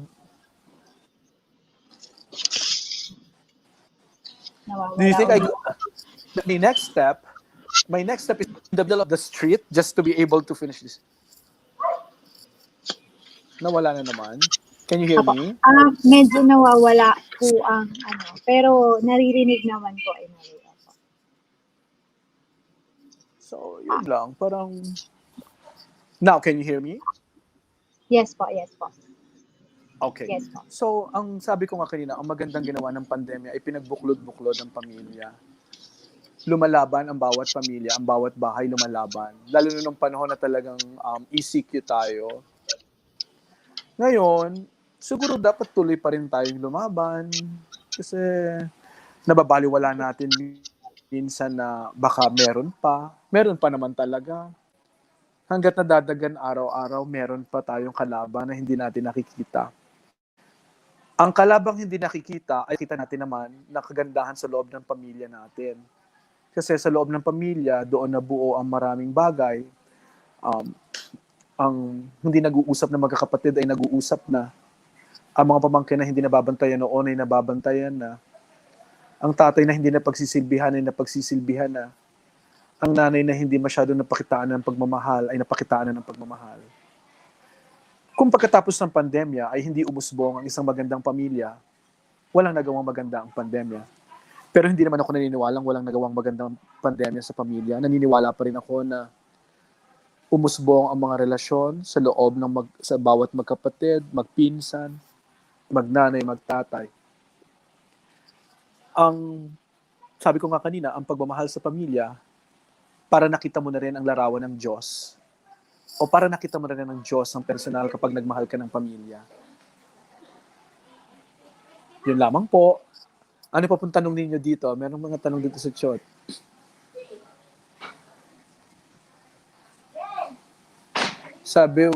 Sabi ni Miss Aida Kudyamat, the most important is the application of insight gained, whatever our situation or position. Walang iniwanan. Be inspired, be ignited, be united, even with or without pandemic. That's true. That's very true. That's very true. We don't leave people that we love. Especially the family. We leave the people that we love in a relationship, but by leaving them, we also express love to ourselves. So we don't leave ourselves. Whether or not there's pandemic, we ought to celebrate our family because the smallest unit of society is the family. And we have to celebrate our family each and every moment that we have. Bago mahuli ang lahat. While the time still counts, while the moment still matters, let's celebrate each and every member of our family. Okay, dokie. Can we sing and dance now, Miss Vanessa?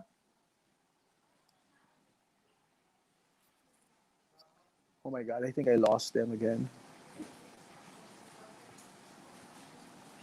Sir Boom, Hello. yung sinasabi ko po kanina, opo, yung Oo. sharing niyo about kay Father, kung Oo. papaano niyo po tinanggap, yung pagpalakpak niyo po, ibig sabihin po, you are actually parang on the process of acceptance doon sa time na yon. Nauna po ang pagpalakpak bago ang pag-iyak. Bihirang-bihira po yung pamamaraang ginawa po ninyo na yon. And I salute you po sa paraan ng Pinalakpakan ko talaga. pagtanggap na ginawa niyo. Opo. Opo.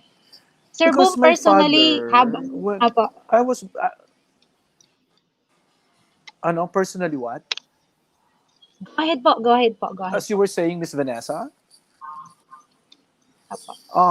yun lang. Because I was born, as I said earlier, whatever I do now in my life is a product of how I was reared in the family. My father was a farmer, my mother was a farmer. My father was finished grade 2, my mother finished grade 6, and we didn't have means to better our lives.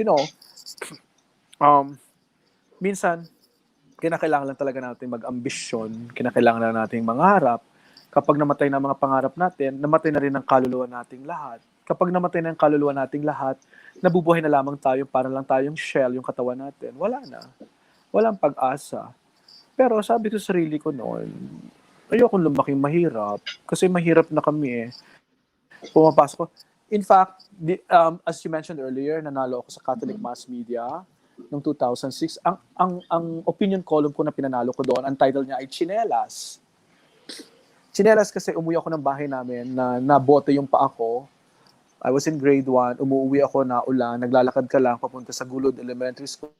I was a product of public grade school. Naglalakad ako, pauwi ako galing sa bahay, naglalakad ako.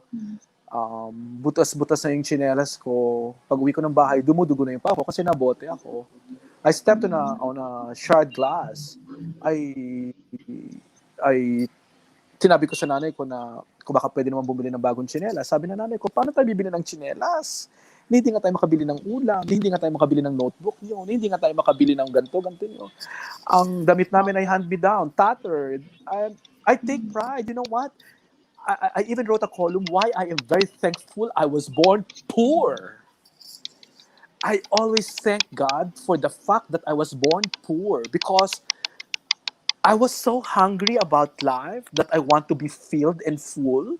I was so driven. I was so ambitious. Even the fact that I speak English is a product of my desire to be able to speak the language of kings and queens. I went to my cousin's house. My cousin, cousin ko, he worked in Saudi Arabia at that time, and he would bring home books with him. Ang ginawa ko, nakita ko doon table manners, yung book.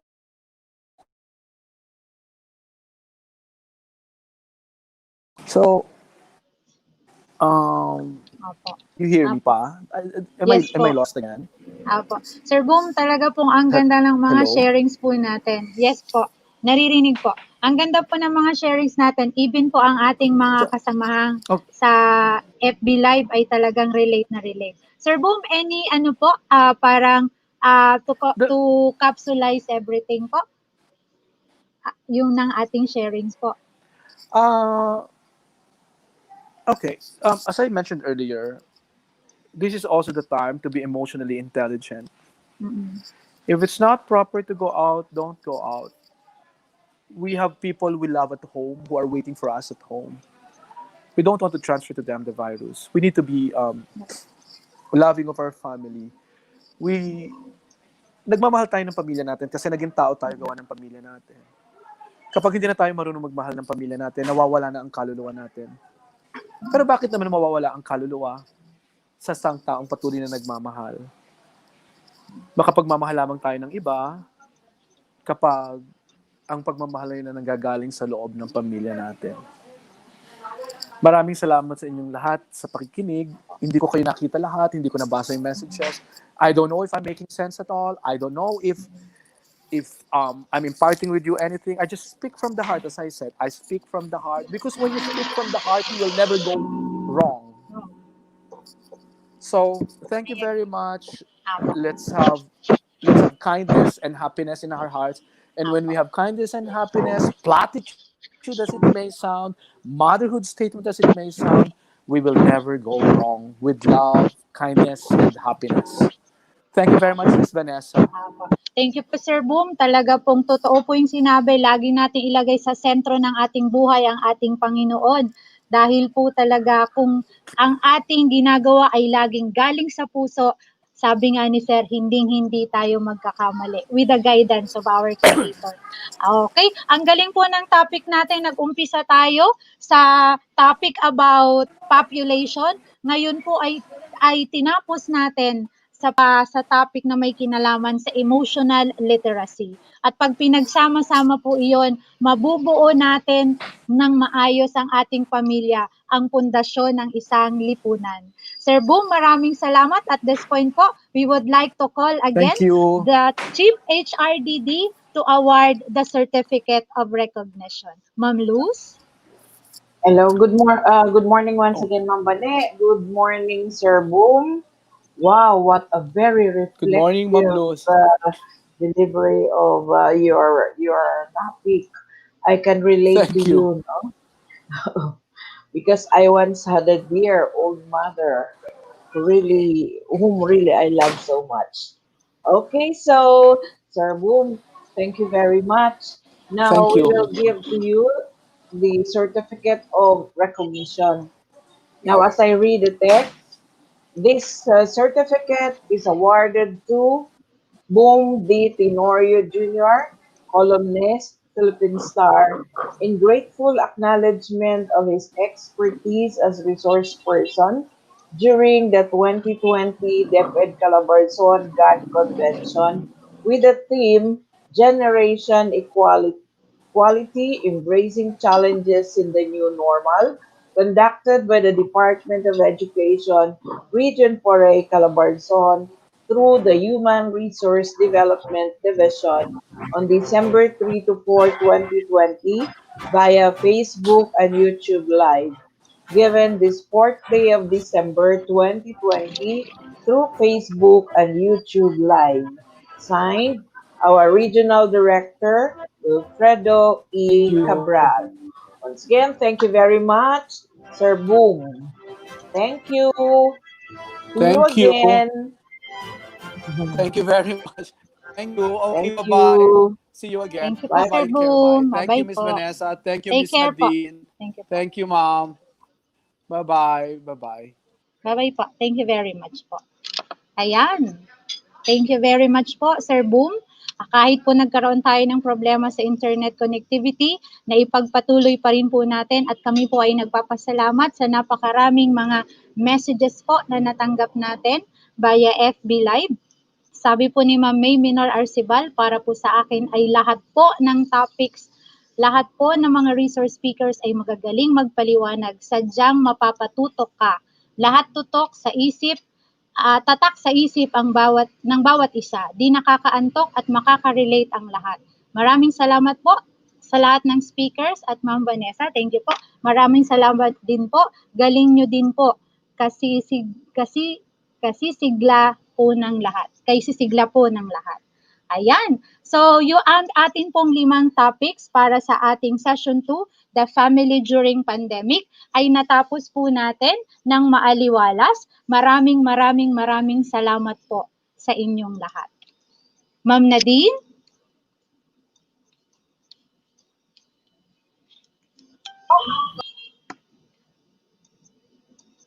Okay. Ayun, nagugulat ang ating God focal person ng regional office. Marami ka bang kasama po dyan, Ma'am Nads?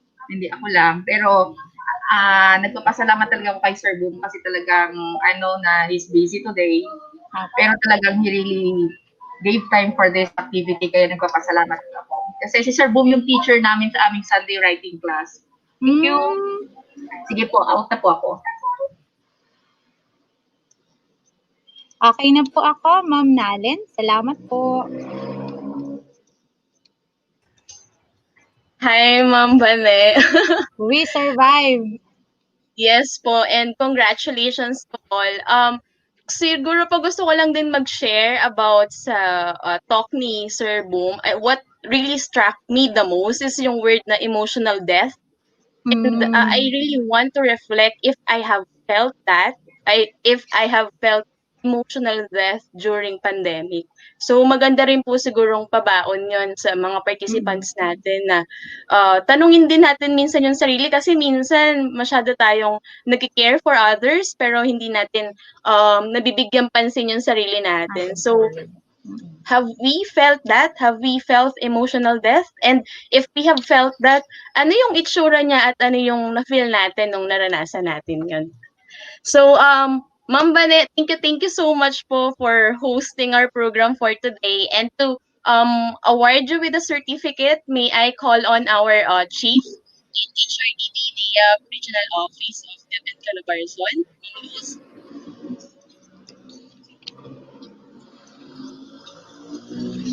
Okay, once again, good morning, Ma'am Bane. Good morning po, Ma'am Luz. Ma'am Nalen. Wow, talaga naman, no? Napakagagaling nyo talaga lahat. Okay. So again, Ma'am Bane, no? We will give to you the certificate of recognition.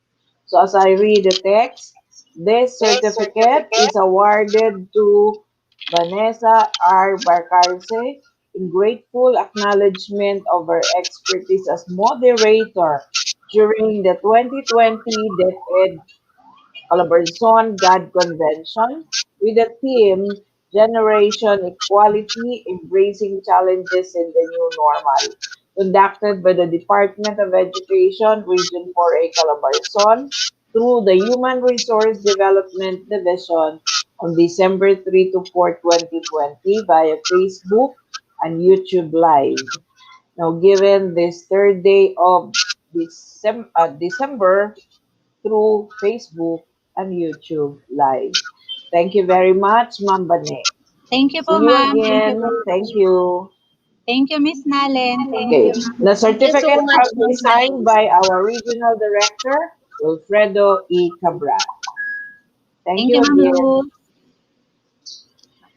Ayan po. So, bye po, Ma'am Vanessa. Thank you so much for assisting us today and for all of your help. We just want to share with you, since you're with us for from until 8 p.m. since 8 a.m. until right now, we have the evaluation link. So we would like to ask your time to answer the evaluation link for to evaluate our facilitators for today and also for you to have an e-certification. So here's the link. I'll give you 15 seconds to capture the link.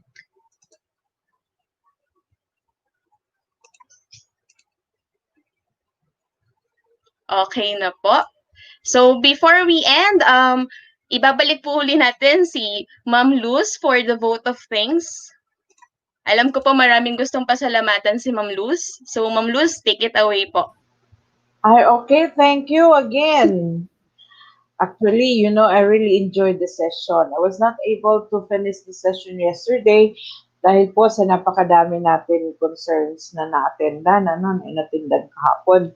And now, as I look at it, at na-review ko ang lahat ng mga nangyari mula kahapon, wow, holistic po ang approach ng ating God Convention.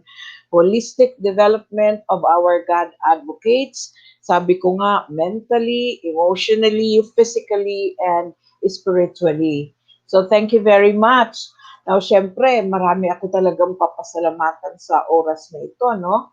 So, of course, first and foremost, to our regional director, Director Willie Cabral, for approving this activity, for making this activity happen this December 3 to 4. So thank you very much to our regional director, Director Willie Cabral, to our assistant regional director also, who is really very supportive and who always inspires us every day, Dr. Ruth L. Puentes. We have also our distinguished speakers and resource persons who are really very competent in their field. Ang gagaling ng mga invited guests natin. Sinabi na nga po kanina pa ni Ma'am Nalen at si Ma'am Bane and also Ma'am ARD. I heard her appreciating all our invite resource persons sa dalawang araw na ito. In the person of Director Luis Banwa of NEDA, Director Dado San Antonio, our USEC of Curriculum and Instruction, Director Lito Palomar. We have also the research presenters, si Carl, si Michelle, Attorney Ann Miguel. We have also Director Angelito Obsena, the Regional Director of Commission and Population, Region 4. We have also Ma'am Rose Fortunado, the Psychological Society of the Philippines. We have also Ma'am Galicia of the OICASDS of Tayabas. We have also the last one, si Sir Boom. Wow, ang gagaling po lahat ng ating mga facilitators. And of course, hindi ko to matatawa at hindi pwedeng lilipas ang ano na ito na hindi natin napapasalamatan. Itong mga ito, Regional Office and Schools Division Offices, God Focal Point System, Core Group. Thank you very much, all the SDS of all SDOs, for allowing you to attend this activity.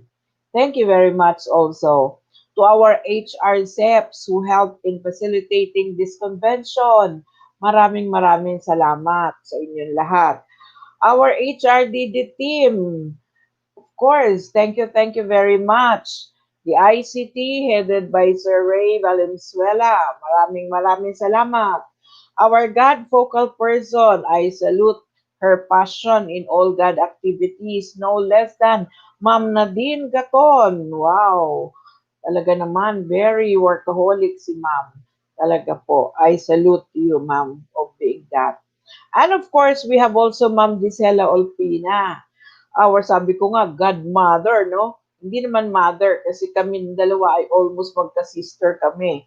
So when you talk of God, gender and development also advocate, no? And indeed, this activity is really a success. So palakpakan natin lahat natin palakpakan, although hindi natin nakikita. Kayong lahat na pumapalakpak, I know that you are really clapping your hands. Now, it is because of the God's guidance. Sabi ko nga kanina, ng ating mga session nag-start sa sa mental or the cognitive level kasi marami tayong natutunan mula pa kahapon. We have also the behavioral in which we touch our emotional, physical, and spiritual, the last. That is so being very reflective in all the things that we do. So really, this God Convention is indeed a success. Maraming salamat sa inyong lahat, and to God be the glory. Thank you once again. Thank you, Ma'am. Ma'am Thank you Nalen. so much, Ma'am Luz. And I just saw na nagre-request kayo to post the link once again. So here it is po.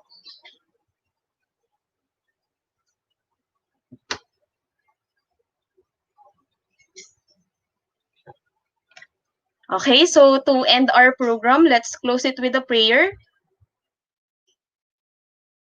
Um, Let us bow our heads and feel the presence of our Lord.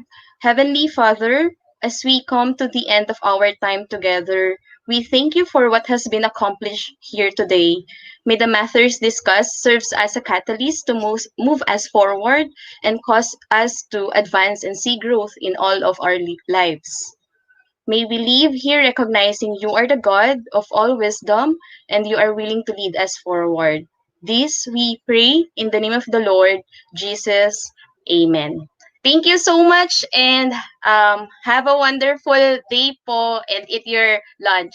Self-care po tayo. Bye!